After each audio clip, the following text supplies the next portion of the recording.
Masters Pop Start Plus. We got a good one today, guys. The wonderful Michelle Pfeiffer visits Studio 1A. Plus, we spoke with the creator, writer, and star of the acclaimed series Starstruck, Rose Matafeo.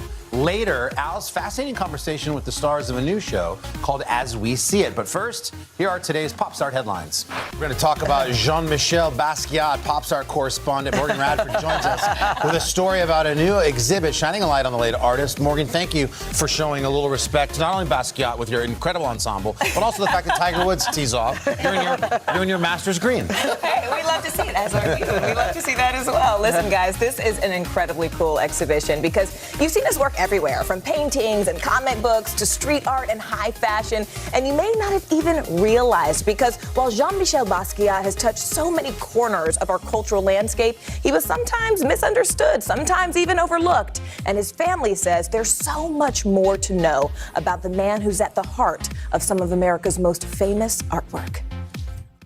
From street art to front and center with hip-hop royalty, you can find his influence everywhere.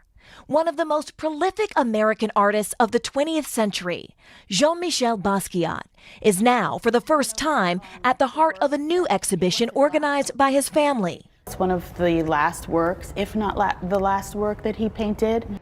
With more than 200 of his never-before-seen and rarely shown pieces now available for the world to see. And so this is the back of the home where his studio was.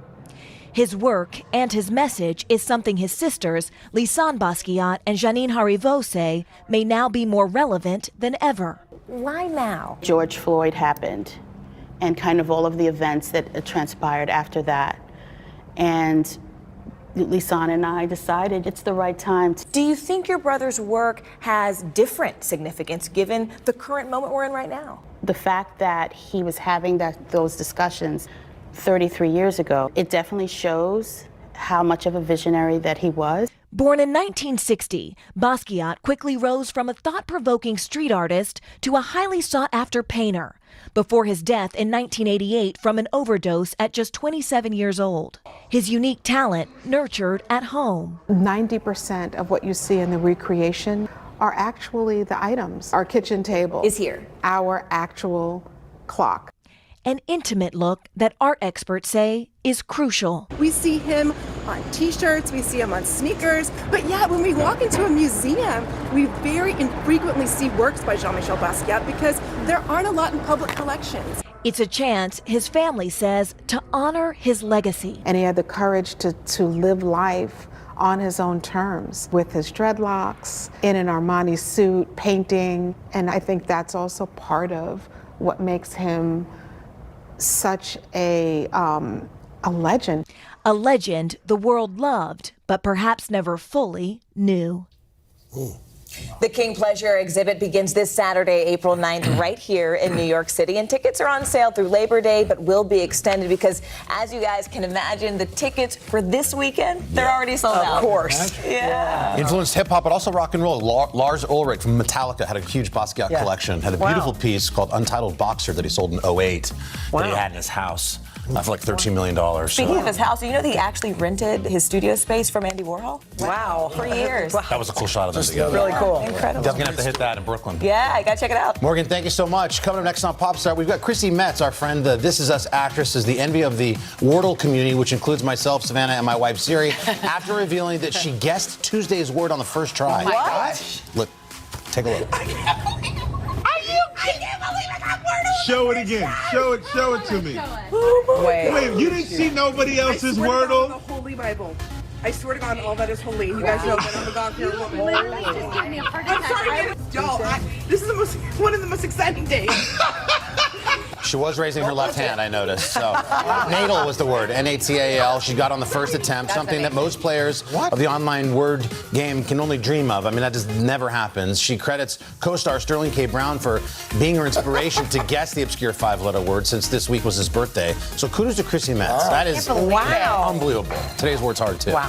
Next up, Kim Kardashian, the reality star and business mogul, is the next guest on our friend Hoda's podcast, Making Space. And in their conversation, Kim opens up about her kids, businesses, and making the tough decision to put her own happiness first, even when that means ending her marriage.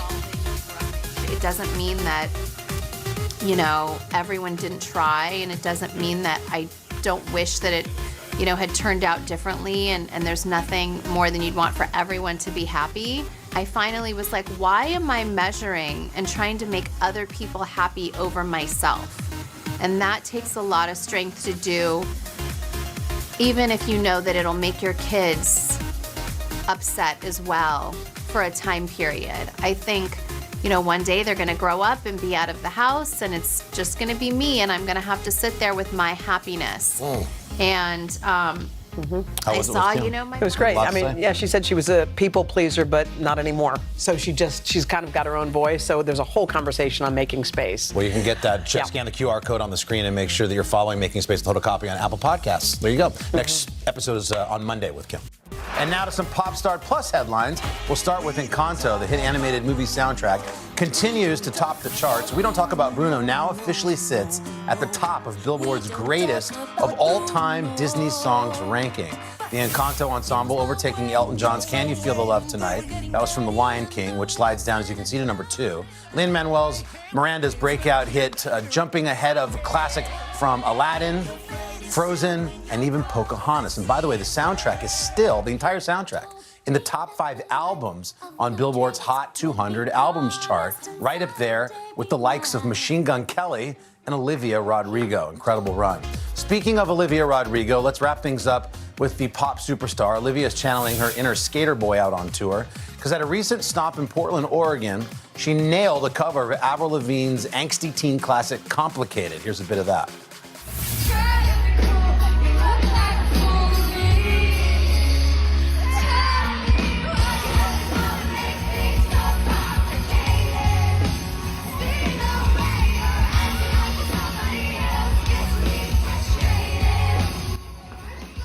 That song holds up. Complicated debuted on Avril Lavigne's album, Let It Go, 20 years ago. And long before there were any Rodrigo fans, most of them weren't even born yet, but luckily teen angst never really goes out of style. And there you have it, your Pop Star Plus headlines. Coming up, Hollywood legend Michelle Pfeiffer's take on a famous first lady. Don't miss it. Today is now a podcast, available every morning. Listen wherever you get your podcasts.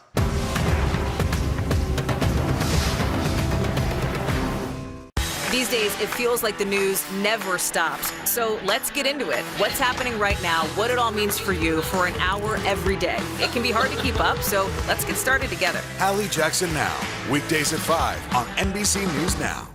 Today is now a podcast, available every morning. Listen wherever you get your podcasts. Sometimes the news can be difficult and overwhelming for kids to understand. Ukraine and Russia. Could you help me understand what's going on? So to help make sense of it, we've created a newscast just for them. We hope your family will watch Nightly News Kids Edition.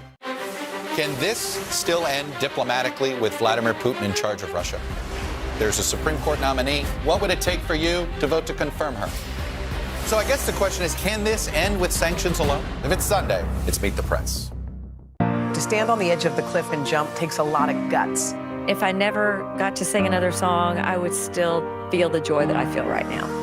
We are meeting people one after the next who have made profound changes. It's the little moments that are the transforming moments. Oh my gosh, I never thought of that. Oh my gosh, I could apply that.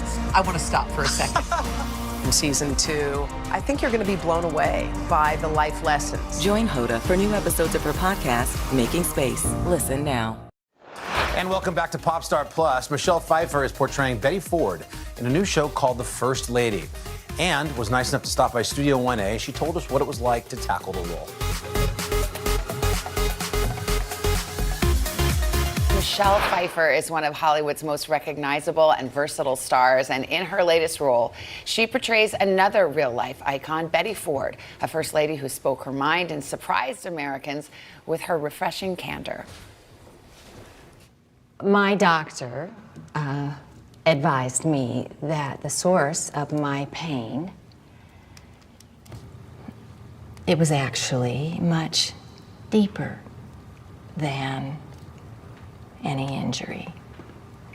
And he thought it might be a good idea for me to see a psychiatrist. Michelle, good morning. A psychiatrist. You know, it's funny to kind of step back in time through the lens of a first lady, 3 first ladies in this Showtime series. But she really was ahead of her time. She really was. She was incredibly outspoken. She was a pro-choice Republican who became First Lady, who then took on a feminist agenda, and was one of the few who were willing to disagree with their husband in public. In a lot of ways, she's one of the few First Ladies who kind of eclipses the president, her husband, in a way, in terms of legacy and what people know about her. She was really popular and it was because of her candor and because she was so open and transparent about her struggles. First of all, she made it possible for, she talked about freely about subject matter that was very taboo at the time that nobody was talking about. She talked about mental health, her own mental health. She talked about breast cancer, her own breast cancer. Nobody was getting screenings at the time, and it was the #1 killer of women between 40 and 45. And then came out, with her struggles with drug and alcohol abuse, and, just gave people permission to not only talk about it, but then, seek help. And so she really saved millions of lives. And I think because she was so honest, there was an honesty about her, and people trusted her. Yeah, particularly courageous in those times. That was so unique then. Now, I heard that when this script came along, I mean, you didn't even see a script before you said yes. I didn't. It's like buying a house without seeing it. I know, it's crazy. So what made you so confident this was going to be a good project? Well, I knew about, and like most people, she's really famous for, the Betty Ford Clinic, which is, again, saved hundreds of thousands of people's lives, and obviously, her issues with substance abuse. And so that in and of itself was a really interesting story and to tell, and I felt really important.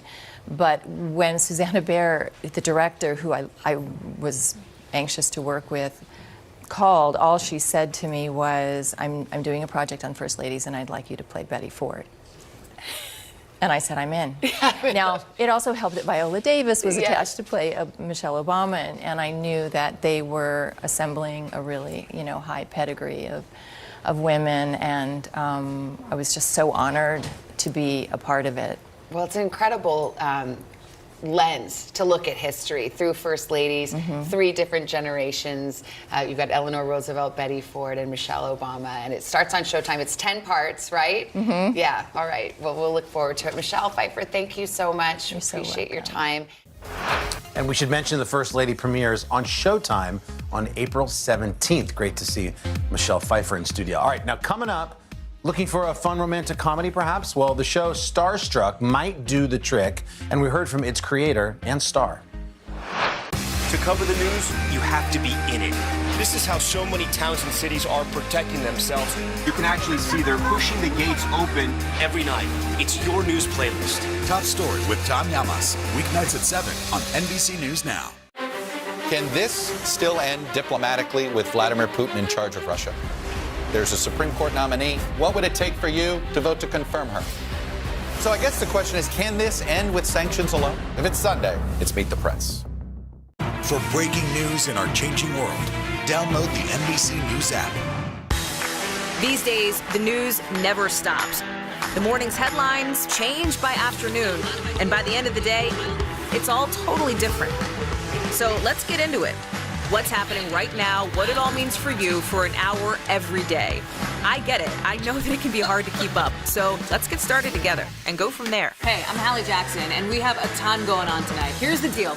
Hallie Jackson Now, weekdays at 5 on NBC News Now. Today is now a podcast, available every morning. Listen wherever you get your podcasts. These days, it feels like the news never stops. So let's get into it. What's happening right now, what it all means for you for an hour every day. It can be hard to keep up, so let's get started together. Hallie Jackson Now, weekdays at 5 on NBC News Now. To stand on the edge of the cliff and jump takes a lot of guts. If I never got to sing another song, I would still feel the joy that I feel right now.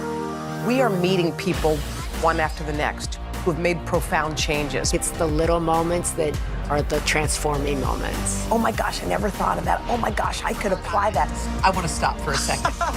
In season 2, I think you're going to be blown away by the life lessons. Join Hoda for new episodes of her podcast, Making Space. Listen now.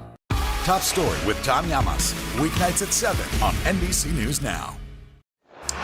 And we're back. Rose Matafeo is the creator, writer, and star behind the HBO Max series Starstruck.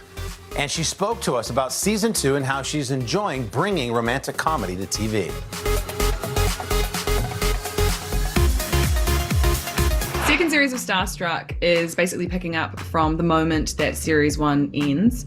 And if you've seen series 1, it kind of ends on a slight cliffhanger where Jessie my character, has stayed on a bus instead of going back to New Zealand to live, has made the decision to stay in the UK, maybe for love, maybe not. You stayed for Tom. Didn't stay for anyone. Well, you quit your job, you moved out of your flat. And the second series explores, what happens after you make that massive declaration, romantic declaration. And it's kind of awkward some of the time. She didn't really think it through, I think. And we're going to see the fallout from that. I think season 1 was a lot about sort of external obstacles of those two characters being together. So it was either just timing or miscommunication, or they were often, ex-boyfriends or people that, they were seeing at the time.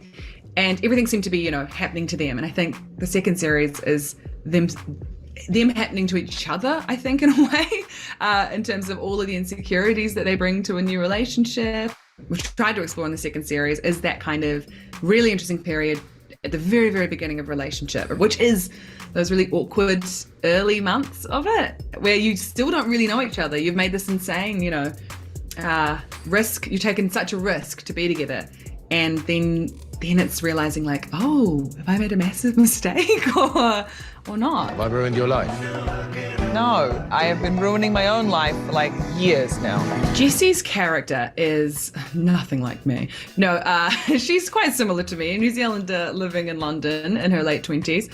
I think Jessie is impulsive. She's very confident, very funny. She is, I guess, a contradiction between, being wildly insecure and also an inflated sense of self, probably, which is a contradiction I see in many of my friends and myself sometimes. I think I've got a lot of love for Jessie's character when I watch Starstruck. I mean, I watch Starstruck sort of slightly as like, I managed to divorce myself from being in it and creating it, and I try and enjoy it as just a rom-com. I think she's just a character that sometimes you don't see on TV, especially in rom-coms, where she is slightly complex and she totally messes up a lot of the time. And I like that about her because those are the most interesting women I know, are the ones that mess up a lot. And I think a lot of the success of the show hinged on whether or not we cast a partner for Jessie's character that you just believed that they liked each other. That's one of the hardest things, I think, with rom-coms.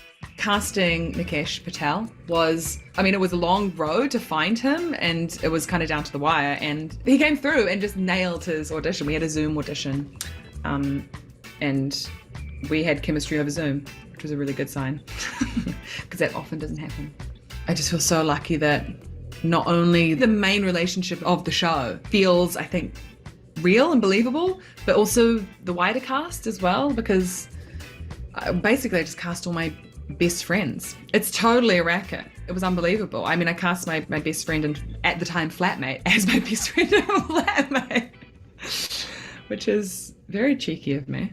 You're embarrassed of me, and I get it. I'm not embarrassed of you. You should be with someone who is more like you. I think rom-coms thrive on two people who are from some often different backgrounds and very different temperaments, I think, or different worlds, and I think that kind of clash of personality or context leads to, I don't know, like that electric kind of connection that you find in your relationships. It's been amazing having feedback about Starstruck in the sense that it is a lead couple who are not two white people, which is what we're used to in most rom-coms that we see. Part of it as well, though, is the fact that we just cast the best people for the role. I think means a lot in a way, because the characters aren't, even though they're, you know, our backgrounds, our cultural backgrounds are a big part of ourselves, and to the characters as well, our identity doesn't come into the relationship that much.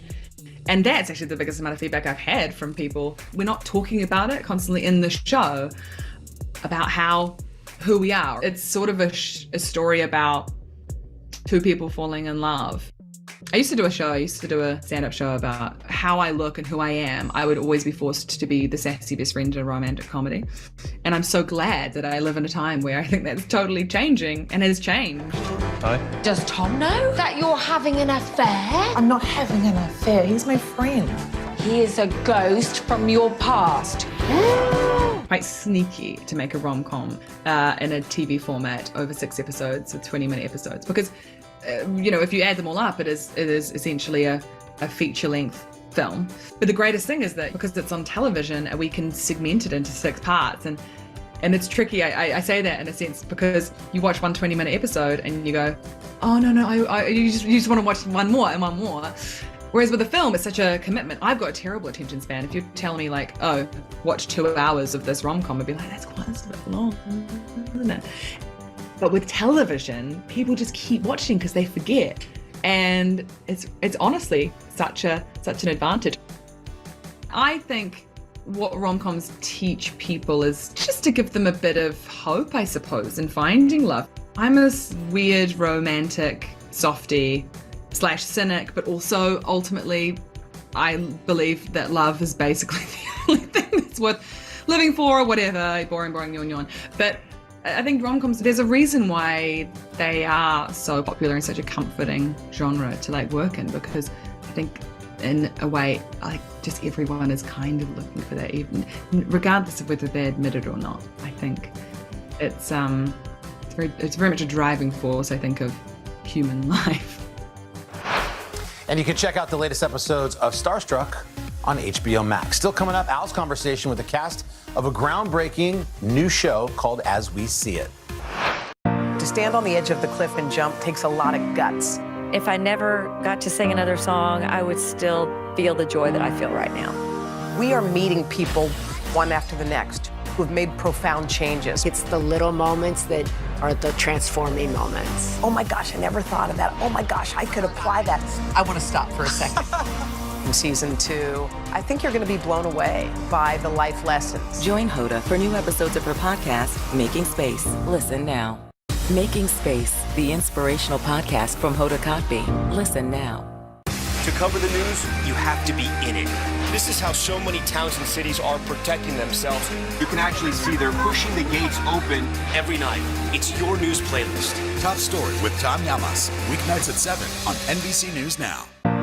To stand on the edge of the cliff and jump takes a lot of guts. We are meeting people one after the next who have made profound changes. I think you're going to be blown away by the life lessons. Join Hoda for new episodes of her podcast, Making Space. Listen now.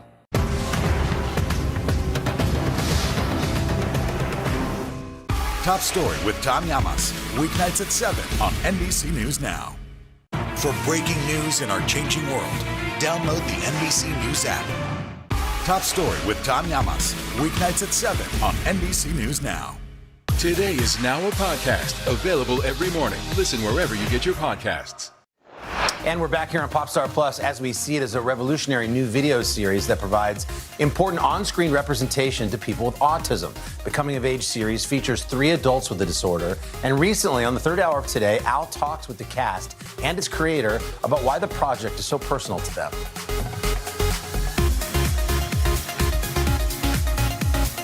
However many people that have autism, that's how many different kinds of autism there are. Jason Katims, the television writer and producer best known for developing shows like Friday Night Lights and Parenthood, wants to spotlight neurodiversity in Hollywood by writing characters inspired by his own son who's living with autism. A few years ago, he was becoming a young adult. And I started to think, what does his future look like? So Jason created As We See It, a coming-of-age series for Prime Video about 3 adults living with autism. He's not my friend. My best friend since preschool. What is the casting process like for a show like this? I wanted to try to cast the show authentically because I felt like that was going to be the most important thing. And then when these 3 got together, I was kind of like, that was the eureka moment. Until now, most autistic characters have been played by neurotypical performers, but not here. Rick Glassman, who plays Jack. Watching emotionally manipulative commercials. Sue Ann Pien, Violet. Yeah, I wanted someone normal. And Albert Uteki, playing Harrison. That's torture. Are 3 actors who themselves have been diagnosed with autism.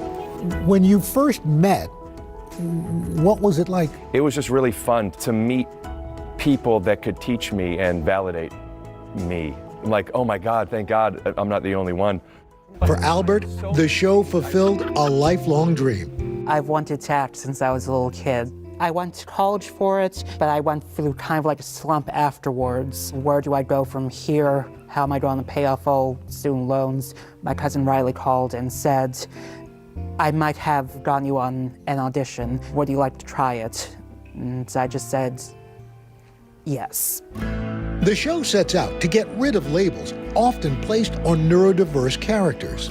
There have been different movies and popular entertainments that have, in a sense, stereotyped. Yeah, people think we're really good at toothpicks. Or math. Like Rain Man, or like the savant. I savant hate math. Syndrome. You hate math. How do you feel about the idea that people already think they know you? Especially in my community, in the Asian community, there's so much stigma around any type of mental differences. And because of that, I think there's people who aren't getting support that they need. Rick was diagnosed with autism as an adult just 5 years ago. Do you feel, since starting work in this show, that your own voice and your own advocacy has gotten stronger?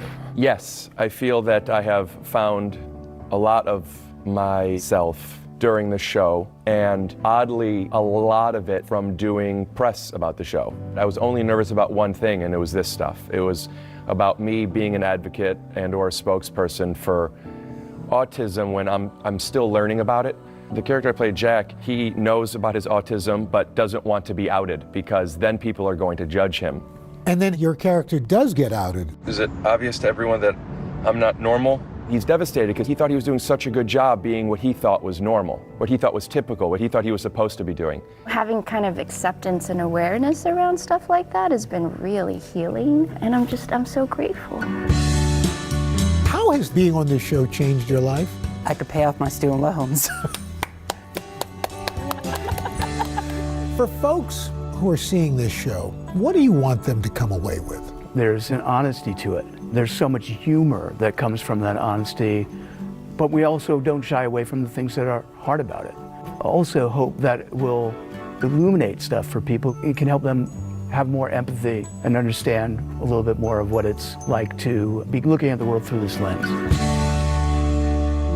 And something else that was important to Jason was showing all sides of the story, from families' perspectives to other caretakers and coworkers. And here's something that's kind of startling. 80% of folks with disabilities, like autism, remain unemployed, regardless of their education or their skill level. So hopefully, and as a parent of a neurodiverse son who's about to become an adult and go off to college and all that, these are things that we all are concerned with as caregivers and parents. What's going to be the next step? And this show So really good.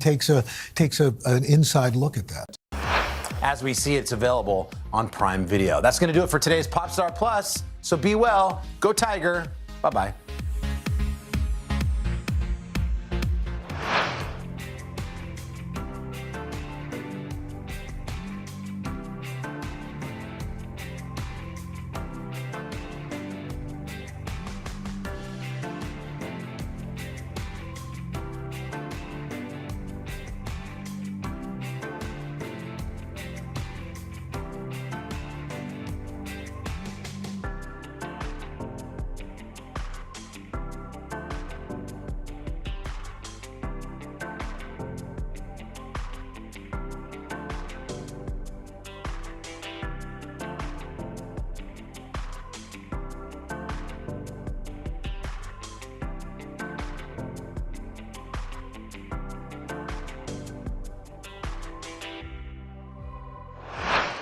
I'm Shop Today editorial director Adriana Brock, and I know shopping trends. I seek out new and notable products so you don't have to in Editor's Picks.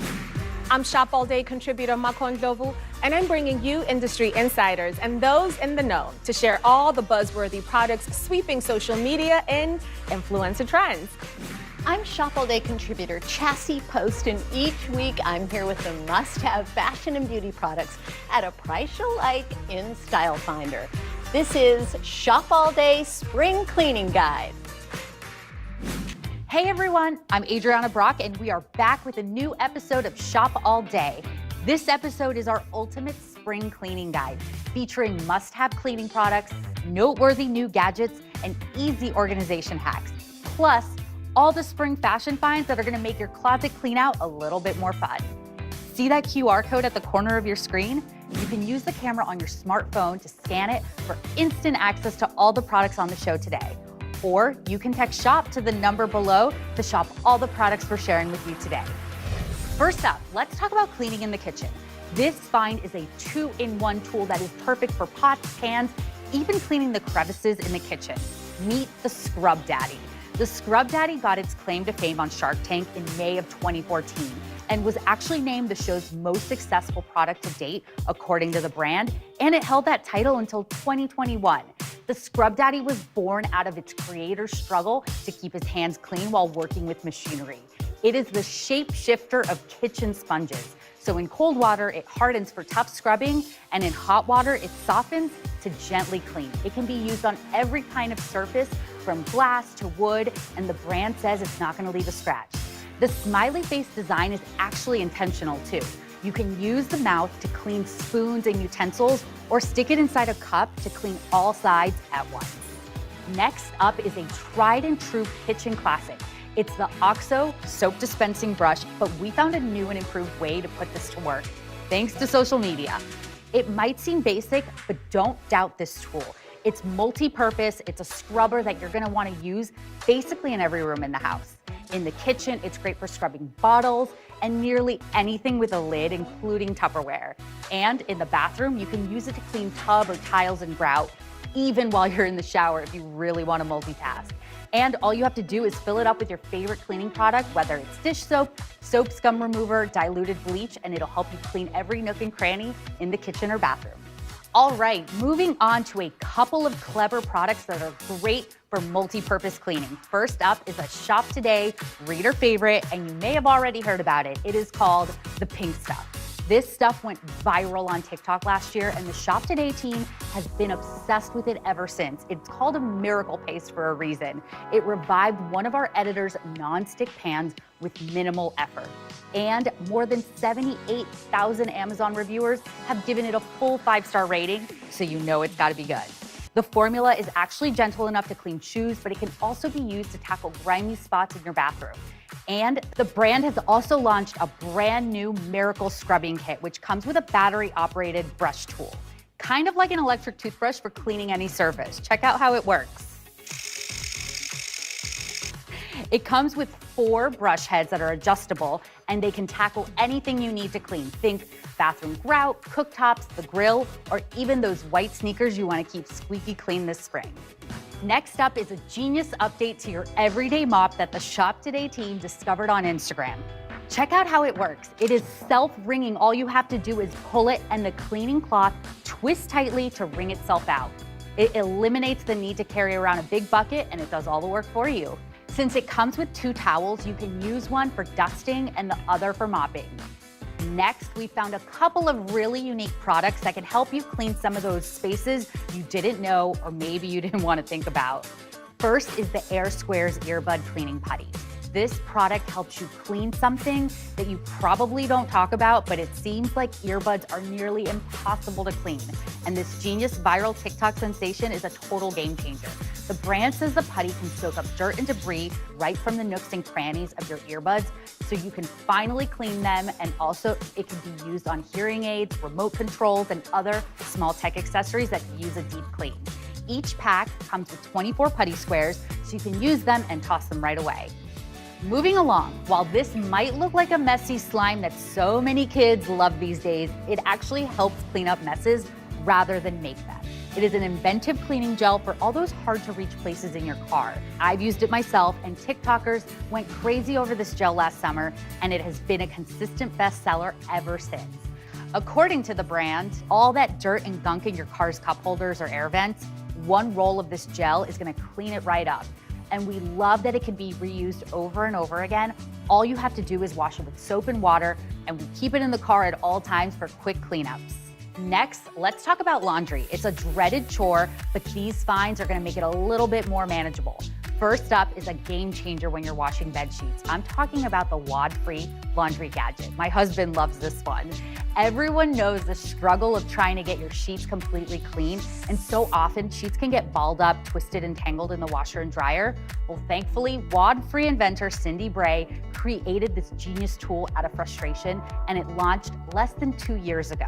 The brand says this gadget's gonna prevent your sheets from tangling up, allowing them to wash and dry more efficiently and keep them from wrinkling too. This little tool helps everything come out cleaner, and it helps items dry 75% faster according to the brand. And finally, if you're someone who always ends up with food or drink on your clothes, listen up. This product makes treating stains a little bit easier. It's the Miss Mouth Messy Eater Spray and Wipes. Many of us know the pain of putting your little one in a brand new shirt only for it to be covered in crumbs, spills, and juice minutes later. That's why we're so happy we stumbled upon this on-the-go stain remover. And this is great for accident-prone adults too. All you have to do is spritz it as a spot cleaner as soon as you see a stain. For my daughter, I spray it immediately onto a stain and wipe it for a quick refresh. Or if your stain is really set in, you could spray and treat the stain for a few hours before dropping it into the wash. Both the spray and the on-the-go wipes are pet and kid-friendly and can be used on everything from bibs to furniture, the brand says. At $8 a bottle, it's practically a steal, and you're certainly gonna get your money's worth. Reviewers have called it, quote, magical, and even say it works on grease and pet stains too.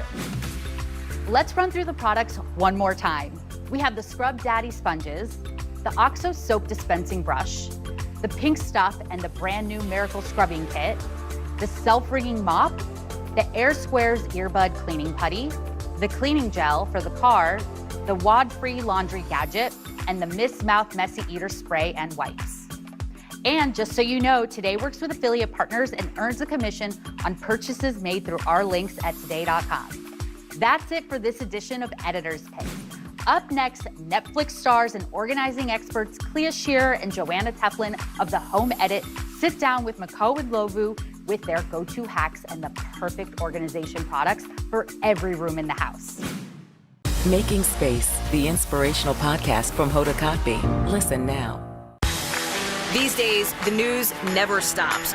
The morning's headlines change by afternoon, and by the end of the day, it's all totally different. So let's get into it. What's happening right now, what it all means for you for an hour every day.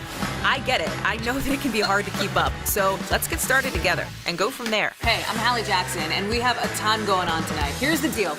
Hallie Jackson Now, weekdays at 5 on NBC News Now. To stand on the edge of the cliff and jump takes a lot of guts. We are meeting people one after the next who have made profound changes. I think you're going to be blown away by the life lessons. Join Hoda for new episodes of her podcast, Making Space. Listen now. Today is now a podcast available every morning. Listen wherever you get your podcasts. To stand on the edge of the cliff and jump takes a lot of guts. We are meeting people one after the next who have made profound changes. I think you're going to be blown away by the life lessons. Join Hoda for new episodes of her podcast, Making Space. Listen now. Top Story with Tom Llamas, weeknights at 7 on NBC News Now. Can this still end diplomatically with Vladimir Putin in charge of Russia? There's a Supreme Court nominee. What would it take for you to vote to confirm her? So I guess the question is, can this end with sanctions alone? If it's Sunday, it's Meet the Press. What happened here is a story of loss and salvation. There were residents who hung on for dear life. This is where you took shelter, in this closet. I took shelter right in this closet right here. Rioters banged down one of the doors. Have you found a way to reconcile it a year later? It really hurt to see this place that I love so much treated with such disrespect. Was it an act of cleaning or an act of healing?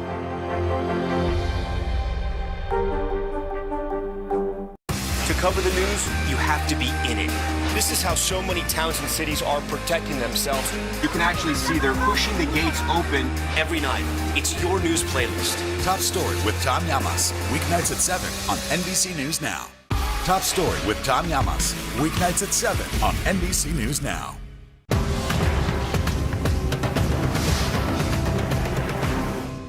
Top Story with Tom Llamas, weeknights at 7 on NBC News Now. Hi there, welcome back. I'm Makon Lovu, and this is Influencer Trends, where I sit down with industry insiders to learn their expert tips, tricks of the trade, and their favorite products that they're shopping right now.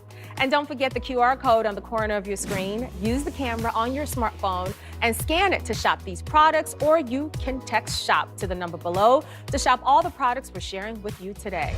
Now, when you're scrolling on social, there's certain spaces that you've no doubt seen. The room is organized to a T, right? And each item has a place, and it's color-coded in a perfect rainbow. That's when you know the Home Edit has been here. Now, joining us are the Home Edit founders, Clea Shearer and Joanna Teplin. The organizing mavens turned Netflix stars are here to help us organize every room in the home with a few simple solutions and the products to make it happen. Hi, Clea and Joanna. Welcome to Shop All Day. Thanks for having us. We're so excited to be a part of this. We're so excited that you're here. All right, let's dive right in. I know it's a little cliche, but why do you think spring is a good time to get organized? Clea, I'll let you take it. Okay, well, I just want to say we're a little biased. We think every season is a great time to get organized. But if we need to annualize it to remind people and to give people kind of a focus for what they should do, spring is a perfect time. It's, a refreshing moment. The days are longer, it's lighter, it's brighter. I think people feel more motivated in the springtime. Right, I think people already know in their minds spring cleaning is a thing, and so we are ready to capitalize on that moment. But we like summer cleaning, fall cleaning. Yeah, exactly. It's holiday time. I mean, we're here for all of it, but yes. I love that. Listen, as organizers, spring is no doubt busy for you both, but you also have this really exciting project that just launched. Tell us about the season 2 of Get Organized with the Home Edit on Netflix. How exciting! We are so excited. Yeah, we're bursting at the seams. This is such a dream come true to be able to have a second season of our show, and it's filled with so many wonderful families and celebrities. Yes, this season is great. It's a lot of fun projects, a lot of very funny moments, a lot of chaos and hectic energy until the very last second. But the reveals are fabulous and hard-fought. Let me tell you. Yes. There were a lot of screaming and jumping. Oh, that's so exciting. And congratulations again. You brought up your Walmart line and your container store line. We're going to talk about that in just 1 second. Let's dive right in. You're here to help us organize every room in the house today. Let's start with the kitchen. Tell me about these pantry canisters from your line with the container store. All right, well, we love a clear canister, especially in the kitchen. It allows you to remove the packaging, which takes up so much space, and you can't see how much of any one item that you have still in there. So by removing it, placing all the contents inside these clear canisters, you can see exactly when you're low on lasagna pasta. Well, and also how many of us have a box of something in the pantry, and that box is taking up this much space, but it only has like one item left in it. You're taking up so much room, and removing the packaging, again, like Joanna said, you can see everything, you know exactly what you have, you know when you're running low, and you're not creating all this extra bulk space that doesn't need to be there. You're so right on. All right, let's move on to the closet. I know your team is really big on all the hangers sort of matching. Let's talk about why this is helpful in keeping you organized. I love these. So first of all, consistency with your hangers is key. You do not need to gravitate towards one specific type of hanger, although we really like the velvet hangers, a slim hanger. You can see how thin it is. It takes up such little space in the closet, which allows you to hang so much more. But again, if you like other options, there are plenty of options available. Just know that hangers create bulk. So a slimline hanger is going to save you on space. And it just creates a consistent feel when you walk into a closet and all the hangers are the same. Again, whichever hanger you choose, it looks like a store. And as you can see behind me, we do like to embroidery bib whenever we have the opportunity. If I'm trying to find my blue jacket, I know exactly where it is because it's lined up in regular order. So it kind of takes some of that guesswork out and creates a plug-and-play system for the closet. That is so cool. I mean, it's just so beautiful, again, aesthetically pleasing to see it just lined up like that. The hangers, by the way, come with the clips as well. You can use the clips for what, Joanna, to hang up pants? Absolutely. Yep, you sure can. Yes, and if you get the hanger that has the bottom bar, you can hang pants over it. You can use pant clips to hang your items separately. You know, I was gonna say endless options, but I guess there are 2 options. Right, there's limited options. There's just a couple of good ones. Right. Yes. You know, hangers haven't progressed that far.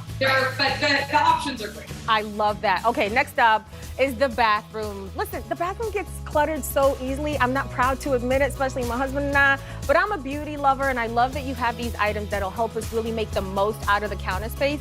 Tell me about these.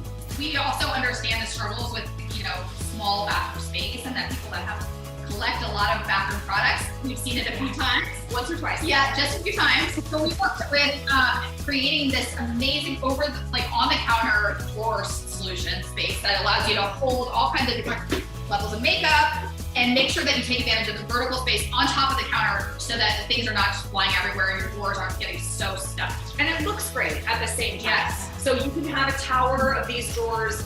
They're meant to fit exactly what's in there, all sizes. They're modular. Yes, of brushes, palettes, lip glosses. You can use them for other types of beauty products like serums, whatever you might have. But people are generally short on space in the bathroom. Yes, they are. And this allows you to keep working with the vertical space that everyone does have. And I love that it's clear too, because it doesn't matter what your bathroom looks like, whether it's a ton of color or sort of neutral, you can kind of blend it in anywhere. Okay, let's move on to your items from Walmart. Now, under the sink, oh Lord, that's a place that could get really messy. A lot of us just throw items under there and we forget about them. So tell us about your 8-piece multi-purpose edit. How might this come in handy? So first of all, I just want to say, Joanna and I are very passionate about under sink storage. People always sell the under the sink short. They are doing the hard work under the sink. Under the sink, no one works harder than under the sink.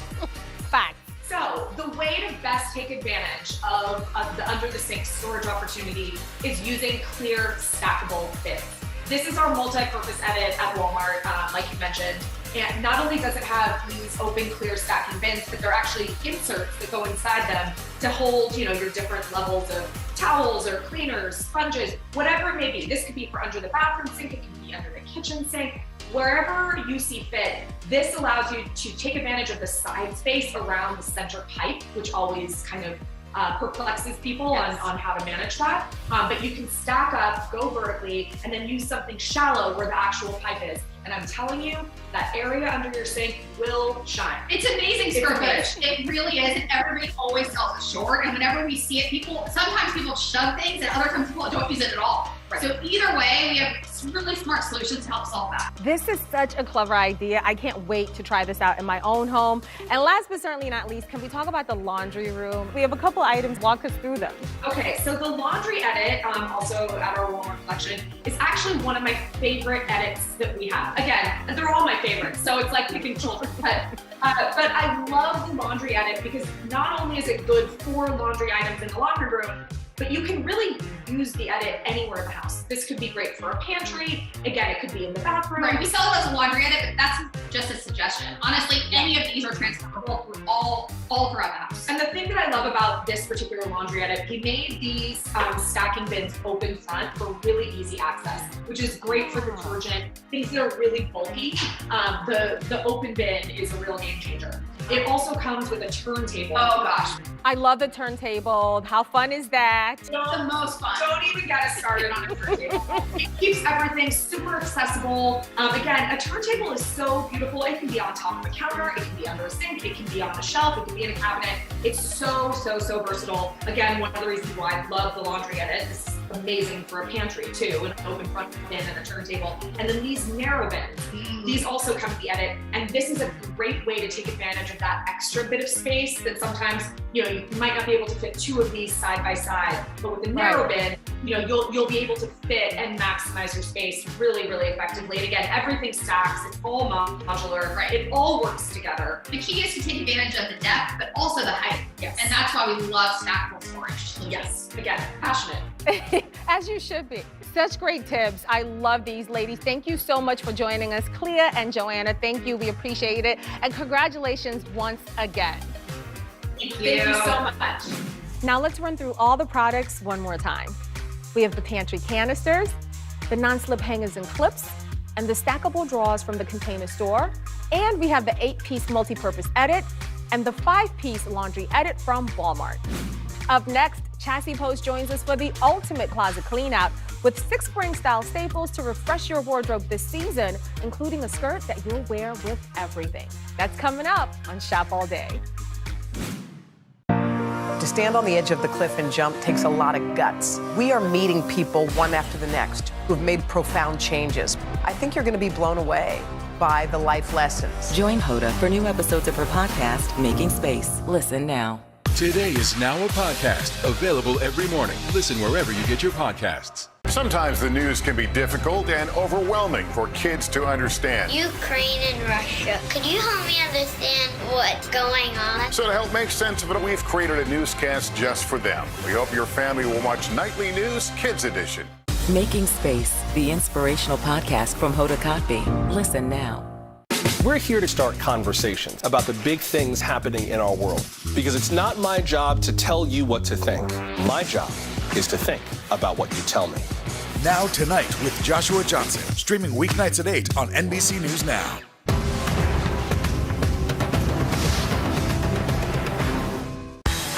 These days, the news never stops. The morning's headlines change by afternoon, and by the end of the day, it's all totally different. So let's get into it. What's happening right now, what it all means for you for an hour every day. I get it. I know that it can be hard to keep up. So let's get started together and go from there. Hey, I'm Hallie Jackson, and we have a ton going on tonight. Here's the deal. Hallie Jackson Now. Weekdays at 5 on NBC News Now. Today is now a podcast available every morning. Listen wherever you get your podcasts. For breaking news in our changing world, download the NBC News app. To stand on the edge of the cliff and jump takes a lot of guts. If I never got to sing another song, I would still feel the joy that I feel right now. We are meeting people one after the next who've made profound changes. It's the little moments that are the transforming moments. Oh my gosh, I never thought of that. Oh my gosh, I could apply that. I want to stop for a second. In season 2, I think you're going to be blown away by the life lessons. Join Hoda for new episodes of her podcast, Making Space. Listen now. Sometimes the news can be difficult and overwhelming for kids to understand. Ukraine and Russia. Could you help me understand what's going on? So to help make sense of it, we've created a newscast just for them. We hope your family will watch Nightly News Kids Edition. For breaking news in our changing world, download the NBC News app. Hey everyone, welcome back. I'm Shop All Day contributor Chastity Post, and we're talking all things spring cleaning today. But when it comes to cleaning and your closet, it's all about going back to basics. So I'm sharing my favorite closet heroes. I have 6 foundational pieces that set the tone for a most stylish season. And remember, see that QR code on the corner of your screen? You can use the camera on your smartphone to scan it for instant access to the products on the show today, or you can text SHOP to the number below to shop all the products we're sharing with you today. So let's jump right in and let's talk teas. Never underestimate the power of a great classic tee. It's the ultimate foundation piece and one of my favorite closet heroes, and I think you're really going to like this one. Meet the J. Crew Relaxed Linen T-shirt. It's a customer favorite year after year, and for good reason. This tee elevates the entire category, and it's actually made out of linen. I mean, check that out. This already takes this tee and elevates it above the typical tee, and the combination of the crew neck t-shirt style and the fabulous linen fabric makes this tee incredibly versatile. And another thing I love, it comes in so many great colors, from your classic white, but if you're looking to buy an extra tee, I would go for the black, or of course, a little pop of color.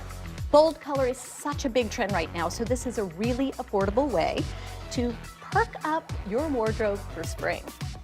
Moving on to another absolute spring staple, Bohemian Floral Printed Maxi, a fun piece that you can pair with basically everything. It's got this fabulous, elastic waistband. It's got a flowy A-line silhouette. It's actually tiered. And check out the little ruffle at the bottom. I love it in the contrasting fabric. And what I love about this skirt is it comes in the midi length, which is perfect for petites or you could really go for it. It also actually has a maxi length. And of course, you could pair this skirt with that fabulous linen tee we just talked about, or you can dress this skirt up and wear it with a fancy blouse. Next up is a tried and true essential to layer with the skirt and so many of our other closet heroes. 3 cheers for the denim jacket. It's also a perfect transitional piece for spring, and you can wear it with virtually anything in your closet. And I gotta tell you, one of my favorite things about the denim jacket is it adds a little bit of cool, a little bit of edge to anything you pair it with. And this is a really great example of the trend. It is from Gap Factory. It's called the Icon Denim Jacket. And this is 100% cotton. It's got some great give. It's got everything you look for in a great denim jacket. And it hits just below the hip, which is such a flattering length. And it comes in 2 great washes, a medium wash and a dark indigo wash. So choose whichever one goes best with what you already have in your closet. And it comes in sizes extra small to XXL. This next one is one of the simplest ways to look pulled together in a snap. Check out these jumpsuits from Daily Ritual. I'm a jumpsuit fanatic because it is one-piece dressing at its finest. One and done. I call it a fashion no-brainer because you know it's always gonna work. And they come in a couple of different styles. First, this absolutely adorable romper. So we have the wonderful scoop neck and the tank sleeve. And this fabric, it is a French terry. I wish you guys could feel it. It is so incredibly soft. And of course, the elastic waistband. Thank you very much. And pockets. And check out the wide leg short. They are so flattering.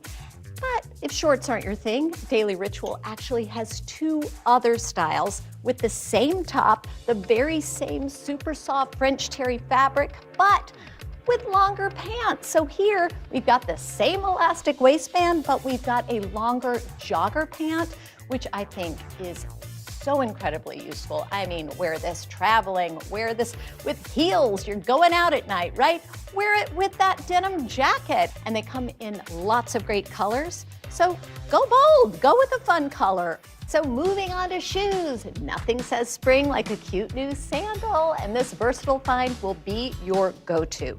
So these are the braided slide, and these are such a huge trend. So check out the straps here, and the braids, they're actually padded, so it gives them a little bit more dimension. There are lots of styles. So here we have the 2-strap X, which I think is really fabulous. We also have the single strap with the braid, and here we have a quadruple strap. How about that? So there are lots of fun styles, and these come in really great neutrals. We've got the light pink, the black, the nude, and a nude slide is going to be the shoe that you turn to pretty much every single day during spring and summer. Plus, these have a really cushy footbed, if you can see that. And it has a lot more support than the typical slide. And I also really like that they have a rubber bottom. And last up, investing in a fresh new sneaker is a great way to ring in your spring in style. And here we have a few styles in a cute platform design. And these are from H&M, and these I just think are so stylish. But I think these sneakers are a more gentle way to get in on the trend because we've got the classic canvas uppers, we've got the lace-ups, but we've got a little lift. It's elongating, it's flattering on the leg, and I can't get over how cute these little espadrille style sneakers are. Check that out. It's not a dramatic platform, it's about 1.5 inches, but that's really all you need. So let's run through each of the products again. We have the relaxed linen t-shirt from J. Crew, the bohemian floral printed maxi skirt, the icon denim jackets from Gap Factory, the Daily Ritual jumpsuits, the braided slide sandals, and the platform sneakers from H&M. And that's it for today's edition of Style Finder and for this episode of Shop All Day. Join us right back here next week. We're sharing the best spring style and beauty buys, all under $50.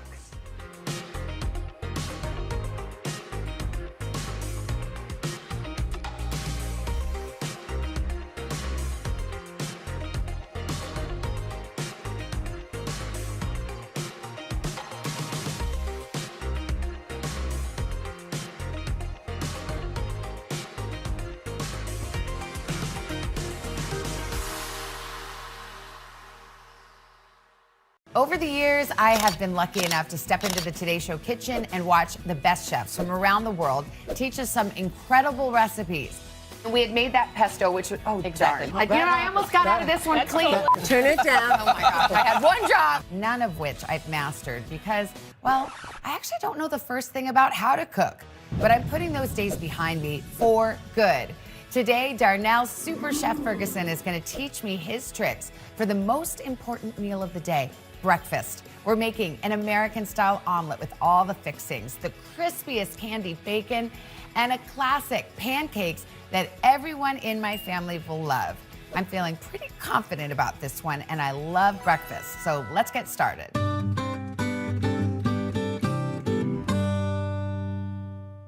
Darnell Ferguson, thank you for coming all this way. I really love breakfast. I even like breakfast for dinner. Do you ever do that? See, that's what I was gonna say. We're gonna do breakfast, brunch, and some Brenner. Okay, exactly. Yeah. I love Brenner. Our plan for today is 1, Savannah will learn how to cook a flawless sunny side up egg.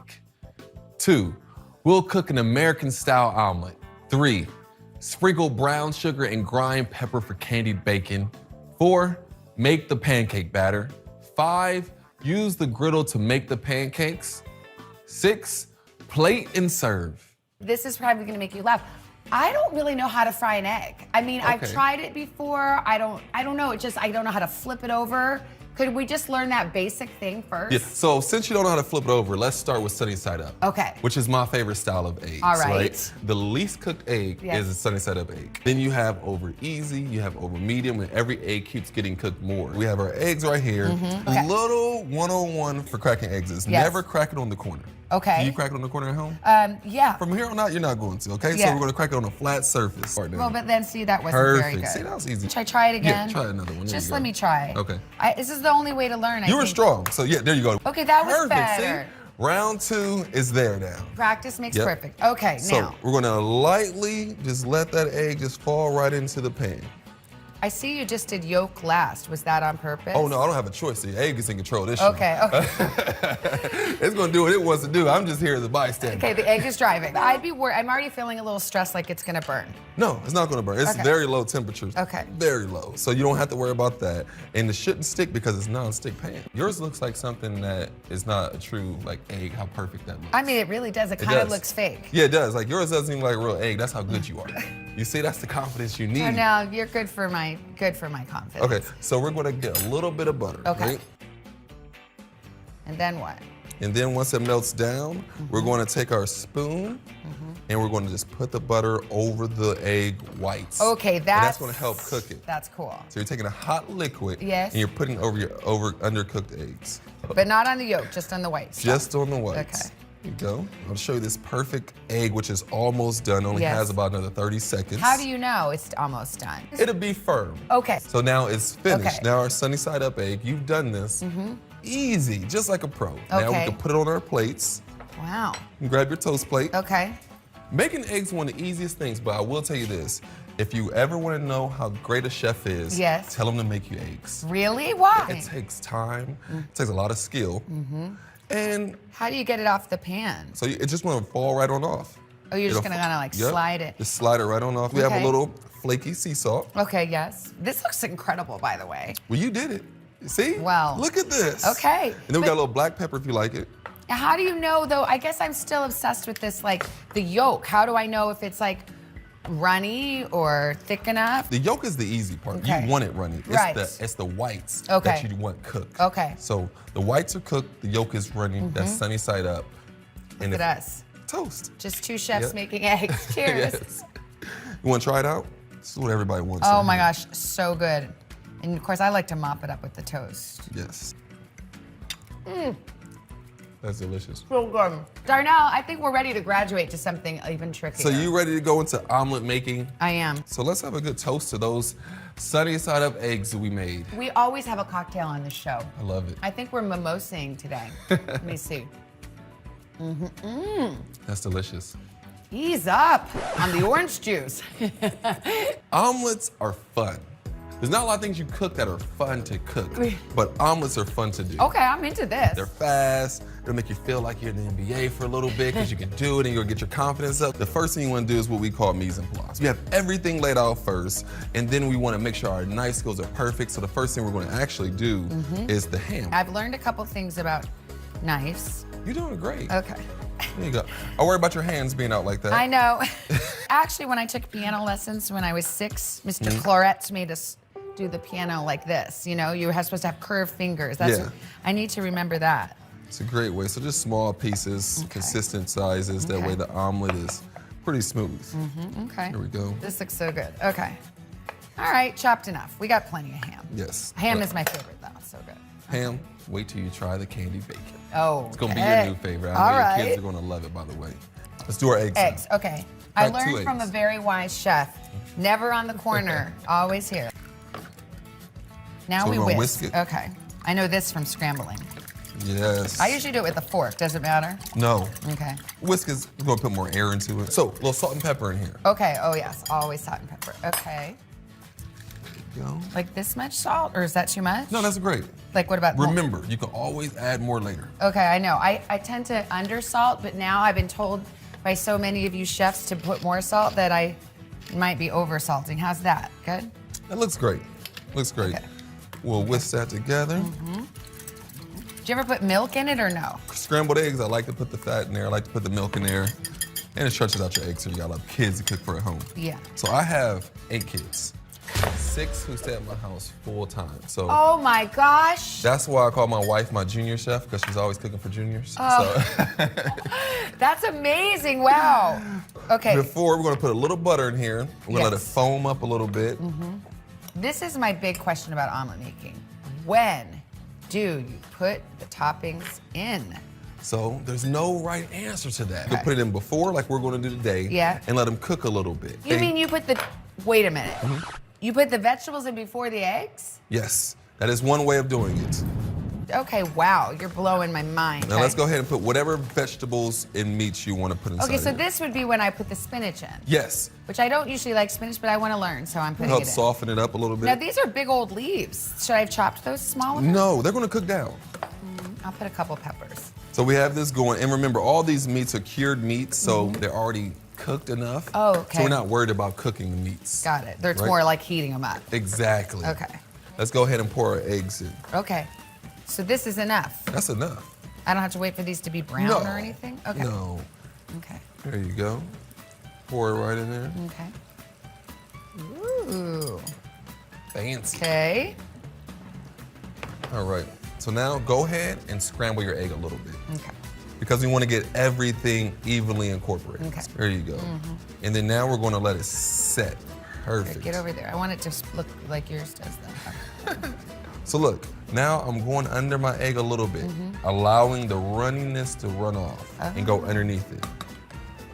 Yep. So you don't have. I don't have much any of it. runniness. So you have a little bit right Well, there. right there. Should Yep. I just make a hole for it? There you go. We'll help each other out. Okay. There you go. And then Now you don't have lift. much. Okay. Oh, but I want that. Oh, I see. So like any of this little extra bits. Yep. Now it's cooking. So we'll leave it like this for 1 second. So do you feel like a spatula like this is the good implement, like the you easiest? need a rubber spatula. A rubber spatula. Yep. Okay. Would you rather just put our toppings right here and fold it over, or do you want to flip an omelet first? I think I need to learn to flip. Okay. We're going to assist the flip. It's called Okay. assisted flip. Assisted flip. I have my spatula under a little. Yes. And I'm going to use that to help me flip my egg over. Oh, the whole thing? Oh, yeah. Oh my gosh, no way can I do this. Your no left-handed way. is hard Yes, for I'm a left-handed people. Everything's hard for us. So go towards the top. Wait, what? Oh, because I was gonna flip it that way, but Oh, you don't that's think what's more comfortable. I'm not left-handed. Okay, so yeah. everything's different for people Okay, who don't. yeah, we're special us So go lefties. under a lot, Okay, and then you I'm want under to a lot. assist Okay. it with the flip over like that. I'm scared. It's like jumping in the pool. I can't. Okay, one. You have it. I know it's gonna fail. Okay, one. I don't want to ruin it. See? No, then you're but good. it didn't. Now you go back and you just get the rest over. Okay, but See? that wasn't good. That was good. Is it supposed to? No, I did it wrong. No, you're perfect. But is it? Look, it's folded now like a burrito. You're gonna fold it over again. It's okay. Okay. So now you'll just put your leave cheese it, just inside. roll with it like that. Yep. Okay. Now you'll put. I like Gruyere cheese. Okay, me too. Which So one's that? That's that one. Yes. I like that too. So put it on the furthest point of your omelet, Oh, that's interesting. Why is that? because you're gonna flip it over and you want all the heat to sit right on top of it. I'm gonna do. Which is this sausage? That is sausage. Sausage is my Yes. favorite. Ham is my favorite. I'm going for it. There you go. And all on the side too again. Yep, all on that Okay. side. You did a good job flipping. I don't know. I want it, but was it supposed to be like half like this, or was it supposed to really be covering the whole pan? This is at home cooking. You know, now if you were in the restaurant and we had to, see, this is what you're about to eat at home. So that is perfect for at home. But I want to get an A, Darnell. I want to be that's like. That's an A minus, but it's still an A. Okay. You know? So okay. Then I want to flip my egg Okay, over we're to flipping the other again. side. Oh, like another folder, like this, like that? Yep, just fold it over. Mm-hmm. Yep. See, assisted with Darnell. Now it's getting kind of brown. Is that too brown? No, you're fine. I mean, look, this is a disaster. That is good. No, you know it isn't. And now these guys are falling out. Well, technically, you're going to eat them anyway. Okay. So you got to keep your eyes on the prize. But I don't think they're getting too warm. There you go. Come on, Darnell. You know this is a fail. You don't have to be nice about it. Can I just creep those guys in there? Yes. Okay. All right. And then we put it on our plates. That's it? Yeah, that's it. I wouldn't flip it again? I feel like it needs another flip. Flip yours one more time. See? There you go. Yeah, okay. I like to flip a lot. This is the saddest omelet. You know it. We all know it. Let's compare. Oh. Wonder who did what. It doesn't look that bad. No, it doesn't. That's what I'm saying. Like, you're being hard on yourself. Okay. This is just one part of breakfast. We still have to do the candied bacon and the powerful pancakes. Oh, okay. So I'll go get these on the table. All right. These days, it feels like the news never stops. So let's get into it. What's happening right now, what it all means for you for an hour every day. It can be hard to keep up, so let's get started together. Hallie Jackson Now, weekdays at 5 on NBC News Now. To cover the news, you have to be in it. This is how so many towns and cities are protecting themselves. You can actually see they're pushing the gates open every night. It's your news playlist. Top Story with Tom Llamas, weeknights at 7 on NBC News Now. Today is now a podcast, available every morning. Listen wherever you get your podcasts. To stand on the edge of the cliff and jump takes a lot of guts. If I never got to sing another song, I would still feel the joy that I feel right now. We are meeting people one after the next who have made profound changes. It's the little moments that are the transforming moments. Oh my gosh, I never thought of that. Oh my gosh, I could apply that. I want to stop for a second. In season 2, I think you're going to be blown away by the life lessons. Join Hoda for new episodes of her podcast, Making Space. Listen now. To stand on the edge of the cliff and jump takes a lot of guts. We are meeting people one after the next who have made profound changes. I think you're going to be blown away by the life lessons. Join Hoda for new episodes of her podcast, Making Space. Listen now. For breaking news in our changing world, download the NBC News app. Top Story with Tom Llamas, weeknights at 7 on NBC News Now. Everybody loves bacon. No, everyone loves candied bacon. I was going to say, usually if I make bacon, I just put it in the microwave. Can we still be friends? We can be friends, because if you're cooking, that means I'm eating. Okay. Yes. But candied bacon seems intimidating. Yes. Super Chefs, our restaurants, are the home of the candied bacon. Okay. This is our specialty. You cannot even come in and ask for regular bacon. We don't offer it. How do we do it? So I'm gonna open up the pack. Okay. I'll open it for you. You can get us half a cup of brown sugar in that bowl for me. All right. Like just pack it a little? Yeah, pack it down.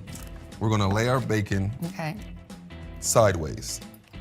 So if you're cooking bacon at home, the reason why the microwave isn't the best method is because it shrivels down the bacon. Well, that's true. Yep. Whereas if you cook it on the sheet tray or you cook it in the oven, it keeps the bacon the same length as the bacon. Now you have this like wire rack and foil. Is that necessary? It's really necessary for candied bacon. Okay. So we have the wire rack, that way the bacon doesn't cook in its own fat. So How'd you get into cooking, Darnell? I got into cooking by watching Emerald on TV. He was my inspiration. He was very unique. And if I wasn't going to be a chef, I was going to be a Navy SEAL, so he had a really good uniform on. And I wanted to wear a uniform. Now you have a chef's uniform. Yeah, now we have chef coats, which everyone has to wear I'm going to get you a chef coat. Oh, I don't know if I deserve it. First thing we're going to do is we're going to freshly cracked black pepper on top of it. How much? How much pepper do you like? A little bit. I only like a little. So we're gonna put a little bit on there. See, that's the thing about cooking. It's about the person, not the recipe. I'm gonna go right down one piece first. Oh, okay. See, you're a rebel. You just went everywhere. I like that. Know. It's like, well, I didn't know. Now I see I should have watched you first. Yours is more classy. So you're putting a lot on there. Well, I want to taste something besides sweet. Because black pepper also has a little heat to it. Yeah, okay. And then we're gonna sprinkle brown sugar on top of each piece. So Be as attentive as you would like to. Okay. Here we go.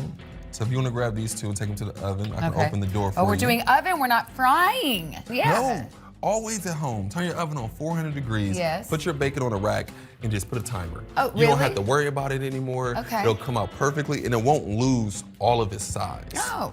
We'll go ahead and put these in the oven on 400 for 25 minutes. Okay, got it. Does it matter which rack? No, because we're gonna use both of them. Okay. Now, if we have the broiler on, then it matters which rack. But since we have it on bake, it won't matter. All right. See, you are almost there with candied bacon. That wasn't that hard. No, that was easy. Yeah. Can this still end diplomatically with Vladimir Putin in charge of Russia? There's a Supreme Court nominee. What would it take for you to vote to confirm her? So I guess the question is, can this end with sanctions alone? If it's Sunday, it's Meet the Press. These days, it feels like the news never stops. So let's get into it. What's happening right now, what it all means for you for an hour every day. It can be hard to keep up, so let's get started together. Hallie Jackson Now, weekdays at 5 on NBC News Now. Can this still end diplomatically with Vladimir Putin in charge of Russia? There's a Supreme Court nominee. What would it take for you to vote to confirm her? So I guess the question is, can this end with sanctions alone? If it's Sunday, it's Meet the Press. Making Space, the inspirational podcast from Hoda Kotb. Listen now. What happened here is a story of loss and salvation. There were residents who hung on for dear life. This is where you took shelter, in this closet. I took shelter right in this closet right here. Rioters banged down one of the doors. Have you found a way to reconcile it a year later? It really hurt to see this place that I love so much treated with such disrespect. Was it an act of cleaning or an act of healing?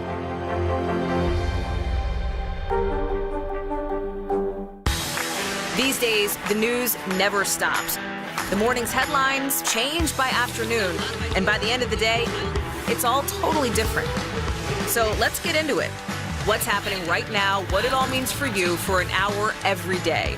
I get it. I know that it can be hard to keep up. So let's get started together and go from there. Hey, I'm Hallie Jackson, and we have a ton going on tonight. Here's the deal. Hallie Jackson Now, weekdays at 5 on NBC News Now. Making Space, the inspirational podcast from Hoda Kotb. Listen now. Today is now a podcast available every morning. Listen wherever you get your podcasts. It's pancake time. Okay. So I gave you a personal recipe of mine. You know, I worked on this for years to perfect it. This is the Darnell Ferguson perfect pancake right Yes, here. this is it right here. So we're gonna start with the batter first. Bye-bye Bisquick. Yeah. Yes, bye-bye. Okay. So what we're gonna do first is our wet mix. We're Okay. gonna start with our version, well, my version of buttermilk. Okay, 2 cups, which you can see. Now, why not just use old buttermilk? Like, why are we using our own? Okay, so this is what happened. In the restaurants, buttermilk is so expensive compared to regular milk that I could not feasibly charge people what I had to for how much the buttermilk was costing me. So I figured out how to make the same exact thing happen. So milk plus, oh, this looks like a 1/4 cup of the distilled vinegar, yep. Okay, and am I just stirring this up? Nope, just let it sit. Oh, okay. Let it sit, the curdle a little bit. You see it's getting a little thicker Oh, up I top. do see that. See, Oh, like okay. buttermilk would get. Interesting. Yep. So we have that going on. Now let's go ahead and crack 3 eggs inside of here. Okay. There we go. There for your shells. Okay, yeah, all right. Thank you. You wanted to use the side of this at first, I could tell. I did, but I fought the urge because you taught me, and I don't want you to think I'm not listening. I am definitely Thank you. listening. Yeah. Let's try this last egg one-handed. So the key with one-handed eggs is you just want to separate it like this. That way when you crack it right in the middle, you're just pulling it apart. Okay, I don't know how this is gonna go. It was a little nervous when I had to learn it the first time. There you go. Now you just pull it. There you go. Look. Stop! Oh my Good gosh, job. I would high five you, but I'm all yolky. Okay, now am I whisking these? Yep, you're gonna go ahead and whisk them together. Am I trying to get air like I was for the other? Nope, for the just omelet? incorporating. Okay, There you go, so perfect. is that good? Yep. All right. So let's go ahead and add our vanilla to our eggs. Okay, let me see. It says I'm obsessed with 1 teaspoon of vanilla. Okay. 1 teaspoon of vanilla going right in there. This is our wet mix. That's it. So you can go ahead and pour this inside of here if you like. Okay. See that? That's what we want right there. Wow, look at that. How interesting. It's all lumpy.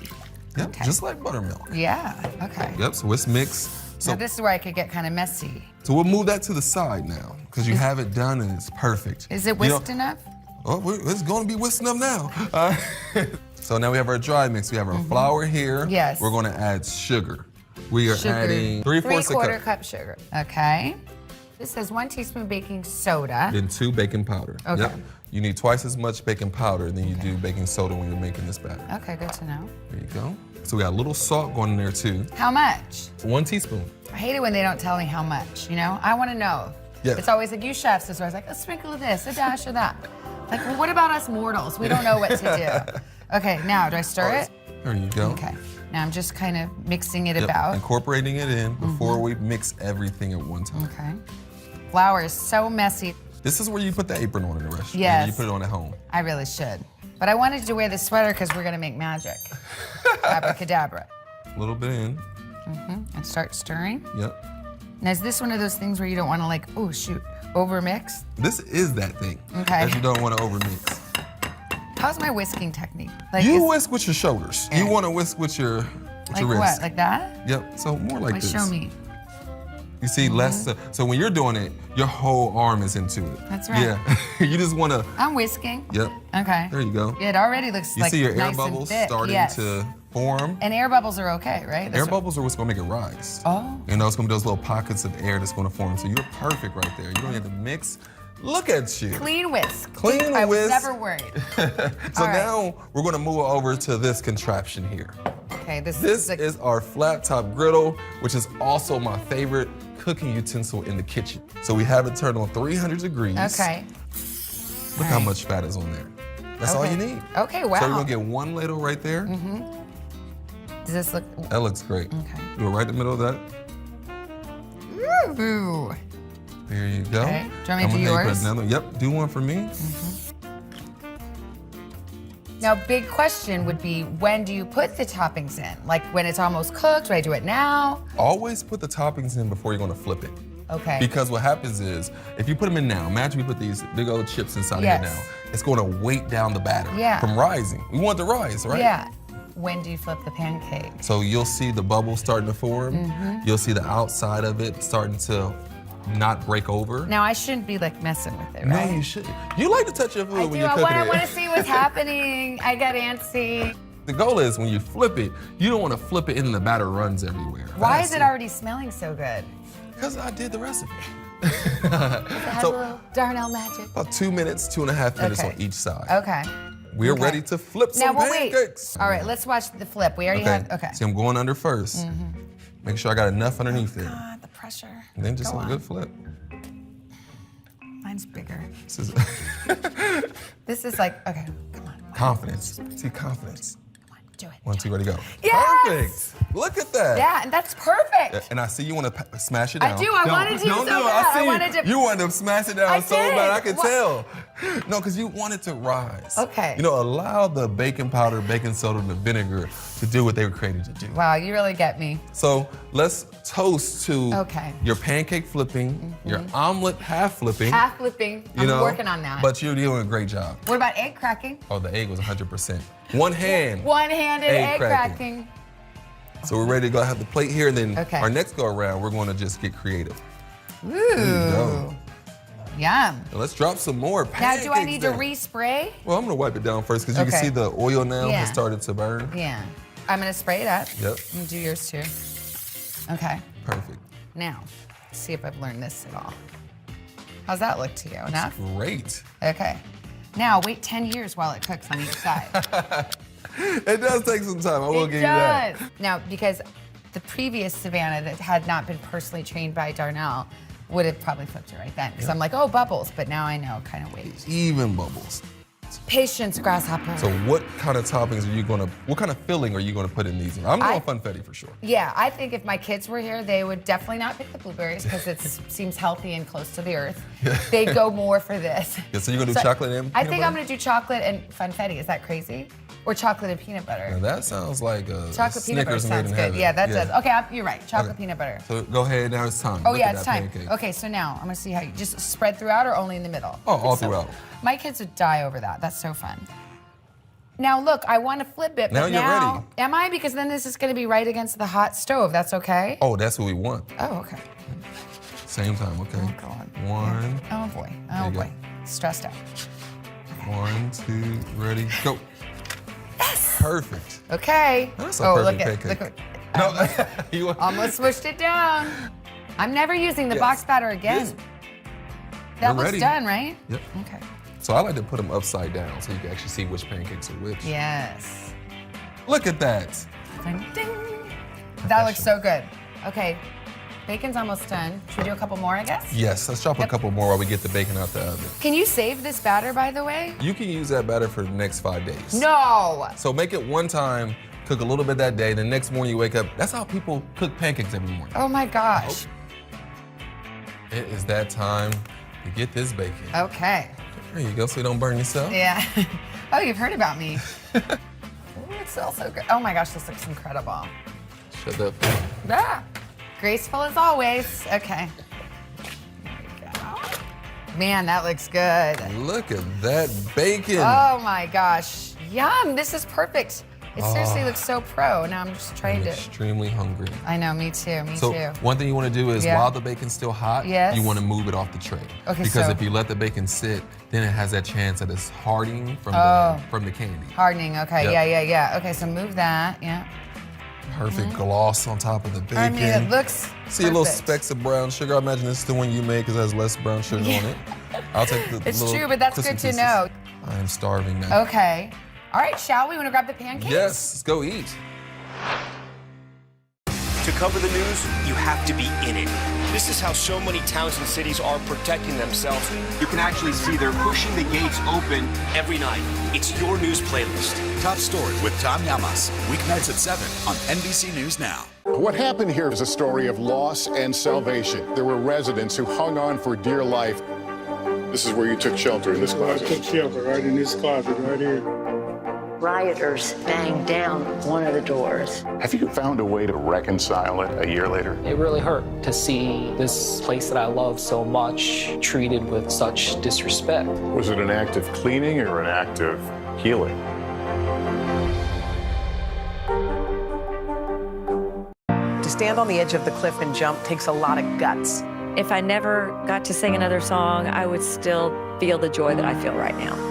We are meeting people one after the next who have made profound changes. It's the little moments that are the transforming moments. Oh my gosh, I never thought of that. Oh my gosh, I could apply that. I want to stop for a second. In season 2, I think you're going to be blown away by the life lessons. Join Hoda for new episodes of her podcast, Making Space. Listen now. Sometimes the news can be difficult and overwhelming for kids to understand. Ukraine and Russia. Could you help me understand what's going on? So to help make sense of it, we've created a newscast just for them. We hope your family will watch Nightly News Kids Edition. Breakfast with the Breakfast King. Let's go. Oh, and now the breakfast queen. Exactly. Well, trying. Maybe princess. Princess. The breakfast apprentice. Okay. My omelet doesn't look too bad. I mean, it's a little wonky, but I'm sure it'll taste just fine.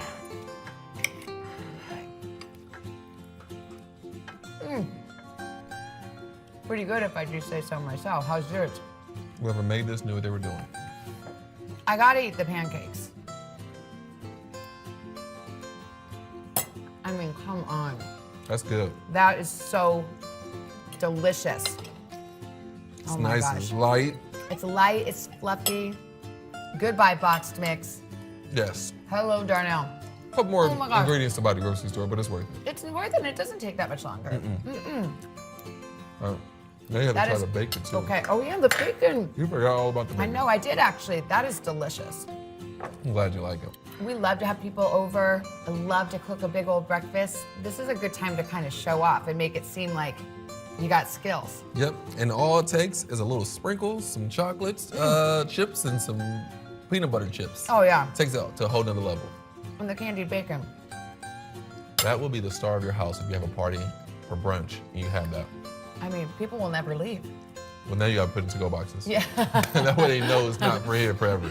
Thank you so much for teaching me. No, thanks for allowing me being easy, understanding, and not touching the food so much. Well, I feel like you gave me some really good secrets, like some special just Darnell stuff, and I'm so honored. Thank you. Oh, you're welcome. Things I've just been working on for about 10 to 12 years. You Yeah. know? Gave them to you in 10 to 12 minutes. I know. It's like all this heart. I'm really excited to Oh. try it. You did a great job. Thank you. Cheers. Yes. That's right.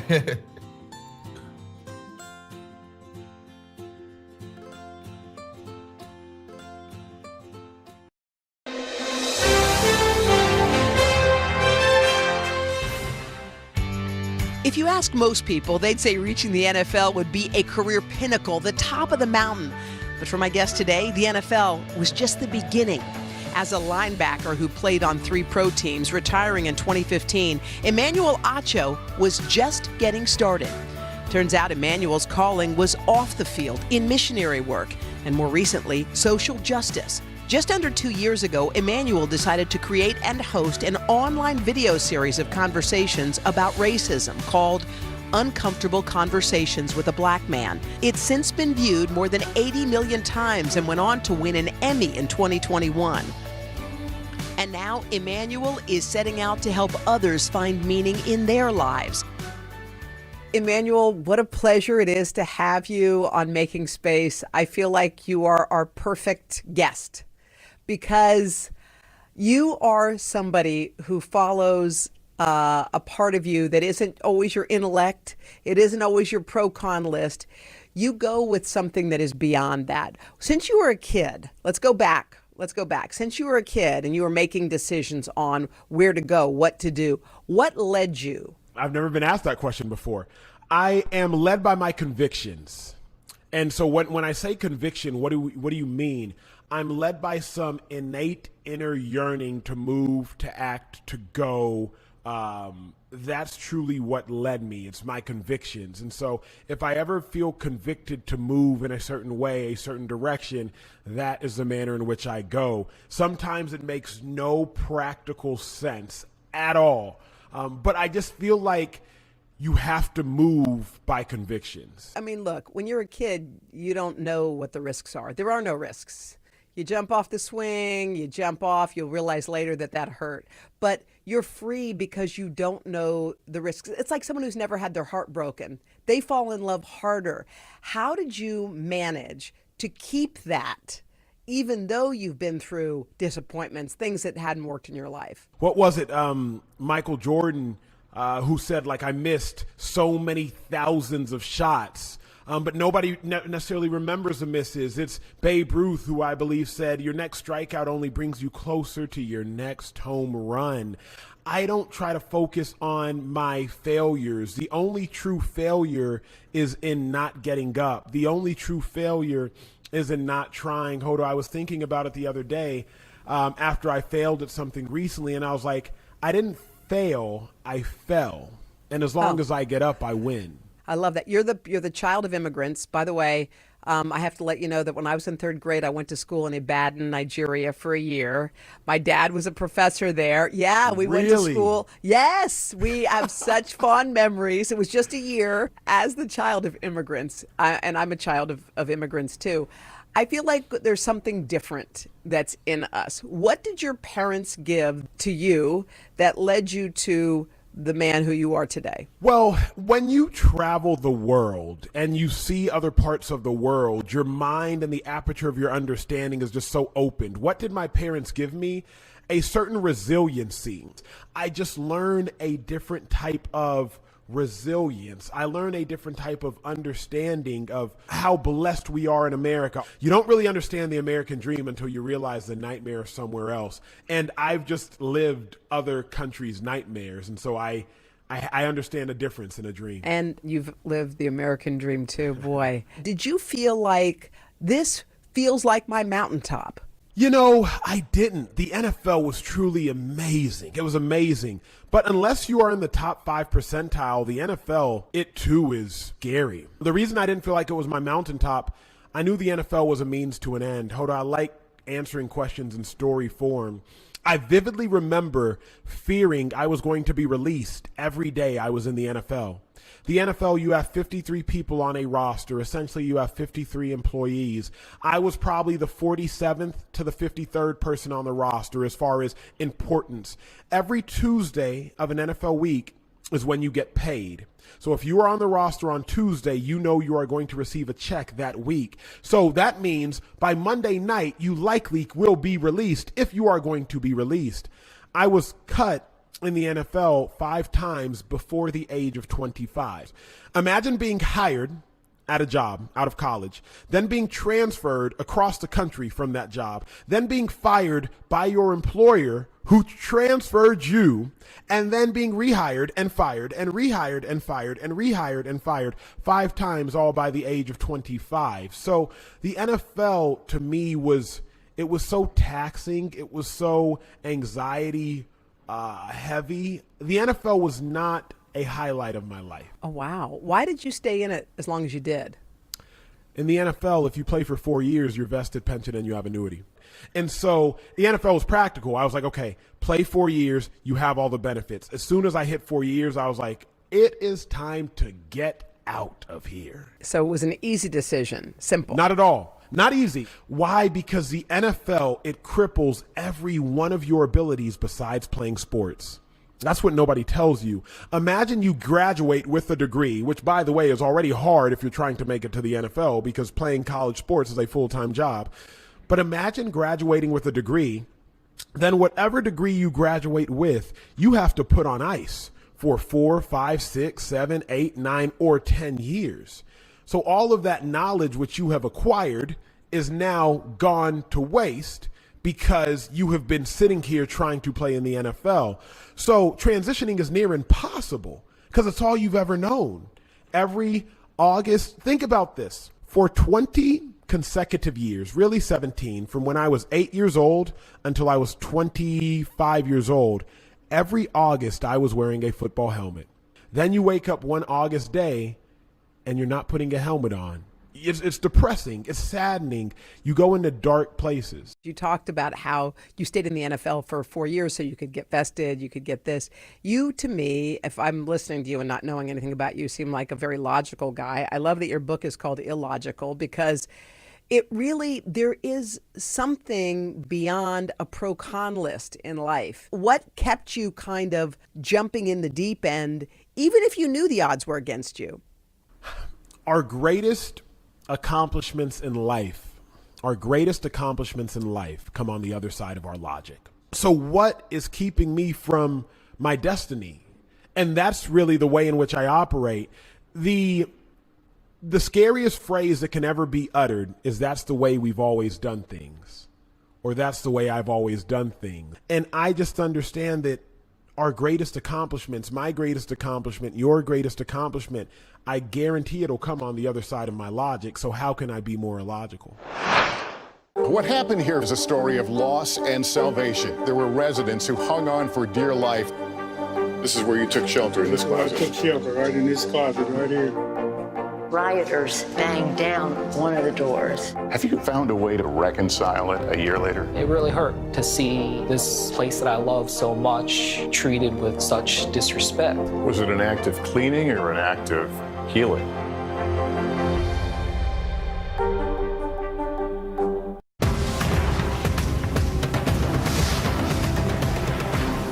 Today is now a podcast available every morning. Listen wherever you get your podcasts. Sometimes the news can be difficult and overwhelming for kids to understand. Ukraine and Russia. Could you help me understand what's going on? So to help make sense of it, we've created a newscast just for them. We hope your family will watch Nightly News Kids Edition. To cover the news, you have to be in it. This is how so many towns and cities are protecting themselves. You can actually see they're pushing the gates open every night.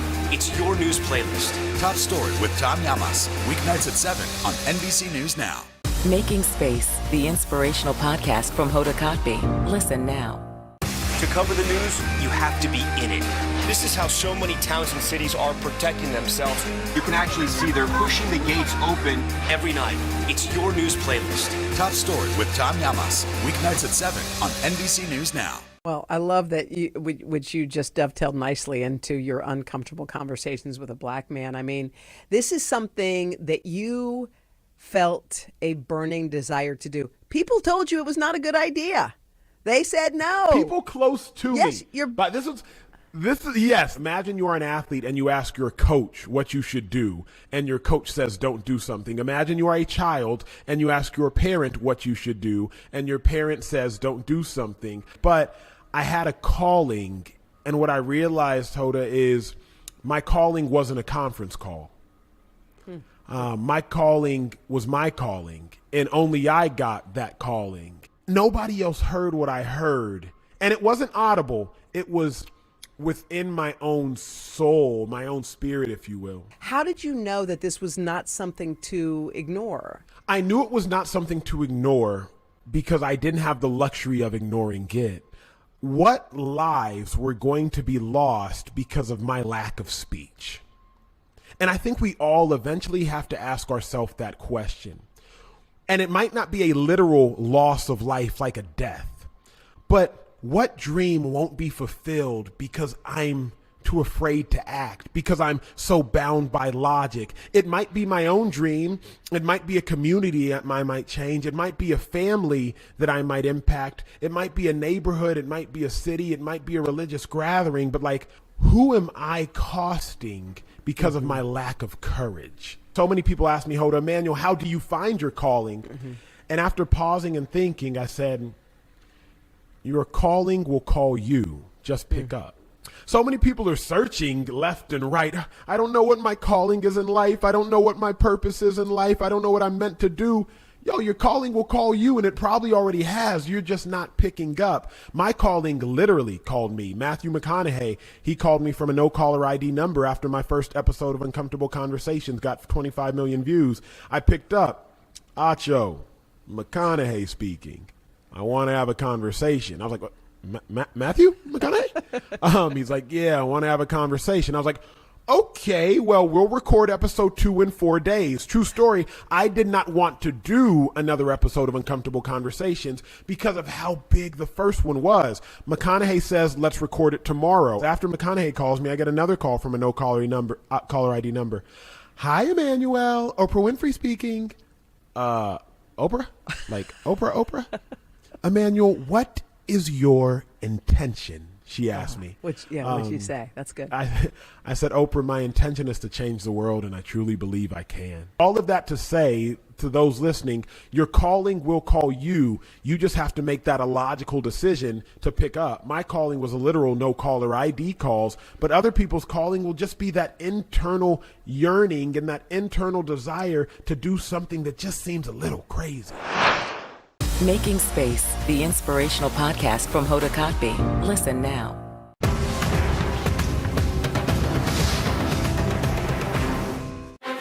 Can this still end diplomatically with Vladimir Putin in charge of Russia? There's a Supreme Court nominee. What would it take for you to vote to confirm her? So I guess the question is, can this end with sanctions alone? If it's Sunday, it's Meet the Press. We're here to start conversations about the big things happening in our world, because it's not my job to tell you what to think. My job is to think about what you tell me.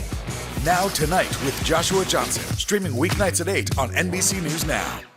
Top Story with Tom Llamas, weeknights at 7 on NBC News Now.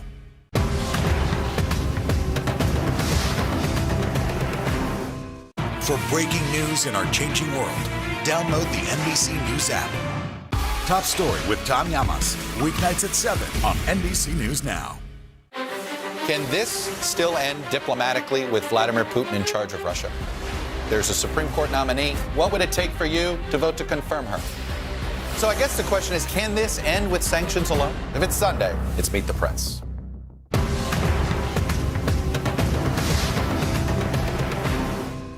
To cover the news, you have to be in it. This is how so many towns and cities are protecting themselves. You can actually see they're pushing the gates open every night. It's your news playlist. Top Story with Tom Llamas, weeknights at 7 on NBC News Now.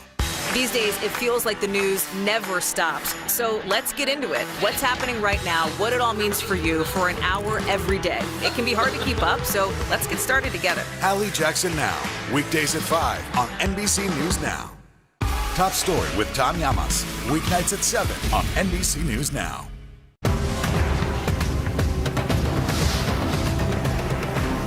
You know, they say that when you find your calling, it's like you're riding a wave. Your whole life you swim upstream, and all of a sudden you find the thing that you're supposed to be doing, and suddenly you feel like all of the forces of the universe are taking you in the way you're supposed to be going. You're on this ride.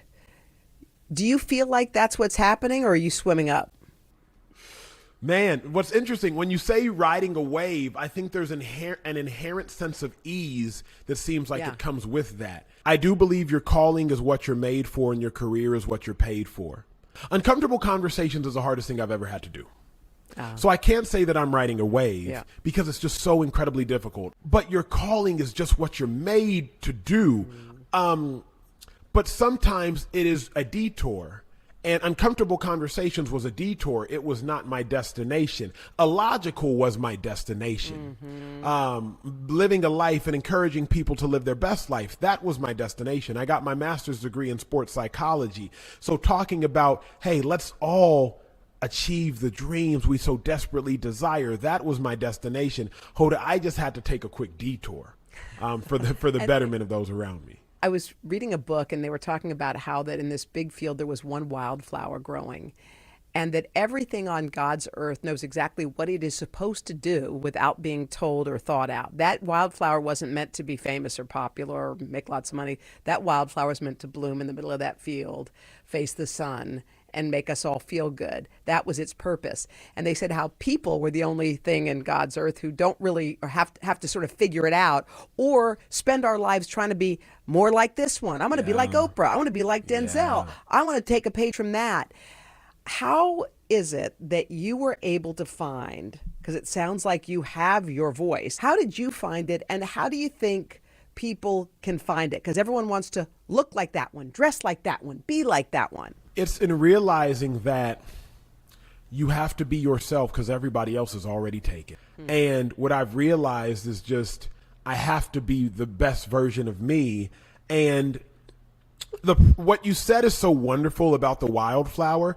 I think the problem we all collectively have as humans is we all have this innate desire to want to be like somebody else instead of simply being the best version of ourselves. And that is when I talk about, like, it's just conventional wisdom. Conventional wisdom says we should all do X, we should all do Y, we should all do Z. We should all go to high school, then we should all go to college, then we should all get a job, then we should all get married, then we should all have kids, and we should all live in a house behind a white picket fence. And the problem is conventional wisdom is limiting all of us, in my greatest opinion. Conventional wisdom is limiting us from the life that we all deserve to be living. And I just finally said, wait a second. Why am I going to live inside of someone else's box? Why am I going to let insignificant people have such significance in my life? Clearly, faith is front and center with you. It comes out in almost every single answer that you are giving me. Sometimes it's obvious and sometimes it's subtle, but it's always there. How has your faith played in this journey of yours? My faith has driven me in this journey. And what I believe is we all have faith. The question is, when you sit down in a chair, you have faith that that chair is going to hold you up. So we are all, to some degree, people of faith. My faith drives me because, one, I understand what I've put on this earth to do, and it's just to touch lives. It's to share the good news. It's to talk about Jesus when I can. But more than that, or not more than that, but in alongside with that, faith can be illogical. Like that's what people don't understand. Like, whether it is, think about this for a second. Noah was commissioned by God to build a boat and put every animal on it because there was going to be a flood. Hoda, can you imagine how many people saw Noah building every day saying, bro, what the heck are you doing? Right, like, you are a fool. Until he looks out of the window and he puts his head up into the sky, and then he feels it between his brows, smack dab. It's the first drop of rain. And the first drop of rain tells him that the flood is coming. And I have a chapter actually titled The First Drop of Rain, because when you've been illogical, when I've been illogical, that first drop of rain is going to hit. And when that first drop of rain hits you, that is when you know the flood is coming. So what was my first drop of rain? That call from Matthew McConaughey. The call from Matthew McConaughey, I hadn't yet written a book. I hadn't yet heard from Oprah. I hadn't yet been a bestseller. I hadn't yet won an Emmy. I hadn't yet done anything besides a video. But when McConaughey called, that was my first drop of rain, and that was the signal that the flood is coming. So when you make that illogical decision, whether it's building a boat, whether it's sitting in front of a camera, whether it's starting a business, as soon as you get that first drop of rain, you know the flood is coming. And my faith literally moves me in life because it is testaments like that. Wow, that is absolutely beautiful. And I know your book, Illogical, you say that's your calling. Like, that's what you're meant to do. You're meant to help. You're meant to heal. You're meant to encourage and cheerlead. I mean, that's so in your DNA. But there are a bunch of people, many people, and we've all been there ourselves too, if we're not there right now, you're lost. Like, things aren't working for me, you know, and they're trying to figure out how to get up, how to pull up. I know you've got your faith and you've also got your sports psychology degree. You've got a lot going for you. But how do you speak to someone like that? Well, the first thing I would do is just encourage them that it's okay to not be okay. Like, it's okay to be down for a little bit. The reason a mountain has peaks is because it has valleys. If there were no valleys, then everything would just seem like flat and level ground. So the valley is actually what dictates the peak. I would also say that your time is coming, but you too have to make your time come. They say luck is when preparation meets opportunity. You can't win the lotto unless you buy a ticket. So you can sit there and hope and pray all you want to win the lotto, but you can't win the lottery unless you buy a ticket. So are you buying tickets? I could hope and pray all I want and wish to change the world, but it was sitting down in front of the camera that led to uncomfortable conversations. It took action. We'll meet Ukrainians who are defending their country one block at a time. When you were still in Kiev, could you hear the bombing? My name is Lester. Who's this?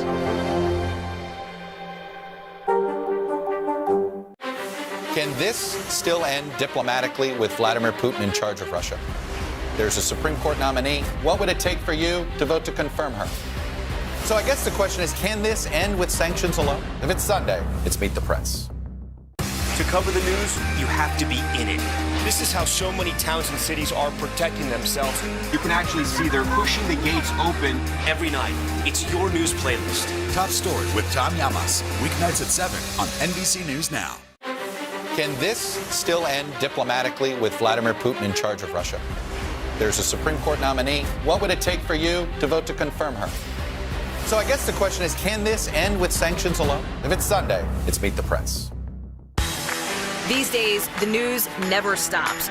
The morning's headlines change by afternoon, and by the end of the day, it's all totally different. So let's get into it. What's happening right now, what it all means for you for an hour every day. I get it. I know that it can be hard to keep up. So let's get started together and go from there. Hey, I'm Hallie Jackson, and we have a ton going on tonight. Here's the deal. Hallie Jackson Now, weekdays at 5 on NBC News Now. Now, everyone who I've ever interviewed loves the high moments in life, but that's not obviously where they learn anything. They learn things on their deepest valleys. What was your deepest valley? My deepest valley. Oh, gosh. Okay. Remember, I was in Philadelphia. I was drafted to the Cleveland Browns in 2012. In 2013, the Philadelphia Eagles, they traded for me. I was now in Philadelphia, but remember I told y'all I was cut 5 times by that organization. One of the final times I got cut, and what people don't realize about the National Football League, when you get cut, they instantly remove your access from the building. You can no longer go into the building for anything from a Gatorade shake to a workout to anything. I lived in Philadelphia. I lived very close to the Rocky Steps, but I still wanted to continue playing. So true story. After I got cut, I believe it was the second to last time, I would have to go to an abandoned field to work out. I showed up one day and the field is covered in nothing but pigeons. I didn't have bags. In football, you need bags about 5 feet long and 1 foot high to just do different drills over. You might need to hop over the bag. You might need to sprint in front of a bag, then backpedal behind another one. Just do different drills. I didn't have bags, so I had to steal street cones, construction orange street cones. So now imagine, I used to be this NFL player on Monday. But on Tuesday, I'm in an abandoned field, shooing pigeons off of the field, stealing construction cones, laying these construction cones on this field that was once overrun by pigeons, and I'm working out by myself, knowing that 20 minutes across town, all of my teammates and my best friends are there. Those were the lowest moments of my life. Man, I kept it up until I got another call, and the Eagles called me back, and they signed me again. But then I broke my thumb, and after I broke my thumb, I'm having surgery, and I knew one of two things. If they had to put pins in my thumb, the Eagles were going to release me. Because if they put pins in my thumb, I could not play because pins protrude from the skin. So you can't put a bandage on it and play with it. If they put screws in my thumb, I could still play because with screws, you could put a club on your hand and still play. So immediately after my surgery operation, I wake up and I look at the doctor and all I ask him is, pins or screws? Because if he says pins, the Eagles were going to release me for the final time. If he says screws, then I am still going to be employed. I wake up still partially sedated and I just say pins or screws, and he says pins. I start weeping. I go to the Eagles facility. The general manager meets me at the front door and he says, "Hey, Emmanuel, coach wants to see you. Bring your playbook. That means you're getting released." With my left hand, I now have to pack up my locker for the final time. I have a huge trash bag with tears down my eyes and my hand casted. And for the final time, I left the Philadelphia Eagles facility. Funny enough, and interestingly enough, for those interested in that story, I lead the book, Illogical. The chapter starts with pins and screws. And so the very first chapter is pins and screws. I feel like God was busy trying to tell you all along that it was time to say goodbye to football, but you just wouldn't you weren't listening. Remember you said you got to listen? You were like this, not yet. I need pins or screws. I need to get down to the end. I need my 5 times. It was terrible. But truly terrible. But that does, Emmanuel, bring you to that thing, which, again, I keep going back to, which is how do you know if God's trying to tell you to work harder, which is what you were doing all those 5 times or how do you know if he's trying to tell you pivot, time to pivot now? How do you know when it's time? I think when you have exhausted your emotional, your financial, and your spiritual bandwidth, and it's like, you know what? Unless this works, and if this is not blessed, I am going to move on. You know, just back to your book for a minute, Illogical. What do you hope that people, I know there's a lot of great life lessons in there, and I don't even know where to begin with them, quite frankly, because every time I turned a page, I was like, highlighter, but it's got really good original ideas. But give me a couple that you think that people would like to take away. Along your illogical journey, so many people are going to tell you what you can't do instead of what you can do, and you are going to need to block out that noise. So do not ever forget your earmuffs. So on your destiny towards being the best version of yourself and living the life of your dreams, you're going to have a might be crazy moment. We already discussed that first drop of rain moment. When you are being illogical, there's going to come a point in time when you have and you experience that first drop of rain, which tells you your success is coming. True story. In 6th grade, I was at my friend's house and we were eating burgers. His older brother walked in and he threw something at the table. My dear friend ran from the table and started hiding behind a chair. I was like, what in God's name is going on? I looked at what his older brother threw at the table and it was simply a ketchup packet. I cracked it open after checking out my friend and I started eating my fries with some ketchup. At that point in time, I learned a valuable lesson that day, Hoda. Don't be afraid of other people's fears. Ooh. Don't be That's afraid good. of other people's fears. And so many of us in life are afraid of other people's fears. Well, I'm not going to start a business because my friend was afraid to. Yeah. I'm not going to get in a relationship because my homegirl got cheated on. I'm not going to get married because my dad and my mom I've never seen a successful relationship. I can't leave this city. Nobody in my family has ever left Austin, Texas. Why would I leave?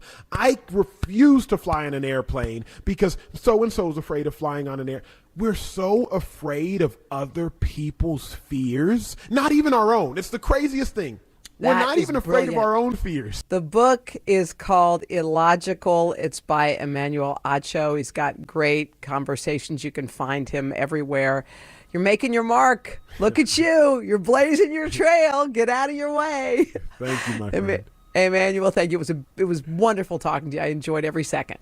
Likewise. Welcome to Today All Day. All day? Today, all day. All day. This is a long way of asking who's your favorite character you've ever played. The unicorn. The unicorn. You gotta have the unicorn. What is she right there? That's why you're saying all these nice things? Yeah, she gave me the look. Sorry to disturb your day. Everyone's mad at you, Willie.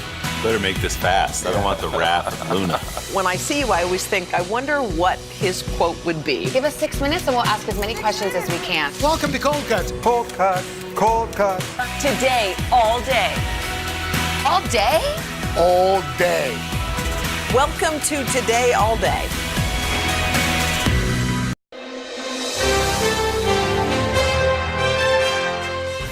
Thank you for doing this, Diane. Great to see you. Thank you for having me. Thank you for letting me do this with you. I was just telling you, I just got finished with episode 2 of Why the Last Man. Okay. It's a great premise to begin with. You're fantastic in it. Thank you. And I'm curious what you thought when this sort of idea came to you, just the concept, and we're going to do a series about it. Were you immediately interested, or did you need some explaining? Well, I thought, you're asking me to, and now for something completely different, which is sort of fun because that's what I do. I get to try on different ideas, and that was what attracted me, was the amount of zeitgeisty, controversial, global world building, world recovering issues, and who knew how much life was going to be sort of brushing up very closely against art, or maybe the other direction, art against life. He's whining about the First Amendment and calling for unity. Yes, let's all join hands with the psychotics of America.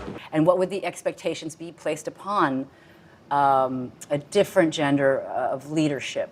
So it was almost like, I think maybe he was triggered by somebody saying, if the world were only led by women. Right. And then you think, well, let's dig into that a little bit. What would it be like? So that's the journey we take in a quote-unquote woman-only world after the demise of 50% of the population, the Y chromosome. You're doing everything you can for everyone you can. But ma'am, without men, there is no future. I hear you, but we're just trying to survive the present. We call it Men, and the title, of course, says Why the Last Man, so it's not a big surprise. It's not a spoiler alert, but there's double entendres even on the title. Why? Well, what does that mean? Well, why is the first letter of my son's name? Oh, so your son survives. So not every man. And what is a man, by the way? How do we delineate what that term, gender roles, and what do we delineate by how would a woman behave in a leadership role? Would she be up to the task? But I wanted to be part of a world-building show and see where it was going to lead, because there's so much great source material in the graphic novels. Like I say, I'm 2 episodes in, and I still have so many questions that I know you're not going to give away today. What is this thing? What exactly happened? How did your son survive? Right. There's so much in the air still that will carry through the length of the series.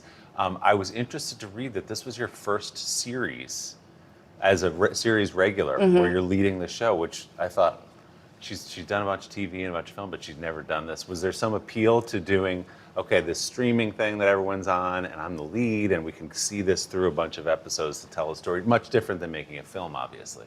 Well, I'm a sucker for a dare. I can own that, and I wanted the experience of doing something completely different in my craft, which a lot of people have become extremely comfortable with, and that is not knowing what the writing is that you're setting yourself up to fulfill. One of the things that I love to do is to look at work in terms of the conversations that grow out of what were you thinking when you took this role? Why this? Why now? And it's so complicated to answer this question, but it's also very timely because of the many things that have occurred in the world. I mean, when I read this originally, well, first of all, I have Googled how many women have portrayed the US president. I had to do it. I was like, apparently I'm number 18. Okay. And our 18th president. We are going to have to keep making hard choices. to try to help deal with the panic and the outrage. Yeah. I mean, yeah. And I have some very dear friends who have already portrayed this character, I mean, whatever we have in our mind's eye of the leader of the most important leader of the free world, and all of those, you know, self-aggrandizing, and rightfully so. The role of President of the United States has been a very big trigger point for a lot of people for a long time. And suffice it to say that when I was describing to people when we were shut down in the pandemic and we were dealing with so many changes in the world, global, and yet also very sort of tethered to who is president and what that looks like, and what does that say about our country. Yeah, I mean, this was, as you say, written, these are based on books for people who don't know, after 9/11. I think the first one came out in 2002, and then there were more after that. But my gosh, it's about a pandemic. There are echoes of what happened in this country on January 6th, of civil society sort of disintegrating before our eyes. The frame changes, the art, always. You could put a piece of art, even if it's not art. If you frame it in a certain way, people will say, well, that's art. It's easier sometimes to portray somebody who's really existed in history. Then you can say, well, she did it. I'm portraying something that really happened. And this seems so far-fetched. So to play the president confronting it was very prescient, very zeitgeisty, even more than I bargained for when I signed on. To stand on the edge of the cliff and jump takes a lot of guts. We are meeting people one after the next who've made profound changes. I think you're going to be blown away by the life lessons. Join Hoda for new episodes of her podcast, Making Space. Listen now. Top Story with Tom Llamas. Weeknights at 7 on NBC News Now. To cover the news, you have to be in it. This is how so many towns and cities are protecting themselves. You can actually see they're pushing the gates open every night. It's your news playlist. Top Story with Tom Llamas. Weeknights at 7 on NBC News Now. Sometimes the news can be difficult and overwhelming for kids to understand. Ukraine and Russia. Could you help me understand what's going on? So to help make sense of it, we've created a newscast just for them. We hope your family will watch Nightly News Kids Edition. What happened here is a story of loss and salvation. There were residents who hung on for dear life. This is where you took shelter, in this closet. I took shelter right in this closet right here. Rioters banged down one of the doors. Have you found a way to reconcile it a year later? It really hurt to see this place that I love so much treated with such disrespect. Was it an act of cleaning or an act of healing?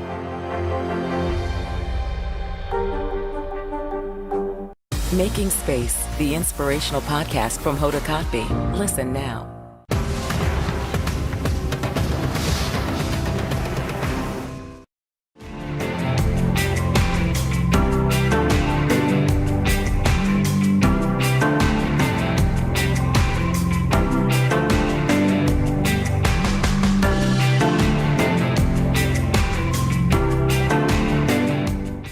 What did you want to bring to a representation of a woman being president? Because there she is Well, standing. I'm wearing my patriotic colors. Yes, I noticed that. Very nice. Well, of course, the humanity of it, the shared experience of it. The line of succession was decimated by the amount of death and the amount of grieving that she has. In order to be a good leader, you have to be the best follower, in a way. So she wasn't chosen. She wasn't voted in. So there's a lot of controversy around inheriting the job that she wasn't voted for, you know. And so, hey, that's prescient too this year. Voting became very important, and the controversy around our votes considered authentic. The process, once you begin to have doubt enter into that conversation, now you've tilted the conversation into what is reality? It's the inner journey of this woman who is struggling to lead while she knows she's violated her ethics in order to do what's right for the world, which is, if you have a survivor, don't you want to try to make it possible for there to be more than just one survivor. You've spent a bunch of time in the halls of Congress as an activist, and I want to talk to you about that in just a moment. A small bunch, but Yeah, legally, but I mean, yes, I have been to the halls of Congress. But you've been, yes, you have. There's photos, so I know Yes, it there really are. did happen. I've seen them. Okay. In my day job, I covered politics, and just the way you sort Yes, of you carry did. yourself, some Nancy Pelosi in the way you walk down the hall, and you're surrounded by your staff and your reporters. Your relationships with people who serve, did you bring some of that to understand what it means to be in a position of power politically? I have enough audacity to bring the little things that I believed in to the Congress people who were willing to meet with me and talk about the issues. And those were conservation issues about the health of our oceans at that point. There's always some legislation, right. that needs help to get the ear of the people who actually turn these things into law. That was my secret ambition when I was a child, was to become a lawyer who could help make laws. We need laws to catch up to the reality of our planet. We only have one. When you do go to Capitol Hill and you knock on the door of Congress people, do you find they're at least more aware of the problem? Are they more receptive to it? It doesn't feel like some radical tree-hugging idea anymore, that like the middle of the country understands that this is a problem because it's happening in front of our eyes. This is science and this is real, and people need to survive and live. And people are scared of the conversations. So you've got a lot of fans who listen to you. What would you say to them about what we need to do different day to day? Forget the big macro, but how do we make a dent in this as we go about our lives? Well, I mean, I didn't bring my book. I was going to bring it and show it to you. It's called What Can We Do? Actually, it's called What Can I Do? And it's Jane Fonda's book. And it's all about her experiences going out of her comfort zone and allowing her fame to mean something on this planet while she's here.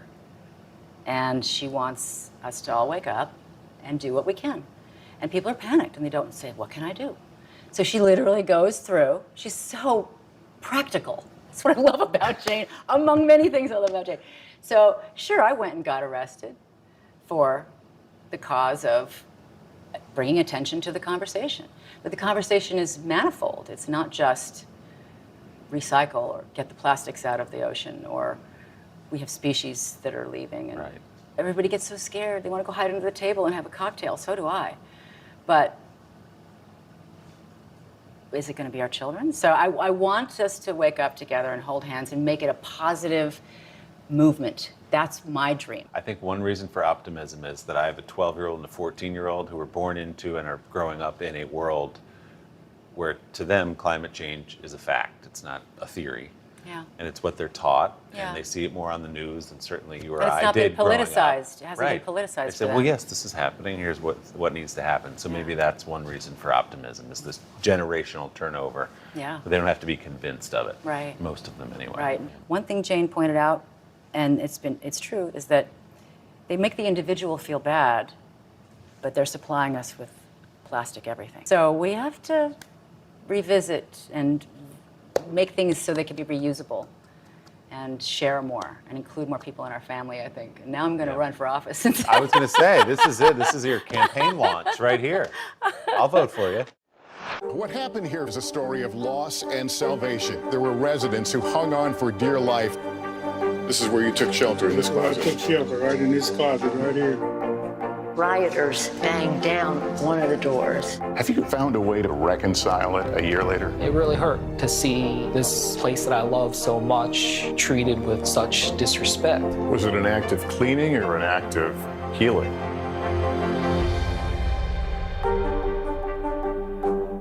Top Story with Tom Llamas. Weeknights at 7 on NBC News Now. Today is now a podcast, available every morning. Listen wherever you get your podcasts. Making Space, the inspirational podcast from Hoda Kotb. Listen now.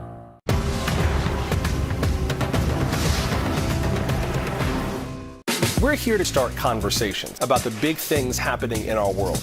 Because it's not my job to tell you what to think. My job is to think about what you tell me. Now Tonight with Joshua Johnson. Streaming weeknights at 8 on NBC News Now. To stand on the edge of the cliff and jump takes a lot of guts.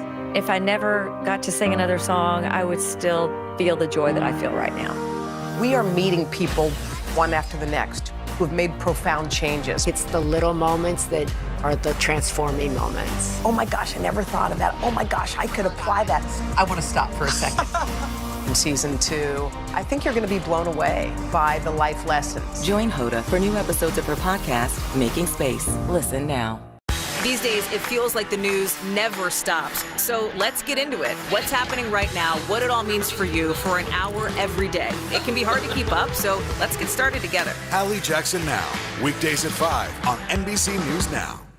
Making Space, the inspirational podcast from Hoda Kotb. Listen now. Top Story with Tom Llamas, weeknights at 7 on NBC News Now. I didn't realize until you walked in here, but we're surrounded right now by Diane Lane memories.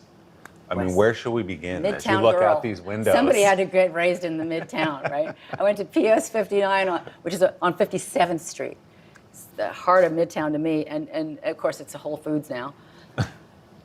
There's so much I could say about that. But anyway, yeah, so that's the building where I had my first audition. It was the Gulf and Western building.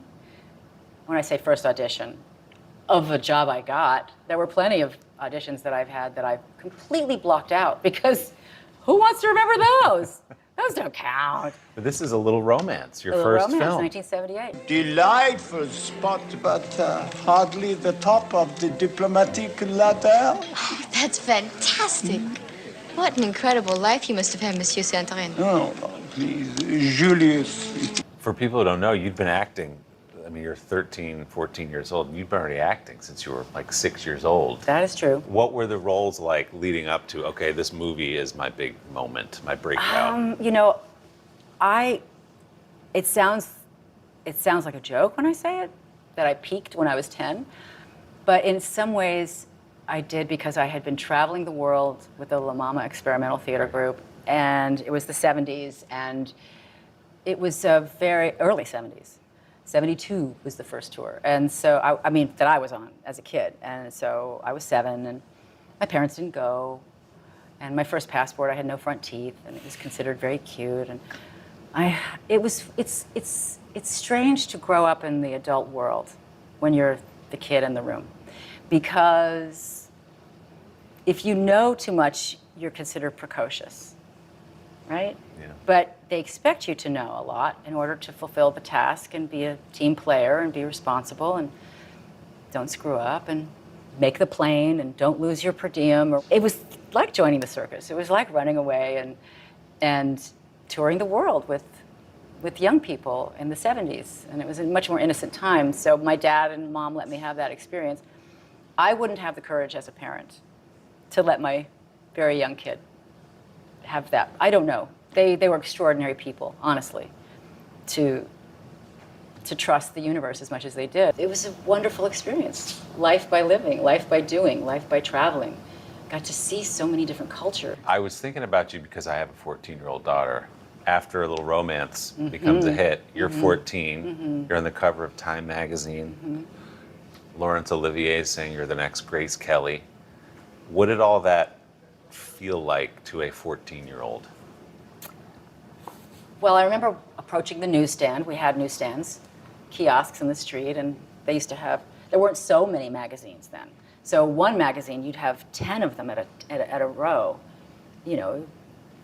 And I guess 1978, I mean, you'd have, I'm not going to list the magazines, but Time magazine always had the upper right-hand corner as if it were dog-eared, and you'd see a photograph of some world leader. And in my case, it was Henry Kissinger. And I thought, this is really bizarre.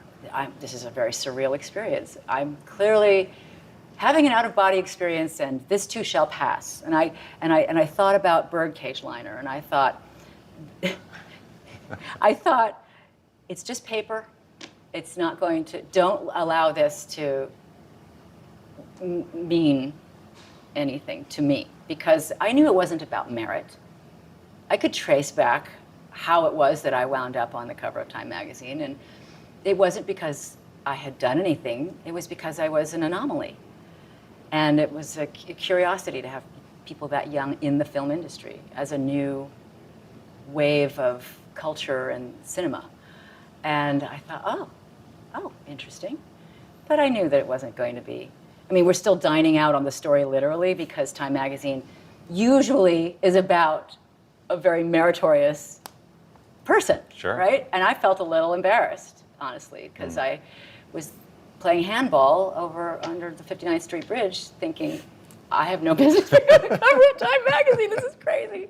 I'm sure my dad was thrilled, That's my kid, Of course. But I'm sitting there going, please don't ask me to live up to that. But where did you get the wisdom to have that perspective at 14 years old? Because it seems... Growing up around adults, probably. Right. No filter from people around me. But the tempered innocence, you lose innocence as you grow, and then you start to value your own innocence. And that was working with George Roy Hill. That's what he said about his movies. That they're always about innocence, the loss of innocence of the main character. So he saw the theme in his own work. That's cool. When you're not, he didn't have to audition for his jobs. You could create your own job. It's different when you're an actress. You sort of go, is this going to be the one? Do I feel like I want to do this? It's different than writing it and having a vision for the end product. I'm sort of a tapestry thread, and how they edit it and how they put the music and the credits and how they promote it. It's all out of my hands, and I like it that way, because if I were in control, then I'd have to take all the blame. It's not worth the credit. It's too big a risk. That's so interesting, right? It is interesting. Yeah. Because you could say, well, what's the next one? Right. Next. Right.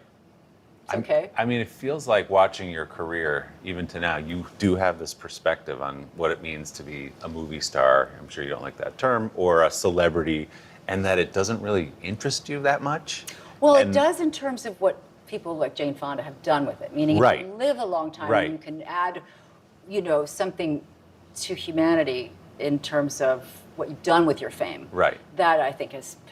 But the things you went through as a child, becoming a child star can ruin people, obviously. And then you're in Coppola movie, they push you through, and you have this incredible young career, but you survive it, and then some, and you're being nominated. Isn't it interesting that they use the word survive? Yeah, well, because there are some people it is a gauntlet of Yeah. potential bad choices that you're not even supposed to be aware enough to make good or bad choices. It's all luck, or some person in the background who's a marionette and you're the puppet, and there's strings being pulled that allow you to have good fortune compared to somebody else. One of the things my dad said to me as he knew he was dying, he said, isn't it enough, Diane? Don't you think it's somebody else's turn? And because he's brutal. My dad was famously brutal, hence an acting teacher. Right. Cut you asunder, right, in a way that nobody else can, or you wouldn't allow anybody else to. And it was almost like saying, are you going to keep going? I knew he was daring me to keep after it. He wanted me to have one of those lifer type careers. And you have. Right? I Yeah, mean, look, but here you are. Am I supposed to go another 30 years? It's like, so what's the secret if somebody's watching right now to keep that ball in the air the way you have, to have had all these phases where you go... Being open to change. Really? Yeah. I think so. Being open to change. I mean, the human body is very humbling, and if you're a woman, you certainly are aware of the way change is part of your fate, because there's only a window of time within which you can procreate. And that is such a blessing. And it is also a measure of worth that men don't experience. And it is also a tremendous gift because you, in some ways, get to be born fresh. I gotta watch my terms because my grandmother was a Pentecostal preacher. I don't want to get into trouble. But you can be born freshly in your own self-understanding by not internalizing any longer the male gaze. Unless you want to. Right. unless it's fun for you now, and you can do it your way on your terms. And so I'm watching women these days, and I'm very heartened by the diversity of representation that is accessible to young people today. But see, it takes strength. You have to be able to come up against all these things that want you to internalize them and make you an insecure person. So every little lesson that you get and being able to change and adapt and not let it define you is the goal for women, I think. These days, it feels like the news never stops. So let's get into it. What's happening right now, what it all means for you for an hour every day. It can be hard to keep up, so let's get started together. Hallie Jackson Now, weekdays at 5 on NBC News Now. To stand on the edge of the cliff and jump takes a lot of guts. If I never got to sing another song, I would still feel the joy that I feel right now. We are meeting people one after the next who've made profound changes. It's the little moments that are the transforming moments. Oh my gosh, I never thought of that. Oh my gosh, I could apply that. I want to stop for a second. In season 2, I think you're going to be blown away by the life lessons. Join Hoda for new episodes of her podcast, Making Space. Listen now. These days, the news never stops. The morning's headlines change by afternoon, and by the end of the day, it's all totally different. So let's get into it. What's happening right now, what it all means for you for an hour every day. I get it. I know that it can be hard to keep up. So let's get started together and go from there. Hey, I'm Hallie Jackson, and we have a ton going on tonight. Here's the deal. Hallie Jackson Now, weekdays at 5 on NBC News Now. Top Story with Tom Llamas, weeknights at 7 on NBC News Now. For breaking news in our changing world, download the NBC News app. Today is now a podcast available every morning. Listen wherever you get your podcasts. You've been consistent. Was it gratifying in that run, sort of perfect storm, unfaithful, under the Tuscan sun, to just have this? People knew you from a little romance, and they knew you along the way, and then here she is again, you know? John Cusack and I made a film together, and we sat in the trailer at one point, and he said something that I'm going to quote, and he's going to have to forgive me, because maybe he would disagree with himself at this point. And there were these books on the table, and he says, I think we're the coffee table book actors. We make everybody feel super comfy, cozy. We've been there since they were 12. They are now whatever age they are, and we're still here, and they know they're okay because we're still here. And I thought, I can work with that. I'm not ashamed of that at all. I bring it because we want to see what else you got. And that's part of the reason I chose this show, is because it's so completely fresh and different for me as a show, even if I were just watching it. So to think of myself in it, get a little squirrely, but that's the fun of it. You're supposed to do the work that scares you. It's funny, when I interviewed him for this show a couple of months ago, he was saying sometimes he'll be watching TV and he'll come across a movie on cable, and he said it's like looking at your old yearbook photos. You go, who is that guy? What is up with your hair? Who is that guy? You know? Fun. Do you ever come across your old stuff when you're watching TV, or do you? Well, I call it my young stuff. Yeah, It cuts both ways. I mean,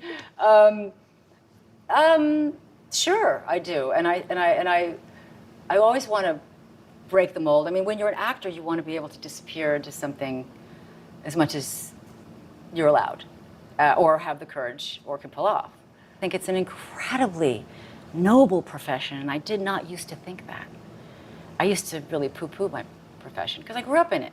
Yeah. You know, wherever you grow up, you have to leave. And this pandemic, actors got me through it. And of course the crew and everybody that makes actors shine. But they're the ones on camera. Everything that makes that moment possible, yes. But the actors get us through it. And the comfort we have taken from watching the shows. But my hat's off to the profession, because we're able to increase our compassion and have diverse experiences vicariously, and expand our imagination and our sense of what's possible for ourselves. We feel seen. They're championing something that we wish we could champion, so we have champions now. It's an amazing craft, and I see why so many people want to break in, and I'm glad for my daughter, because there's a lot more a lot more access. She's into it, right? She's into it. And you've encouraged her? You know, I discouraged her. Oh, you did? I think most people in my profession discourage their offspring. Because you know too much. I know too much. And she has seen behind the curtain in Oz, as I call it. And after graduating Gallatin at NYU, and after her journalist education, this is the real storytelling in a way. In a way. And I think I have the sense that she's going to morph into writing things. That's every parent has a fantasy they project onto their kids. So forgive me, Eleanor. But I think she's got it in her to be sort of I always say you can replace an actor. They're the most replaceable thing in a way, but you can't replace the writing. That is, if it's not on the page, how do you expect that to get to the stage? Right. It's got to be in the writing. And I think she's incredibly gifted. And of course, she can act. She's beautiful. That's fine. But I still think that, write something for actors to do forever. Then to me, that's the highest height. Well, congratulations on the series. It's Thank outstanding, you. and it's just fun to walk through your career. Because it's a pleasure. Honor to speak with you today. Nice to see you.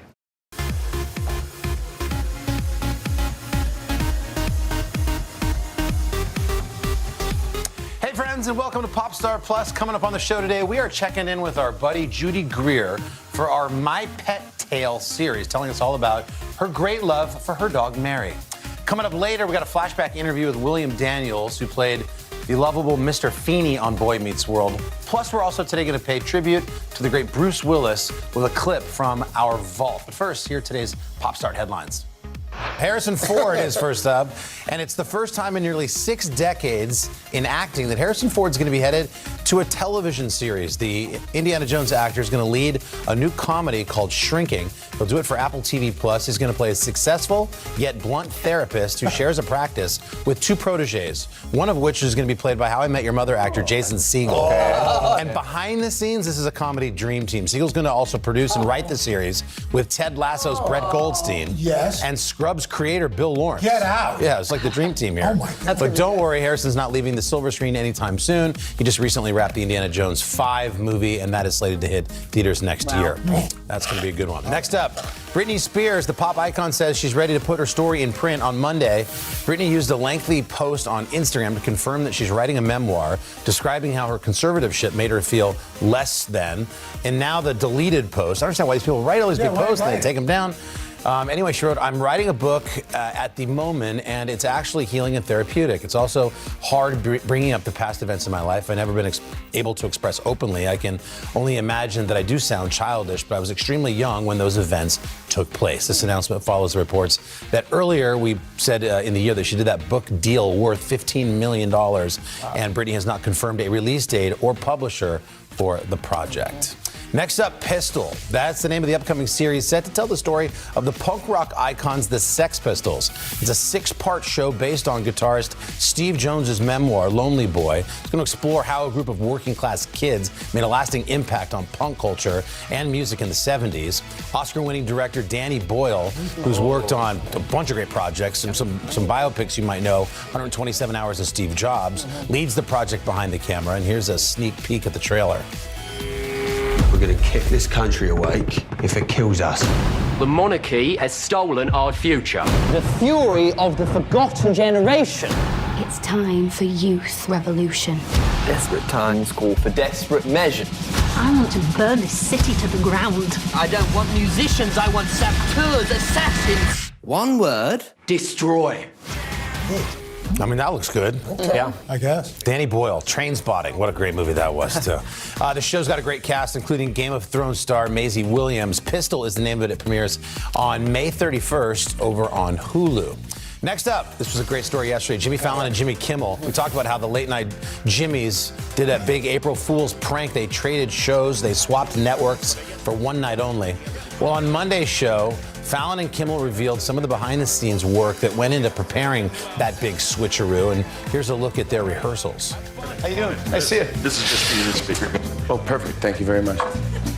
What? Say it again. Jimmy, let's stop. Spit into. Yeah. Okay. Thank you. Something I do. What have you heard? I don't spit in things. Spittoon was on my rider. I already forced everyone to go Fallon, Fallon. And we sent it to Jimmy, and we haven't heard back. We're not going to fight about this, okay? Oh, sorry. I took your lecture. It's Jimmy. I started talking. Okay, here we go. That's funny. He saw Jimmy's line. He's like, "Oh, Jimmy says this." Like, "Oh, that was for you, not for me." It was a funny bit. There was a woman out on the plaza yesterday. She said, "We've been waiting to see Jimmy Fallon for like 5 years, and we came on Friday." One day. Right. And then Jimmy Kimmel came out, and my husband was like, "We don't even like Jimmy Kimmel." Oh, come on. Oh, yeah. They're lucky to get a Jimmy. Right? Yeah. Right, you got a Jimmy. Yeah. And finally, we've got big birthday love going on between some of TV's most iconic duos. First, check out this lovely little tribute from our friend Mariska Hargitay to her Law & Order co-star Chris Maloney. Hargitay sharing this snuggly snapshot in honor of Maloney's 61st birthday. The actress writing in the caption, "Chris Maloney, you're aging like a fine wine. Hashtag he still got it." Now, we know they're close friends in real life, and we can only imagine the fuel this is adding to the will they, won't they for Benson and Stabler fans out there. And speaking of friendships decades in the making, how about this other duo, Beverly Hills 90210 buddies, Jenny Garth and Tori Spelling. Tori shared this retro photo of the BFFs in honor of Garth's 50th birthday this week, writing in the caption, "You are more beautiful today than you were 30 years ago. You are truly my sister in this lifetime." Isn't that nice? They're good friends. I didn't know that. Yeah, very good friends. Cool. And that is your Pop Star today. All right, a few more headlines for you. First up, Olivia Rodrigo, the young pop star, cleaned up on Sunday night at the Grammys, earning 3 awards thanks to her hit singles Driver's License and that debut album Sour. But unfortunately, those golden statues are a little bit heavier than they look, apparently. While posing for photos backstage, one of Rodrigo's trophies tumbled out of her arms and hit the ground, the award snapping into 2 pieces. She shouldn't feel too bad. This has happened before to other big-time Grammy winners. Taylor Swift comes to mind in 2010 when she lost an award to the same fate after trying to balance 4 of her trophies for a photo op. Maybe next year the Grammys could help these artists out who win all these awards with a podium or a shopping bag. And finally, Lisa Kudrow and Mira Sorvino. Last night, the Romy and Michelle co-stars stopped by the Late Late Show with James Corden and chatted about their recent reunion on stage at the SAG Awards, because since then, fans have been dying to know if there are any plans for a sequel. We'll check out what the on-screen and real-life besties had to say. There's a lot of talk lots of talk about whether or not there would ever and could ever be a sequel to the film, which I sort of feel like, I think I'd be really interested to watch that. Is that something that would happen, Lisa? It could. Why not? I mean, anything can happen. Would you want this to happen, Mira? Yes. I've been wanting it to happen forever. There seems to be a hunger for Romy and Michelle still, which is wonderful, and it might be the most important thing I've ever been a part of. Yeah. Like, that's crazy. A lot of love for that around here, too. Savannah Guthrie comes to mind. So count us in for the Romy and Michelle's 40-year high school reunion. All right, we've covered your headlines, and there's a lot more coming up, including actress Judy Greer opening up about the many, many ways her lovely dog, Mary, has changed her life. Making Space, the inspirational podcast from Hoda Kotb. Listen now. To stand on the edge of the cliff and jump takes a lot of guts. We are meeting people one after the next who've made profound changes. I think you're going to be blown away by the life lessons. Join Hoda for new episodes of her podcast, Making Space. Listen now. We're here to start conversations about the big things happening in our world, because it's not my job to tell you what to think. My job is to think about what you tell me. Now Tonight with Joshua Johnson, streaming weeknights at 8 on NBC News Now. Making Space, the inspirational podcast from Hoda Kotb. Listen now.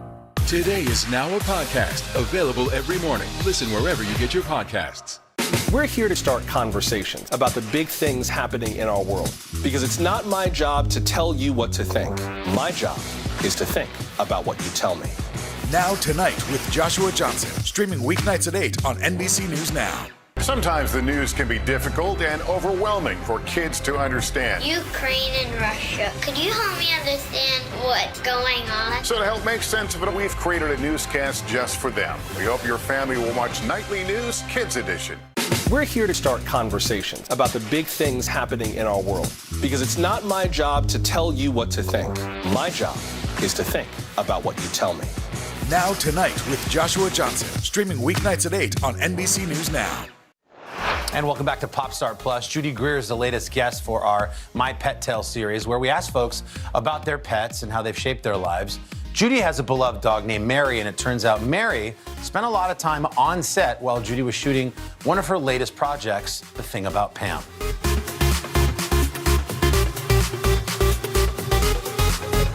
my little furry creature. Her name is Mary Richards, named after the title, Mary Tyler Moore's character from the Mary Tyler Moore Show.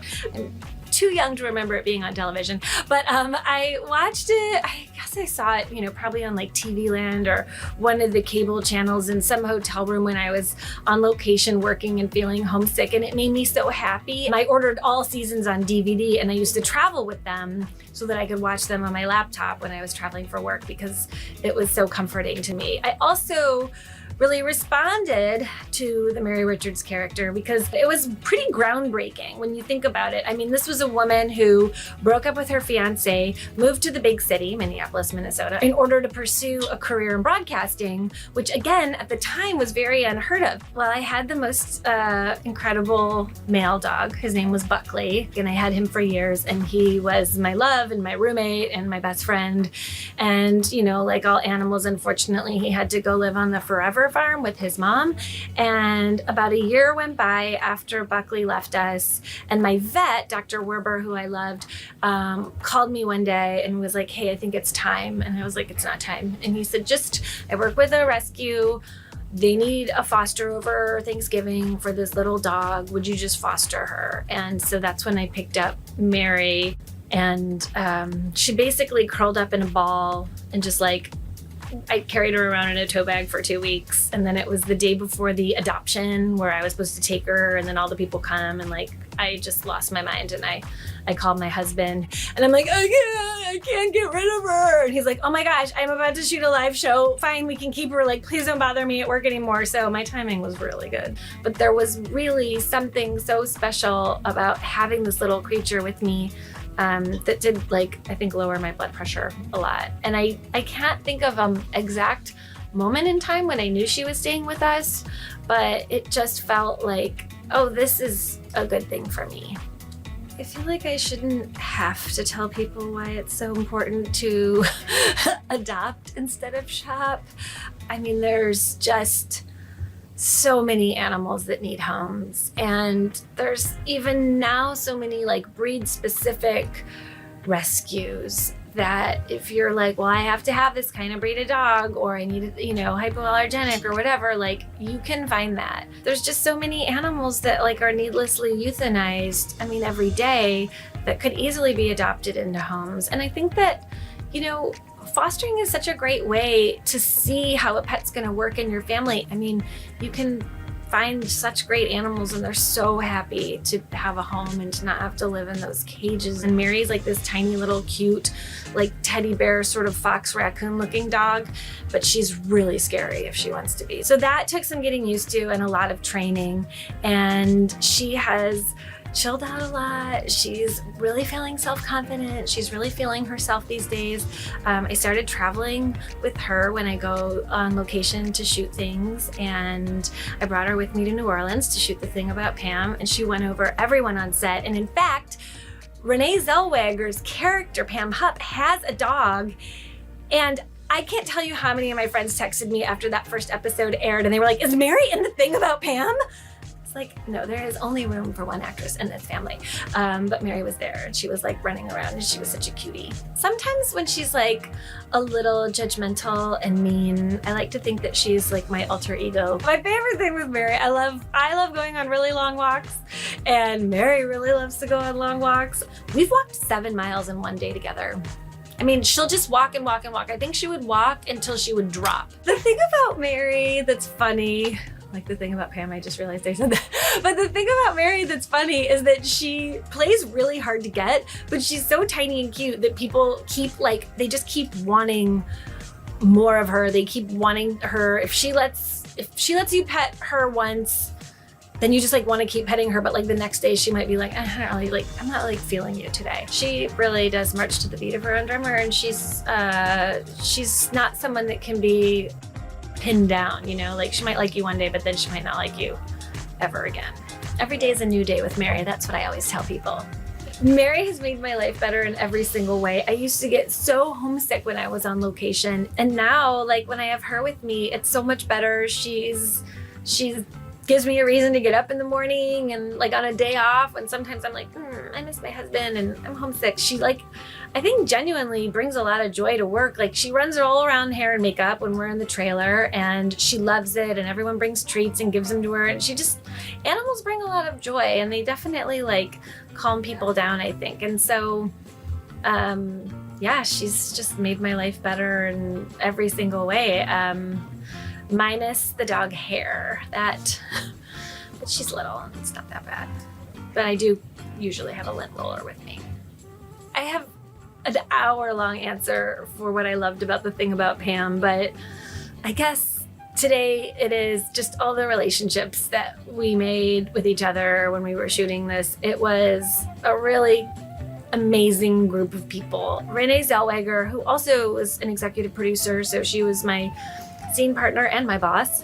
Can be a little nerve-wracking sometimes, but not with Renee. Like, she's just so lovely and wonderful and supportive and happy.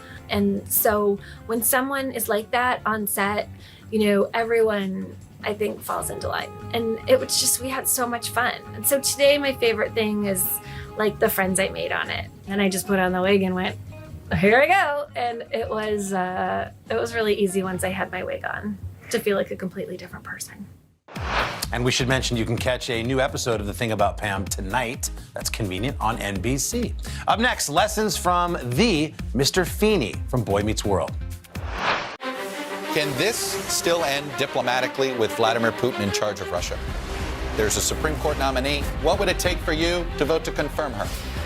So I guess the question is, can this end with sanctions alone? If it's Sunday, it's Meet the Press. Making Space, the inspirational podcast from Hoda Kotb. Listen now. We're here to start conversations about the big things happening in our world, because it's not my job to tell you what to think. My job is to think about what you tell me. Now Tonight with Joshua Johnson, streaming weeknights at 8 on NBC News Now. Can this still end diplomatically with Vladimir Putin in charge of Russia? There's a Supreme Court nominee. What would it take for you to vote to confirm her? So I guess the question is, can this end with sanctions alone? If it's Sunday, it's Meet the Press. Today is now a podcast available every morning. Listen wherever you get your podcasts. We'll meet Ukrainians who are defending their country one block at a time. When you were still in Kiev, could you hear the bombing? My name is Lester. Who's this?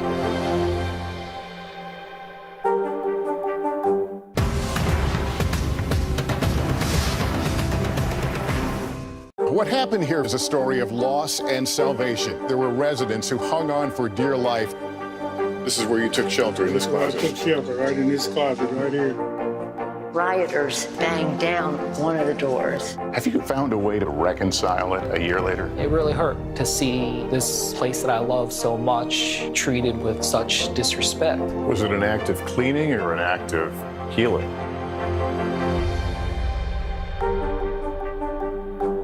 Making Space, the inspirational podcast from Hoda Kotb. Listen now.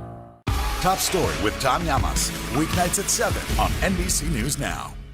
Making Space, the inspirational podcast from Hoda Kotb. Listen now.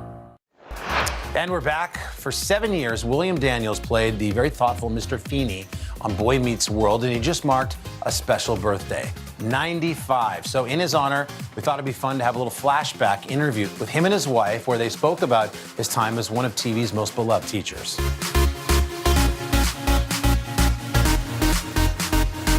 What was my favorite part about doing Mr. Feeney on Boy Meets World? There is no greater aspiration than to have love in our lives, Mr. Matthews. I wanted to make sure, and I made sure the producer understood that I didn't want to make fun of a teacher. They're too important to this country and they're underpaid. So I wanted him, Mr. Feeney, to be written with respect, which they were kind enough to do. And so I was happy to do that, and it worked out very well. What was it like for us to work together when I joined the show? We've worked together so much. Well, it was easy, you know. We work well together. We respect each other's talents, and we know each other so well that we can make certain that she learns her lines. We work very differently, by the way. Mm-hmm. And then we would shoot it. I love you all. Well, I think your favorite, I know what your favorite episode was. What was it? The last one. Oh, yeah, that was nice. They all leave the classroom, you know. And Mr. Feeney, who's been kind of a hard-nosed guy, is alone in the room. And he looks over at the empty desks, and he says, I love you all. And I thought that was a really nice way to end it.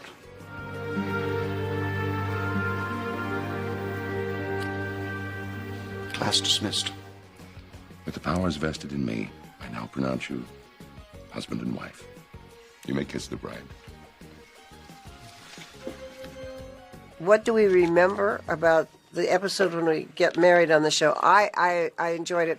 I remember I loved the dress, but we had trouble with my hair that day. So we ended up just pulling it back. And it was it's fun, you know, for older people to get married on camera. Like for older people to have love scenes on camera. That's fun. What do you remember, Bill?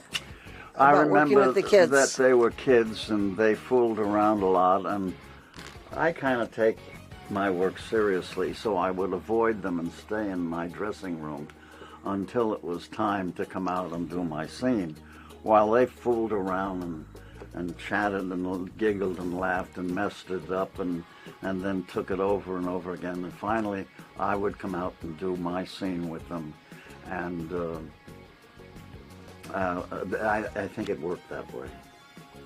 But you grew very fond of them. Hmm? You were very fond of them, Oh, really. I He was. loves it when we go back and do these conventions and get to see them again. He loves that. Yeah, I do. All right, Mr. Feeney, you're up. Feeney! All right, dismissed! All right. Feedback is all, oh God, that's incredible, right, Bill? Yeah. Feedback from teachers. It's amazing. Teachers who felt watching the show, watching Feeney, inspired them. We get all kinds of... Tearful, they cry. Oh, It's really amazing. It's incredible, the feedback, and it's gone on for so long that it amazes It's me. unbelievable to us. Yeah, it's unbelievable. But there it is, and I enjoy it, and I enjoy meeting with them and talking to them about their careers as a teacher. Believe in yourselves. Dream. Try. Do good. Do you have any favorite lessons that Feeney imparted on the show? Well, those three things. At the end, yeah. What was it? Do good. Do good. Try. Dream. Dream. And then do good. And a big happy belated birthday going out to you, Mr. Daniel. Still to come from our vault, Bruce Willis on the set of Die Hard. Making Space, the inspirational podcast from Hoda Kotb. Listen now.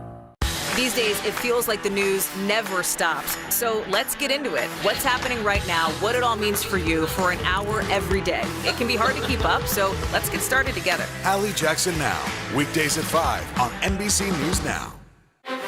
Can this still end diplomatically with Vladimir Putin in charge of Russia? There's a Supreme Court nominee. What would it take for you to vote to confirm her? So I guess the question is, can this end with sanctions alone? If it's Sunday, it's Meet the Press. For breaking news in our changing world, download the NBC News app. To stand on the edge of the cliff and jump takes a lot of guts. We are meeting people one after the next who've made profound changes. I think you're going to be blown away by the life lessons. Join Hoda for new episodes of her podcast, Making Space. Listen now. These days, it feels like the news never stops. So let's get into it. What's happening right now, what it all means for you for an hour every day. It can be hard to keep up, so let's get started together. Hallie Jackson Now, weekdays at 5 on NBC News Now. We're here to start conversations about the big things happening in our world. Because it's not my job to tell you what to think. My job is to think about what you tell me. Now Tonight with Joshua Johnson, streaming weeknights at 8 on NBC News Now. Making Space, the inspirational podcast from Hoda Kotb. Listen now. Welcome back to Pop Star Plus. Of course, well wishes continue to pour in for Bruce Willis after it was revealed that he's been diagnosed with aphasia and is going to be stepping away from acting. He's a star with nearly 40 years of wide-ranging roles under his belt. And in his honor, we'd like to play this moment that we found from our vault. This is Bruce Willis speaking to us in 1988 while on the set of one of his most defining movies, Die Hard. Bruce Willis is working on a new film now, an action-adventure film called Die Hard. It was on location for that film that I talked with Bruce about how he came by the lead role. I wasn't looking for anything. I was expecting to work through the fall on Moonlighting. We got the news that Sybil was pregnant. The Moonlighting producers came to me and said, you're going to have roughly 11, 12 weeks off. And it just so happened that the deal fell right into that slot. And we put it together in about a week's time. I'm gonna short sheet the storyline just a little bit, but John McClane is a cop who comes back and tries to patch things up with his wife on the opposite coast and goes into a building that is being taken over by terrorists and unbeknownst to them starts working against them, and the film is a battle between John and the terrorists, correct? Yes. How risky was it for you? I mean, physically? I mean, are you asked to do a lot of things that maybe the producers of Moonlighting and Glenn Kieran wouldn't be real thrilled about? Well, I made the choice to do a lot of my own stunts. I think it always helps, production value. But on a personal level, I really enjoyed doing a lot of my own stunts. This film satisfies me on a lot of levels. It satisfies me as an actor. It satisfies the little boy who still lives in here because I get to shoot guns and kill people and be a hero and be shot at and be wounded and bleed. And I really haven't been given the opportunity to do that. Let me give you a quote. And this one's from director John McTiernan on this one. Quote, Bruce wants to make the crossover from comedy to action. You buy that? Well, and he didn't say temporary. I love doing comedy. I think it's one of the best jobs on the planet to try and make people laugh, if you can. But this type of film interests me a lot. Action, more of a dramatic slant is something that I spent a lot of time working on when I was in New York, working on stage. And I really hadn't done a whole lot of comedy prior to working on Moonlighting. Moonlighting really gave me the opportunity to stretch myself in a lot of comedic ways. We also do, some fairly serious stuff on, Moonlighting. But this film is a big departure for me. Not a lot of jokes in this one. Movies are your future, right? Not TV? Yeah. Yes. Yeah, it's... I mean, is Moonlighting, and I'm not trying to send you into premature retirement, but Moonlighting's basically run its course for you? Well, I have 2 more years to do on that show. The biggest problem for myself, and I think for Sybil and for Glenn Kieran and everybody who works over there, is we have reached a point where, as I said, we've done something like 52 or 53 hours of that show, which is the equivalent of doing the same movie 27 times. As you look to your movie future, do you need this one to be a hit? I think we need them all to be hits, Brian. I mean, it doesn't hurt. I mean, it never hurts. I mean, let me bring back a quote that you gave me when we talked a year ago. God, you remember back that far, huh? Oh, yeah. I read the transcript. Parts of it were actually lucid. You said that Michael J. Fox had told you once upon a time that one thing that's certain about being hot is that there's going to come a day when you're not hot. Absolutely. Are you conscious of it slowing down? Not really. It's very difficult for me to talk about myself or about my work or my career in the third person I'm always a little hesitant to place myself on some kind of scale of how hot I am now, how hot I was last year, how hot I will be next year. I've never really thought of myself as being that hot. A lot of this has come from the press and from public reaction to my work. I try and spend as little time as possible judging myself on that kind of scale.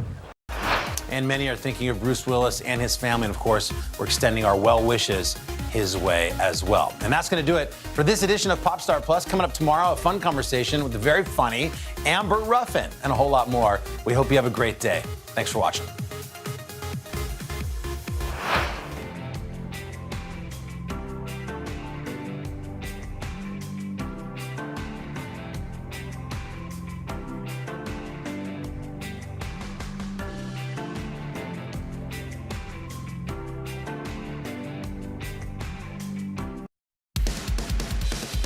Hello, friends watching Today All Day.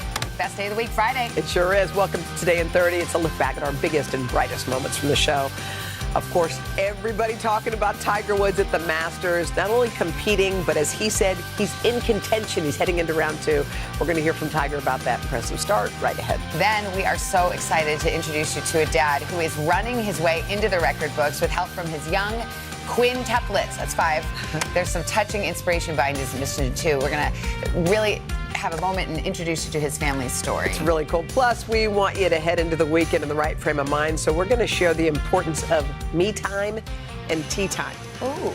We're going to explain it. Me Don't and worry. tea together? Yeah. All right. Okay, let's get this show started. Let's go. It's time for Today in 30.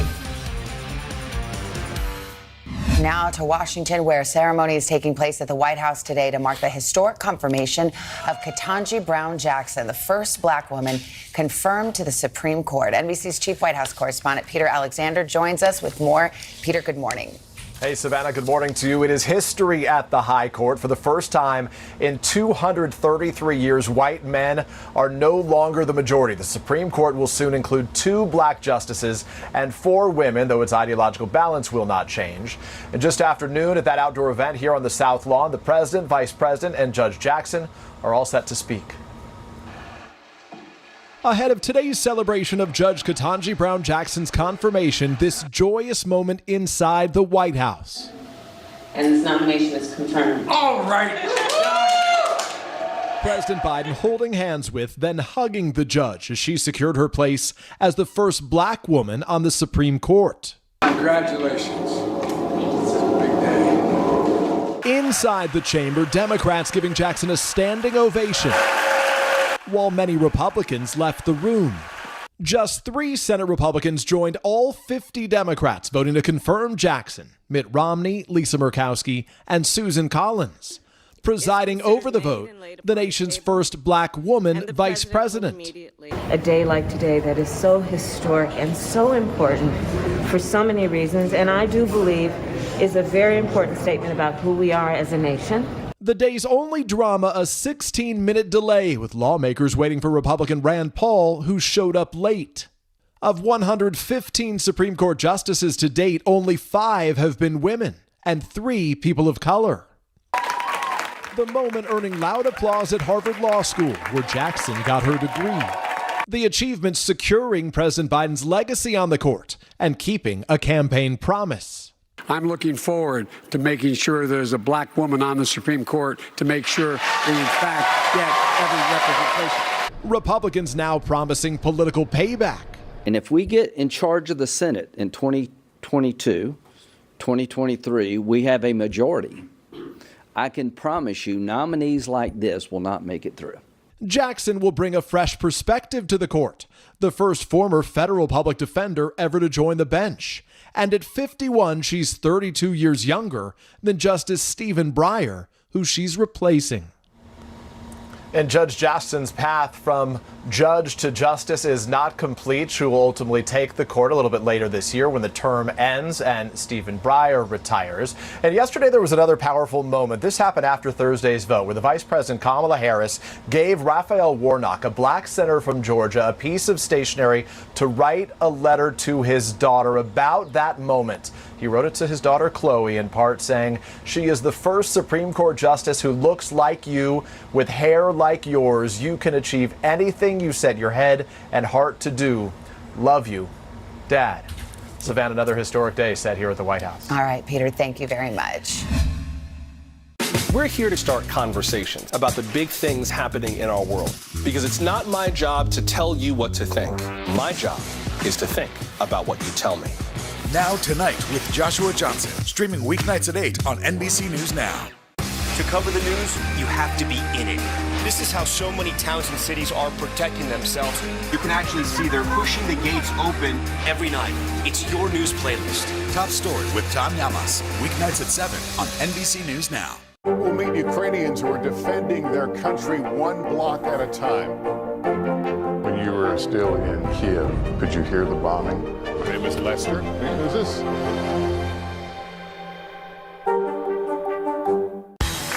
These days, the news never stops.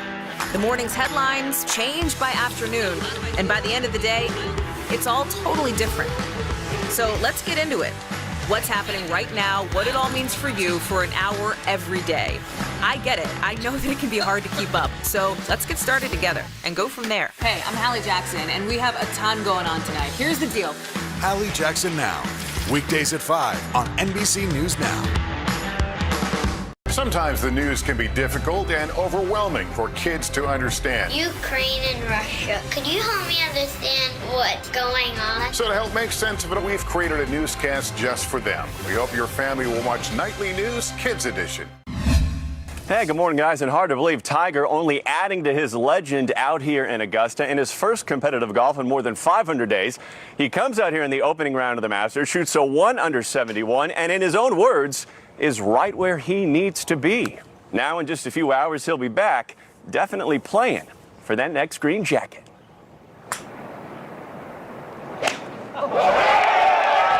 This morning, Tiger Woods roaring into his second day at the Masters, following a strong showing Thursday, barely 1 year after his horrific car accident. I'd say that's the Tiger of old right there. The trademark swing and comfort on the course where he won his first major, helping the 46-year-old tie for 10th after day one.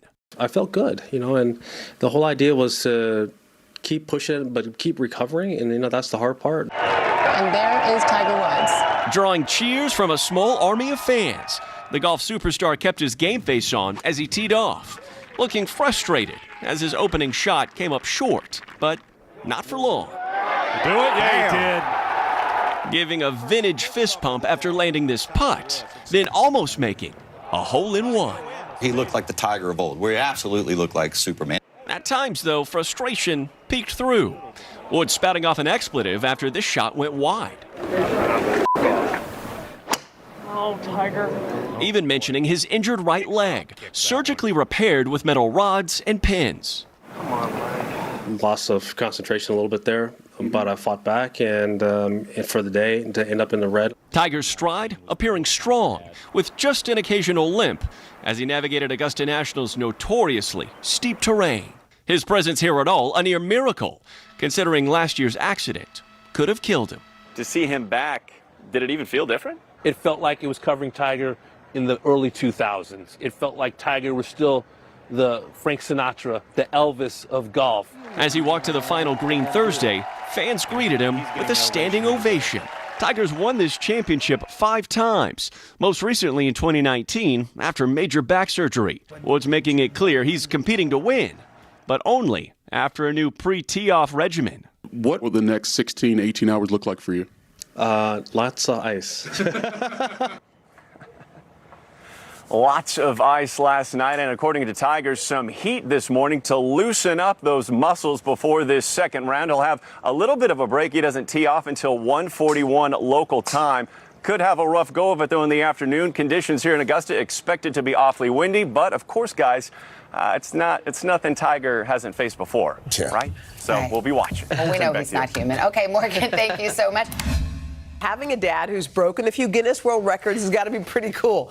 Even cooler if you get to go along for the ride. I still really can't even get my head around this story, but please meet Chad Kemple. He earned his first 2 records, pushing his quintuplets through a 10K and a marathon. It started as a way to celebrate their first birthday and how far they'd come as a family. Okay, 3 years later, with the kids now older and heavier, Chad recently completed his 3rd race, a half marathon, while holding a sign that read, "Anything is possible." We're going to meet Chad's wife and kids in a moment, but first, Chad joins us with more on the touching inspiration behind his mission to break another world record. Oh, look, the gang's all The there. gang's all together. I love it. Hi, Chad. How are you?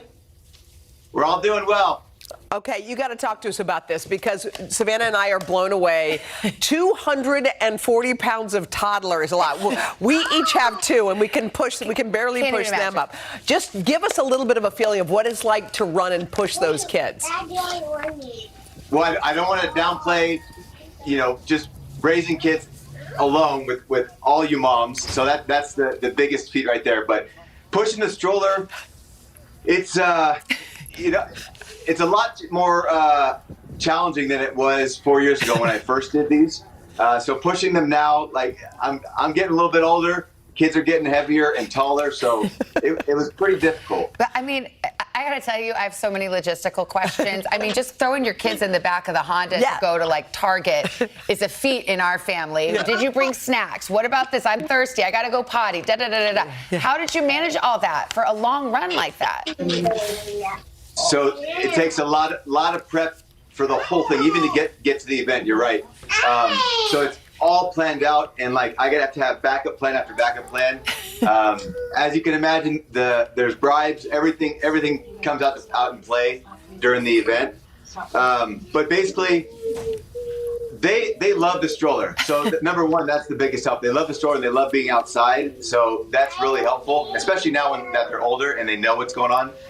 And then you got to start with the simpler snacks. You start with the crackers and things like that.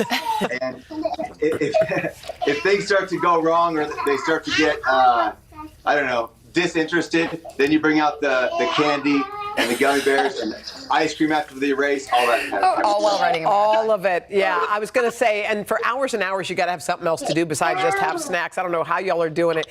Amy, we got to talk to you because, I mean, this is pretty incredible. But all of this, although it's remarkable, it comes from a kind of a bittersweet place.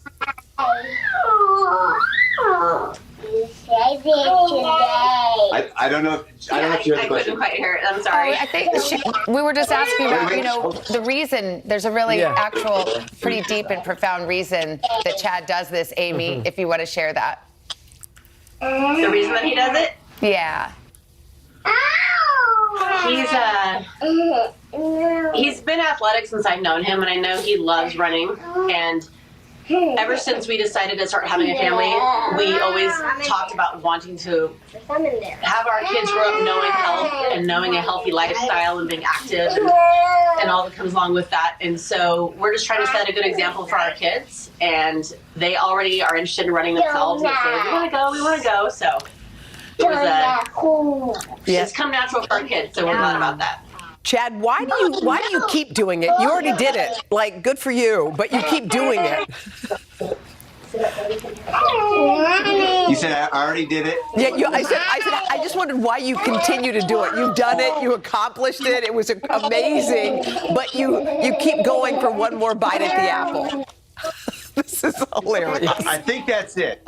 So I was trying to do all 3 of them when they were 1 year old,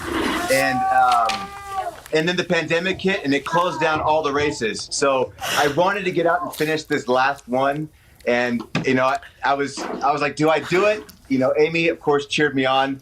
And we said, what the heck, let's go out there and try it. And the kids, at that point, they're begging for it. Dad, let's go do another record. And they know what it all is. So how am I going to turn that down? Yeah, they were yelling, run faster. Run faster. Daddy. Is that your medal? Is your daughter holding your medal behind you? Yes, there we go. Come on. Oh, wow. I know it's kind of chaos there. You got 7 kids. It's just amazing that you heard us speak at all. I just want to mention that one of the reasons Chad does it was because he wanted to honor his wife, Amy, who carried those 5 quintuplets in their whole journey, which you can read more about. But it's just great to have you guys. Thank you. Thank you, Chad. Thank you for talking to us. All right. Can you imagine? Say bye, guys. Bye, guys. See you later. Look at them. Now imagine running. No. Running up a hill with 240 pounds of toddler. I pushed 2 kids just through Central Park, and I was huffing. That's amazing. Me Amazing. too. To stand on the edge of the cliff and jump takes a lot of guts. If I never got to sing another song, I would still feel the joy that I feel right now. We are meeting people one after the next who have made profound changes. It's the little moments that are the transforming moments. Oh my gosh, I never thought of that. Oh my gosh, I could apply that. I want to stop for a second. In season 2, I think you're going to be blown away by the life lessons. Join Hoda for new episodes of her podcast, Making Space. Listen now. Today is now a podcast, available every morning. Listen wherever you get your podcasts.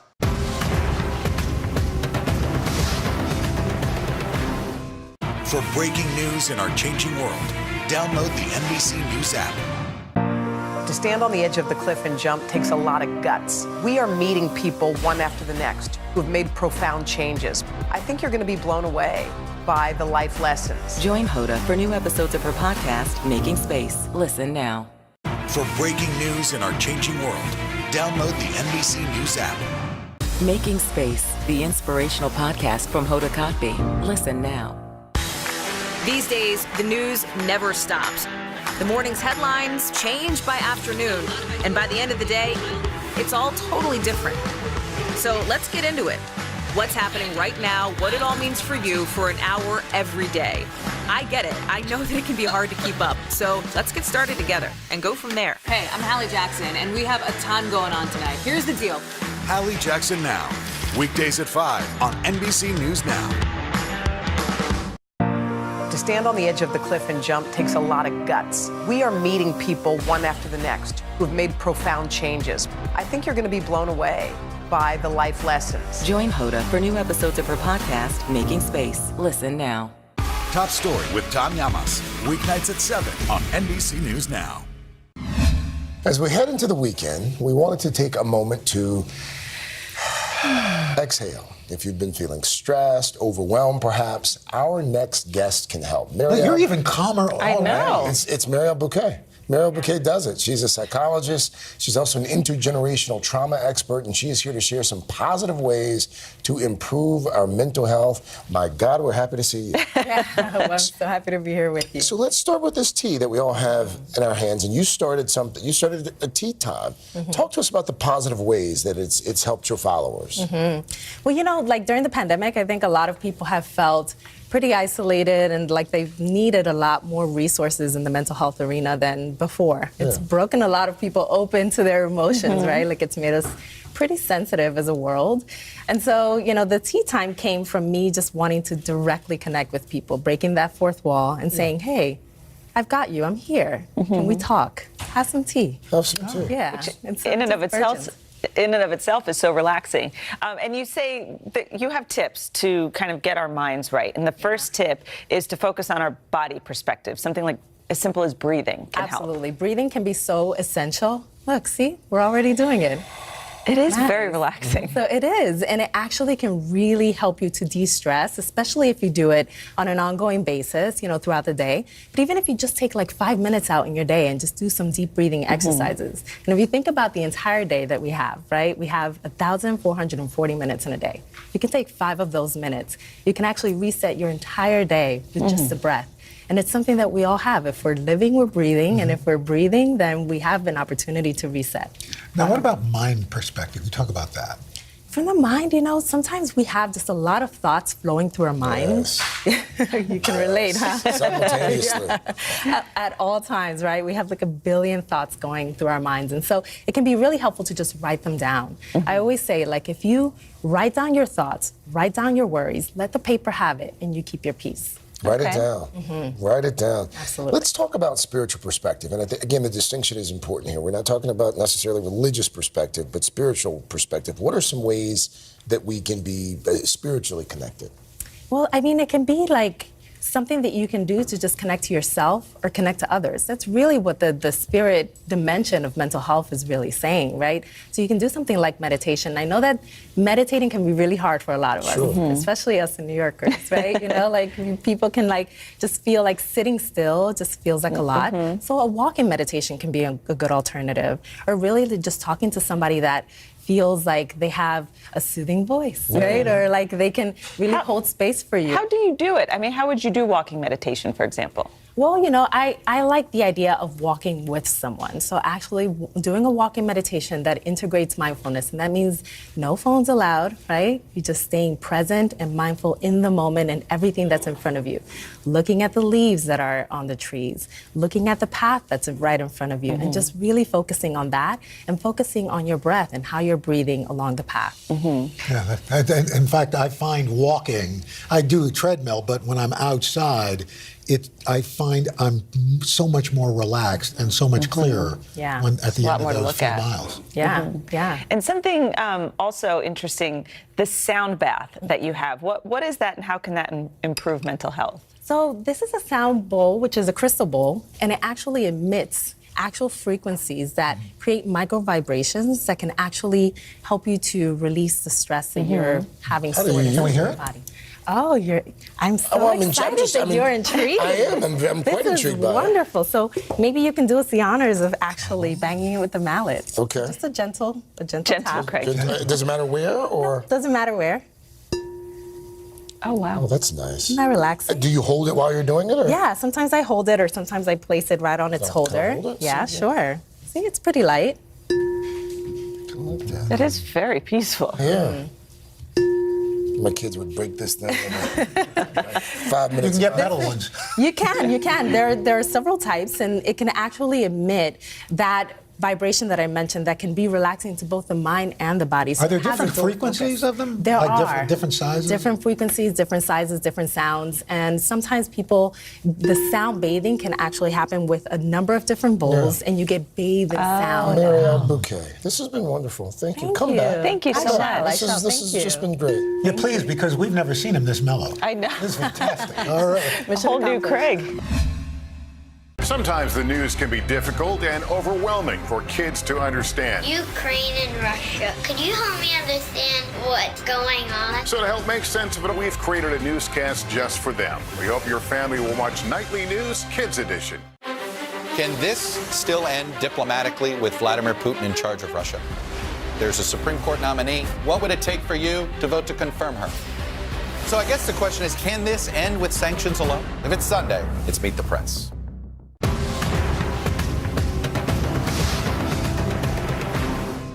To stand on the edge of the cliff and jump takes a lot of guts. If I never got to sing another song, I would still feel the joy that I feel right now. We are meeting people one after the next who have made profound changes. It's the little moments that are the transforming moments. Oh my gosh, I never thought of that. Oh my gosh, I could apply that. I want to stop for a second. In season 2, I think you're going to be blown away by the life lessons. Join Hoda for new episodes of her podcast, Making Space. Listen now. Sometimes the news can be difficult and overwhelming for kids to understand. Ukraine and Russia. Could you help me understand what's going on? So to help make sense of it, we've created a newscast just for them. We hope your family will watch Nightly News Kids Edition.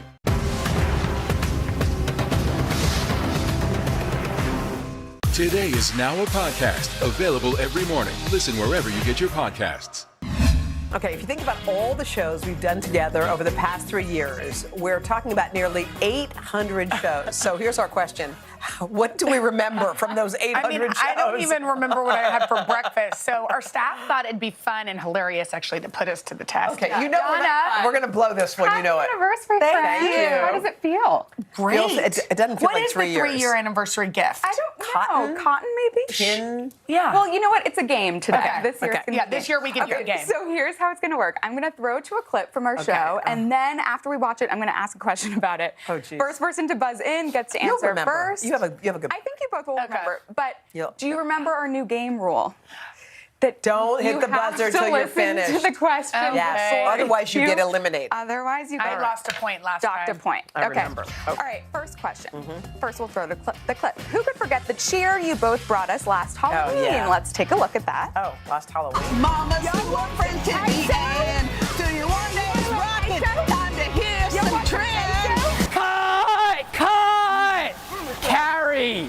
Beautiful. So good. Okay, so Hoda was Carrie Underwood. Jenna, a Dallas Cowboys cheerleader, of course. But what was the name of Jenna's cheerleader? That's not fair, you but know I that. know. Ashlyn.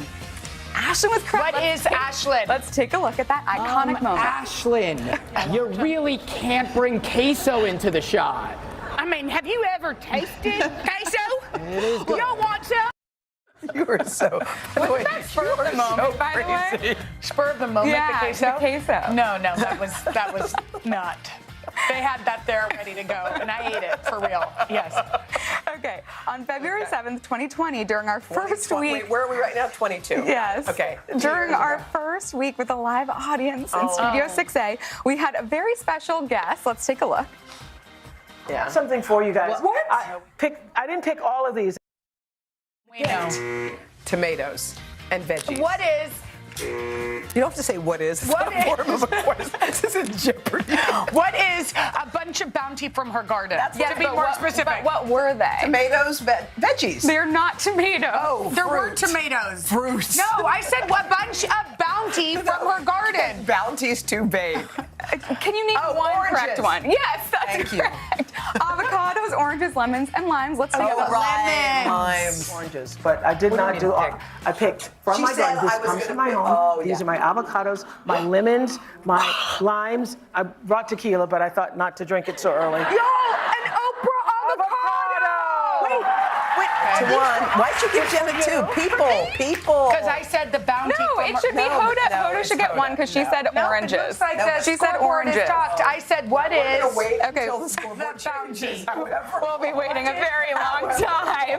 What is the bounty? Okay, there we go. Okay, next one.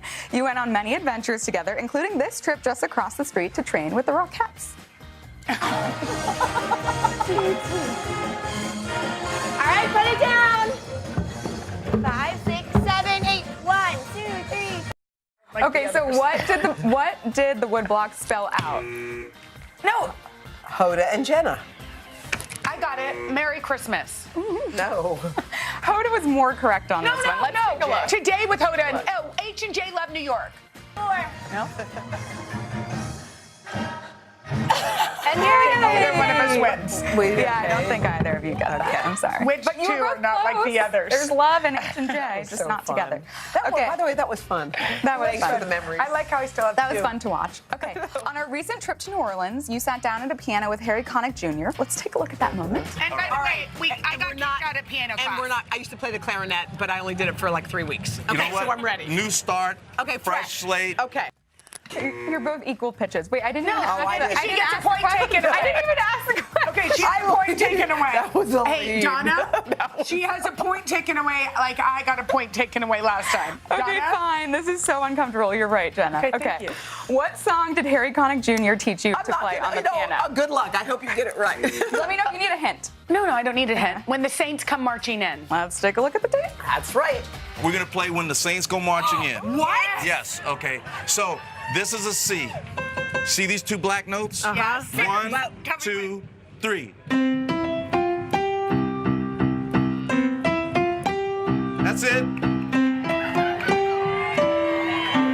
Switch. How do I go? You're right. Switch again. Okay. It's fun. We just like admiring I our know. skills. It is nice. I have So, 0. okay, you have 0 This is now. the worst You got time. one taken away I because you fear went that too this early. one won't help you redeem yourself. But here's for trying. Okay, for Jenna's 40th birthday, we invited Henry, her husband, to dress up as a page and interview people in the street. He had something to say about the experience afterwards. Let's first take a look. I love That this was moment. tough. I am going to go get a coffee, warm up, and never try this again. I am not good at this. Jenna, you're an amazing anchor. You're so good at this job. Oh, that was my favorite line. But what did he say next?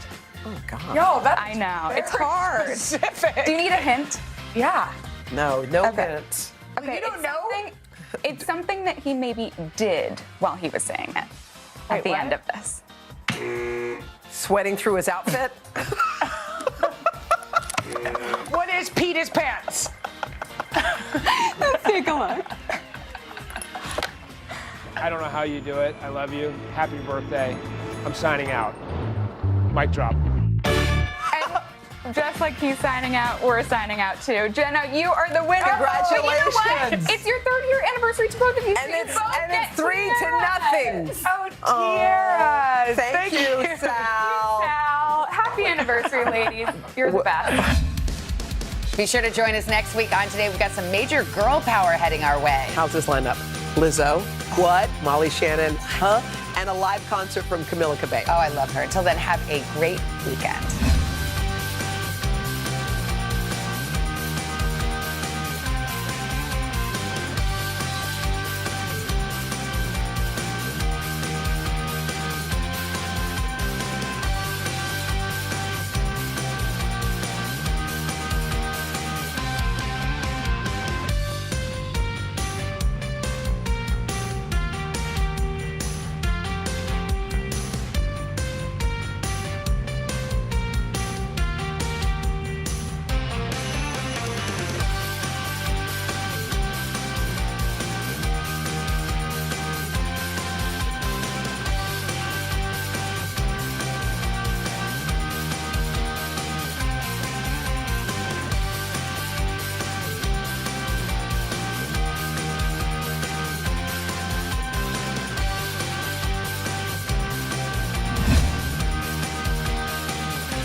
Over the years, I've been lucky enough to step into the Today Show kitchen and watch the best chefs from around the world teach us some incredible recipes. We had made that pesto, which was, Exactly. darn. I almost got out of this one clean. Turn it down. Oh my gosh, I had one job. None of which I've mastered because, well, I actually don't know the first thing about how to cook. But I'm hoping to put that all behind me.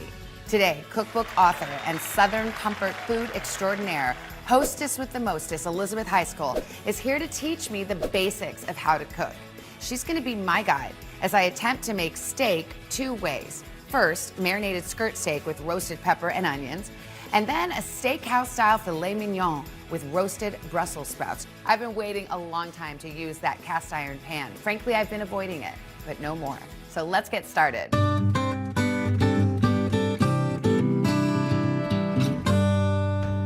Again. I know, I'm so excited. You are my Obi-Wan This to my is Luke it. Skywalker. This is it, honey. I promise we're gonna make it happen.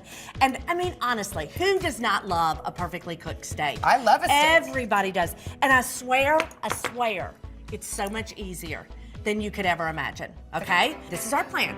Marinate the skirt steak, cut and prep the vegetables, grill the skirt steak, sear, baste, and finish the filet mignon. Let the meat rest. Cut and serve.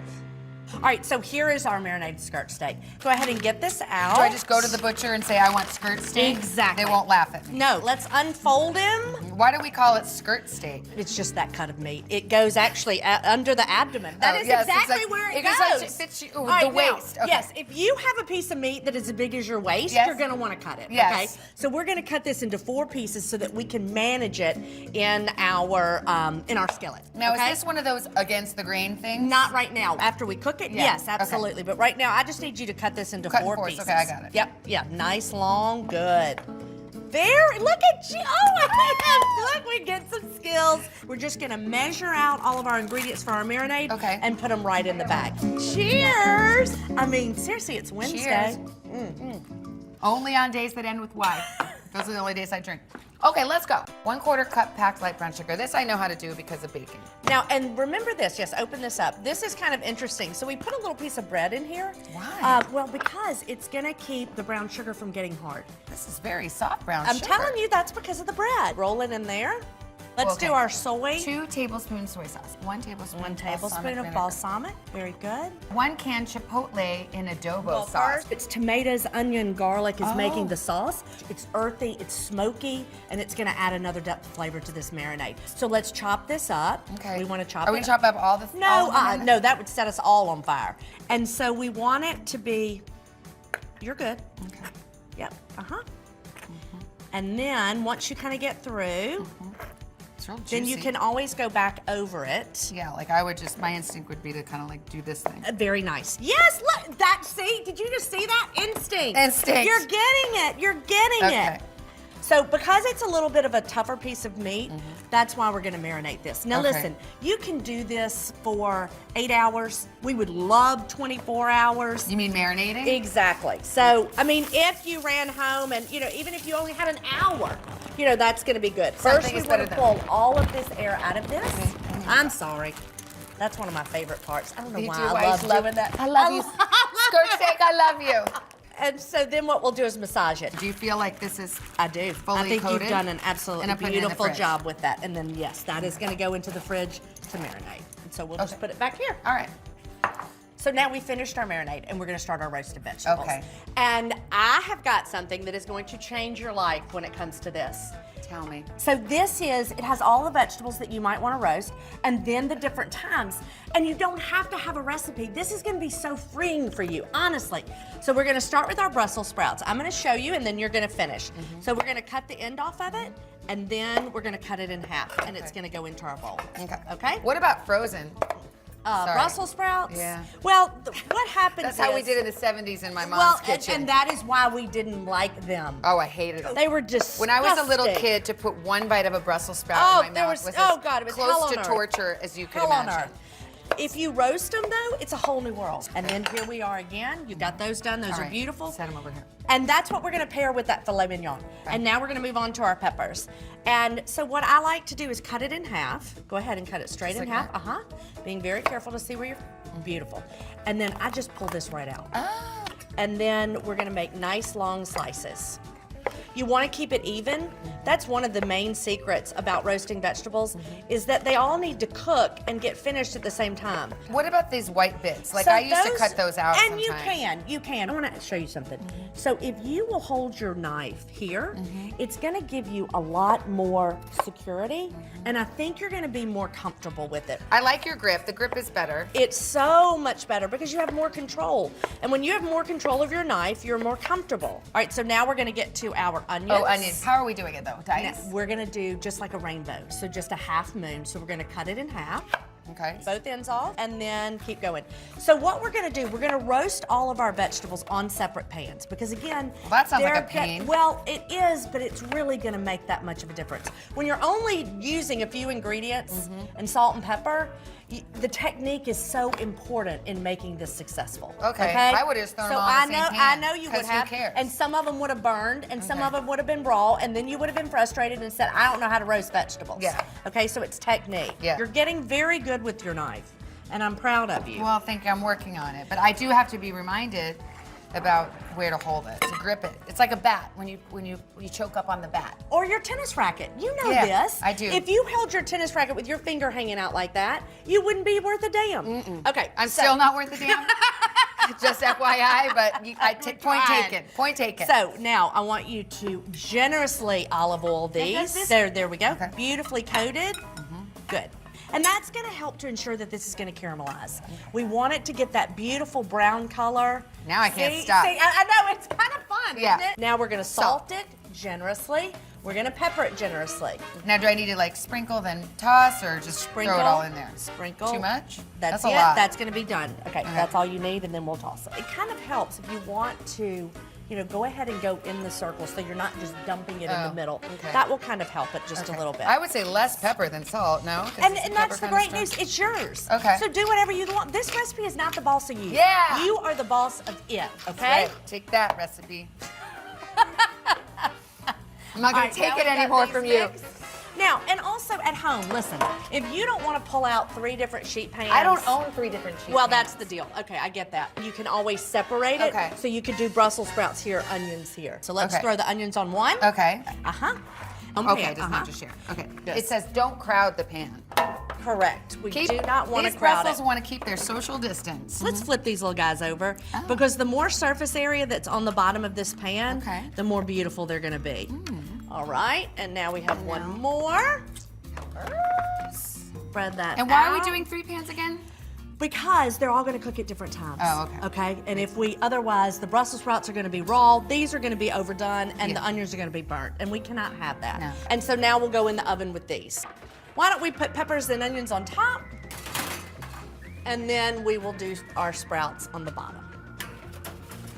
Okay, well that was easy enough. There we go. Ooh, Now, so what we'll do is we're gonna let that cook for a little bit, and then what we wanna do is we'll wanna rotate the pan. Like just move them around. Exactly. But do I have to flip them? I could get obsessed about flipping each onion You over. could, but you don't need to. Okay, very nice, that's good. Okay, all right.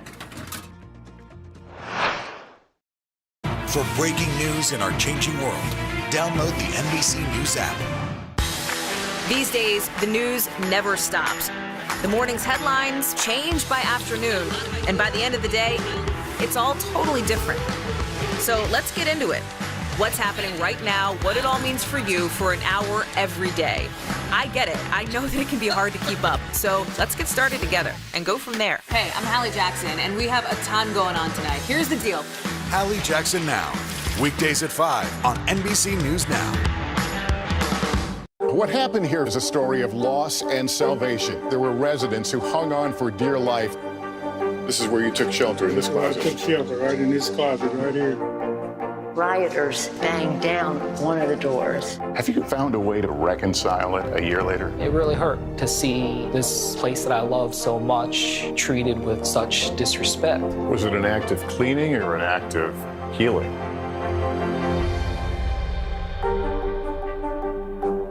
These days, it feels like the news never stops. So let's get into it. What's happening right now, what it all means for you for an hour every day. It can be hard to keep up, so let's get started together. Hallie Jackson Now, weekdays at 5 on NBC News Now.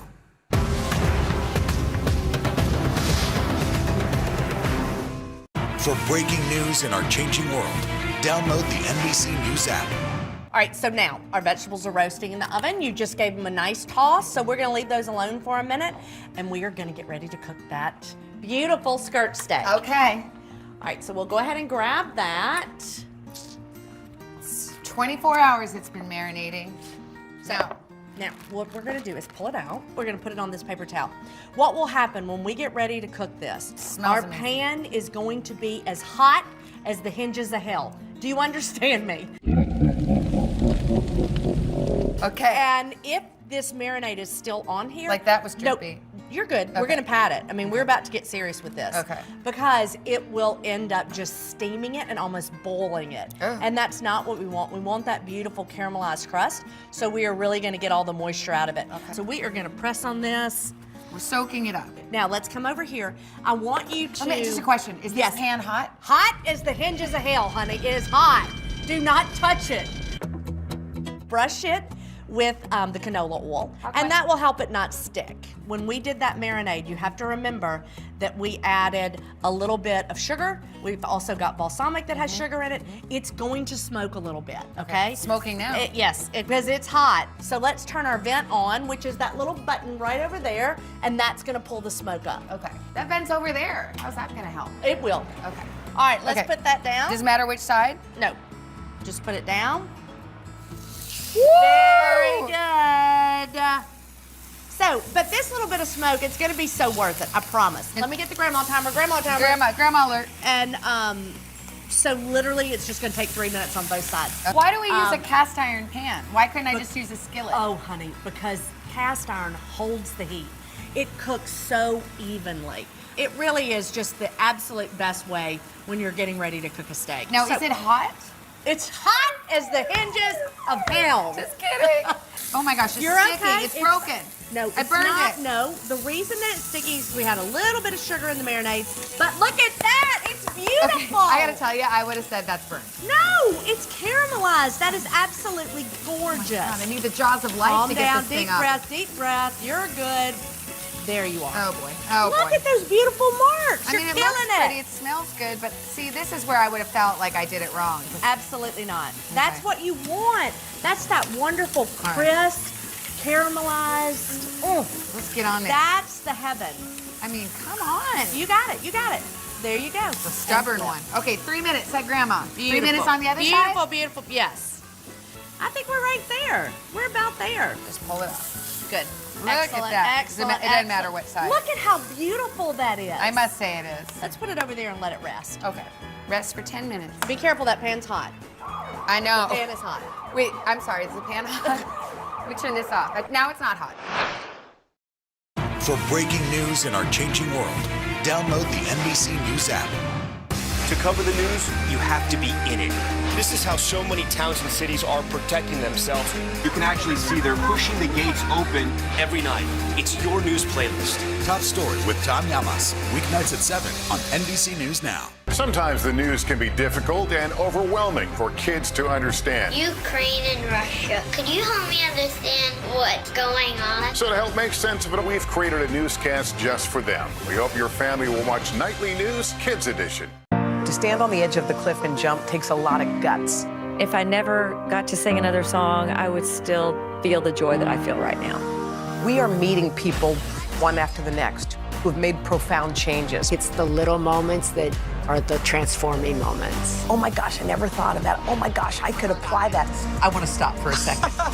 In season 2, I think you're going to be blown away by the life lessons. Join Hoda for new episodes of her podcast, Making Space. Listen now.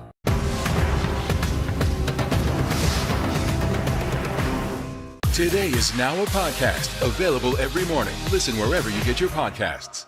Making Space, the inspirational podcast from Hoda Kotb. Listen now. To stand on the edge of the cliff and jump takes a lot of guts. We are meeting people one after the next who've made profound changes. I think you're going to be blown away by the life lessons. Join Hoda for new episodes of her podcast, Making Space. Listen now. For breaking news in our changing world, download the NBC News app. Making Space, the inspirational podcast from Hoda Kotb. Listen now. To stand on the edge of the cliff and jump takes a lot of guts. We are meeting people one after the next who've made profound changes. I think you're going to be blown away by the life lessons. Join Hoda for new episodes of her podcast, Making Space. Listen now. All right, let's get these veggies out of the oven before I burn them. Oh, they look good. I think they do. And now we've got our onions and then our peppers. Should those have been browner, or does that look good to you? I think that's nice. I think that's really good. We're gonna use these for fajitas after we slice that skirt steak up, and then the Brussels sprouts, we'll have that with our beautiful filet This is a mignon. fajita seed. You are absolutely right. All right, so now we have our vegetables out, and we're ready to go with the filet mignon. Oh, We have 2 beautiful fillets. They're so cute. Aren't they lovely? There's 2 beautiful. One for me, you. one for you. One for me, exactly. So salt and pepper generously. If you don't season it well now, you literally have missed the boat. You said generous. Generously. Sides? Absolutely. If you're gonna eat the sides, you want it to be seasoned, right? Okay. Just there. Good. Very nice. Let's do that on both fillets. And then we'll do the same thing with the pepper. Do you know if I served filet mignon to my husband? Oh, he'd lose his mind. I was gonna say he'd have a heart attack, not because of the red meat, but because I had actually I'm telling you, cooked something. He'll just be like, "Where's and Savannah I love how you just did that. That was a Oh. pro thing. Woo, dang that it. was pro. You know what? I don't like things to go to waste. And there you are. Okay, how do you think? Good? It's perfect. Okay, Absolutely great, perfect. great. I want you to go ahead and at least smash your garlic, and let's go ahead and pull our rosemary off. Use the side of this. Hold on. Let's Like do this? 1 clove at a time. Oh. And let's turn the knife away from us, okay? Okay. Good. But I'm gonna smash and then it. you're gonna use Should your I cut hand. these tips off before or no? Oh no, it ain't gonna do a damn. It ain't gonna do anything. Okay. Perfect. Good. Now, is that smashed enough? Well, I mean, I would have put a little mean, more that doesn't effort seem into that more it. smashed. Let's do it. Come on. Okay, good. Good. Very That's nice. good, but That's they're still it. big old. Well, if you It's want to okay. cut it up, you can. Well, I It's do. not necessary. It It's says more smash. just- I want to be smashed. Okay, smash it. Smash it. And not just in the smash it, margaritas. And not just with the margaritas. And That's smashed enough, you're saying? You're beautiful. Okay. It's just a quick, easy. You know, it's just a throw in, just a little flavor. Okay. And then we have our rosemary. Leaves from 1 sprig. Is this the pull off deal?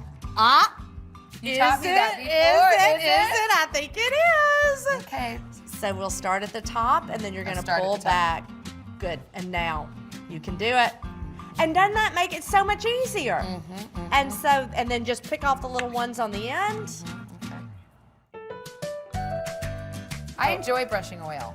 Now, before we go, we're already starting to smoke. Let's get that vent on, okay? Oh, the let's vent. turn the vent on. Hey, Okay. Whew. So should we go for it? we're ready. Let's do it. Okay. All right, so here we are. Oh, and hear that? So that's nice. That sizzle was ready. How long does it do? I think it's probably going to take about, 2 to 3 minutes. We just want to get that beautiful caramelization. We want to lock in all of those juices. This is about like the crust, basically. Very much so. Should I be doing something with this butter to get ready for this whole scene? Well, I mean, you could go ahead and cut it. Do you think that's 3 tablespoons? No, that's not. Like there. Right there. That's right. And I know a that little from more baking. isn't going to hurt this. Correct. And just know, Savannah, that smoke is normal. All right. All right? Oh, that's nice. That's very, very good. Isn't it? And now we want to go side, side, side. Okay, so that's how it should look. I love it. I love it. All right, so now this seems like a tricky little thing here. Why? Is You've it 3 got minutes? it. Okay, is it 3 minutes on each side? Do you want to go ahead and do the yes, other one we too? do. Yeah. Beautiful. Are you just not concerned about my steaks, I know. Savannah? As long as yours is What about perfect. me? Okay, yeah. So let's do a flip. Does each side, like, oh, jeez. Oh, boy. You can do it. Let it go. Can I go? All right, and then your guy goes over. I swear it is just like Mr. Miyagi and the Karate Kid. I'm so proud. It really is. So proud Look of at you. Elizabeth, But I mean, that Savannah. was beautiful the way you just flipped Oh, that. thank you. You're getting this. There's nothing like low expectations, Elizabeth. This is fun. All right, and let's get that side right there. I'm getting the bottom, right?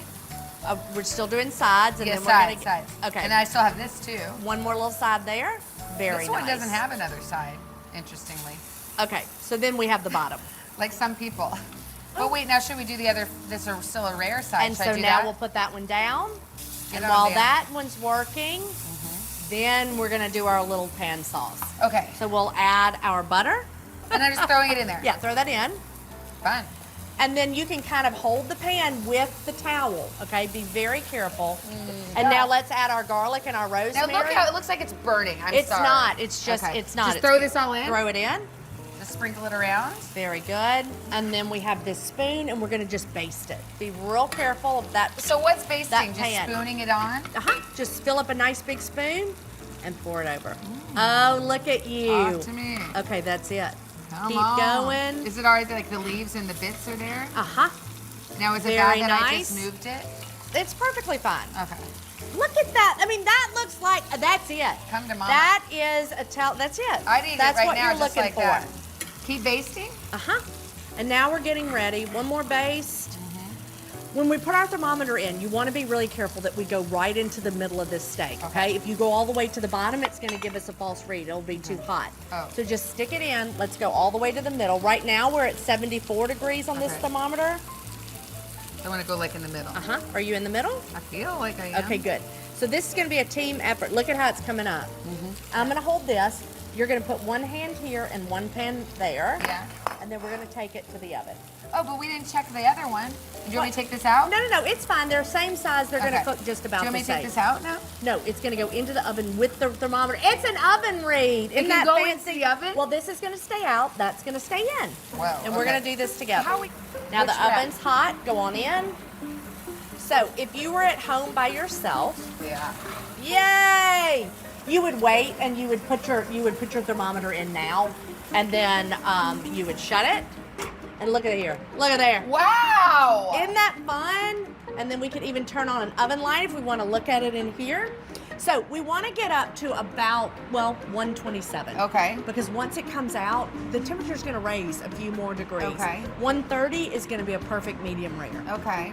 So we'll just sit here and let this So you do come 127, figuring it's going to continue to cook when it's out on the... up. Correct. How long in the oven is That's it why, really? I mean, it's like, 4 minutes, Yeah, 3 minutes? so it's quickie. Okay. It is quick, and that is the thing that's a little unnerving, because it's not hard, it's just fast. You just gotta be so ready to those rock. sides and ready to roll.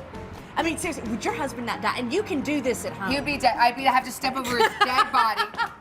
He died of shock, and I'm like, excuse me. Well, I made Hold two on, steaks, we but had now you died of steaks. shock. So I'll have to eat both steaks myself. Or 1 degree. Okay, there we go, go. Okay, now where do I put it though? All right, we're gonna put it back on our induction. Okay? Oh, jeez. It's It's I would okay. be like, it's Be dead. I careful. died Wait, here. let's focus. Focus. Deep crap. breath, and we're gonna focus. Oh, jeez. This is terrifying. Ah! Shoot. That one's on you. Okay. Where do I put it? Right there. It looks incredible. Please, would you just look at that? It's absolutely beautiful. Remember that time you burned me with the thermometer? No, I don't. It's a hot Savannah, I pan. don't remember that. So where do I put these? I should take them off Yes, this hot take pan. it off the hot pan. These look delicious. And then let me grab our sprouts and we'll scrape them on, and then this one is gonna be done. We'll grab our vegetables. Okay. Is it okay that they've just been sitting on those? They haven't like continued to burn or anything? No, Yeah, not at okay. all, not at all. Just kind of add those to this. Teamwork makes the dream work. That's it. So now let's grab our beautiful skirt steak.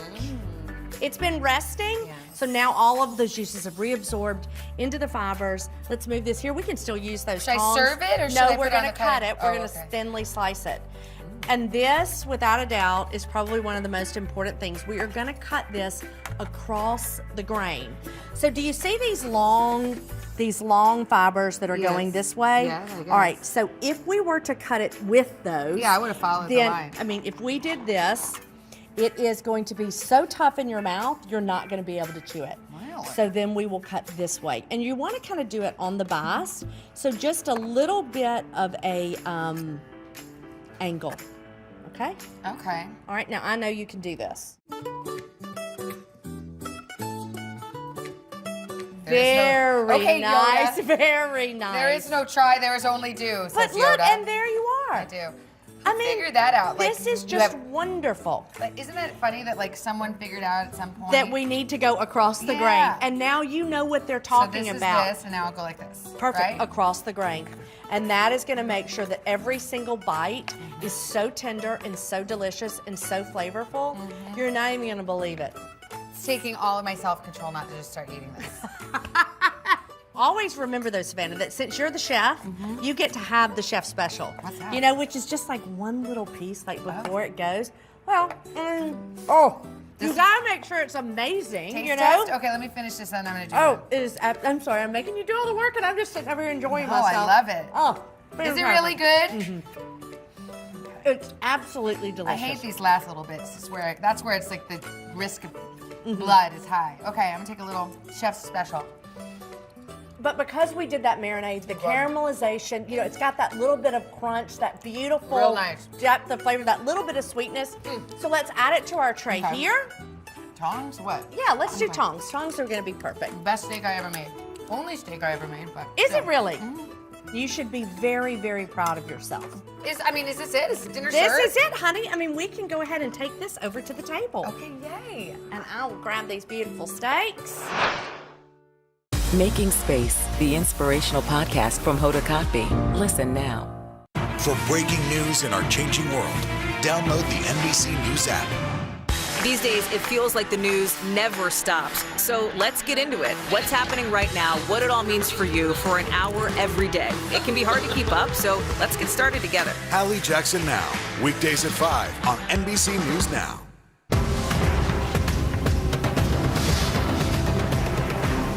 Sometimes the news can be difficult and overwhelming for kids to understand. Ukraine and Russia. Could you help me understand what's going on? So to help make sense of it, we've created a newscast just for them. We hope your family will watch Nightly News Kids Edition. We're here to start conversations about the big things happening in our world, because it's not my job to tell you what to think. My job is to think about what you tell me. Now Tonight with Joshua Johnson, streaming weeknights at 8 on NBC News Now. Can this still end diplomatically with Vladimir Putin in charge of Russia? There's a Supreme Court nominee. What would it take for you to vote to confirm her? So I guess the question is, can this end with sanctions alone? If it's Sunday, it's Meet the Press. Top Story with Tom Llamas, weeknights at 7 on NBC News Now.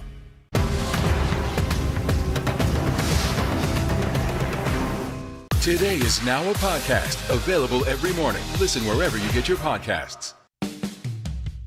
I can't believe it. Yeah, it doesn't get any better. Absolutely does not get any better. It looks incredible. I And must a say. margarita. But so see, you could serve this with the flour tortillas and the pico de gallo and cheese, or you could do that with the mashed potatoes and maybe some roasted carrots. Whatever your kids love, now you know how to roast every vegetable that there is. This is the first time I've made a steak and the first time I've roasted a vegetable. Cheers!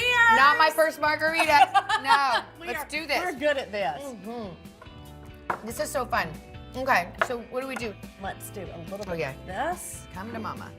And then here we are with those beautiful roasted vegetables that you love did. it. You know, it's that moment right before you cut into your steak that you kind of take that breath, wondering, you know, was it cooked properly? Well, that's what Is it just like I like? Look, It's so tender. Oh my gosh. This is my Christmas card. That's it. That should be absolutely. I mean, this looks incredible. That doesn't get any let's better. Taste it. Delicious. I gotta say. I'm sorry. You killed it. So Absolutely good. killed it. It's so tender. Let me try these Brussels. And I love not mom's frozen. The aromatic of just that little bit of garlic and rosemary that we threw in at the last minute was beautiful. It is really delicious. Okay, now I gotta try skirt steak. Tender, not chewy, because we cut it across the grain. And that's the key. I might have added a little more salt. And that's fine. Lesson learned. So now you know.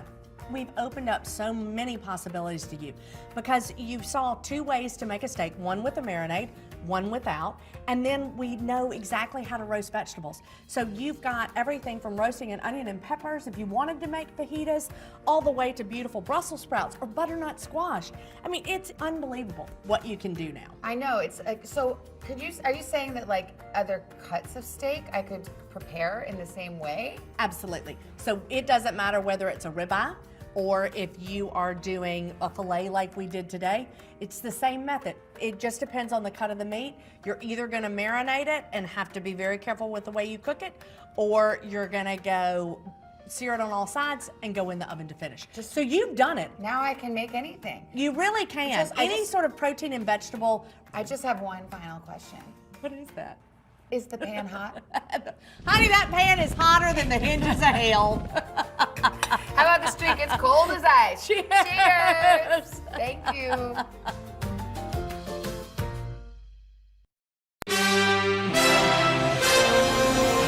Good morning. Breaking overnight, shocking attack.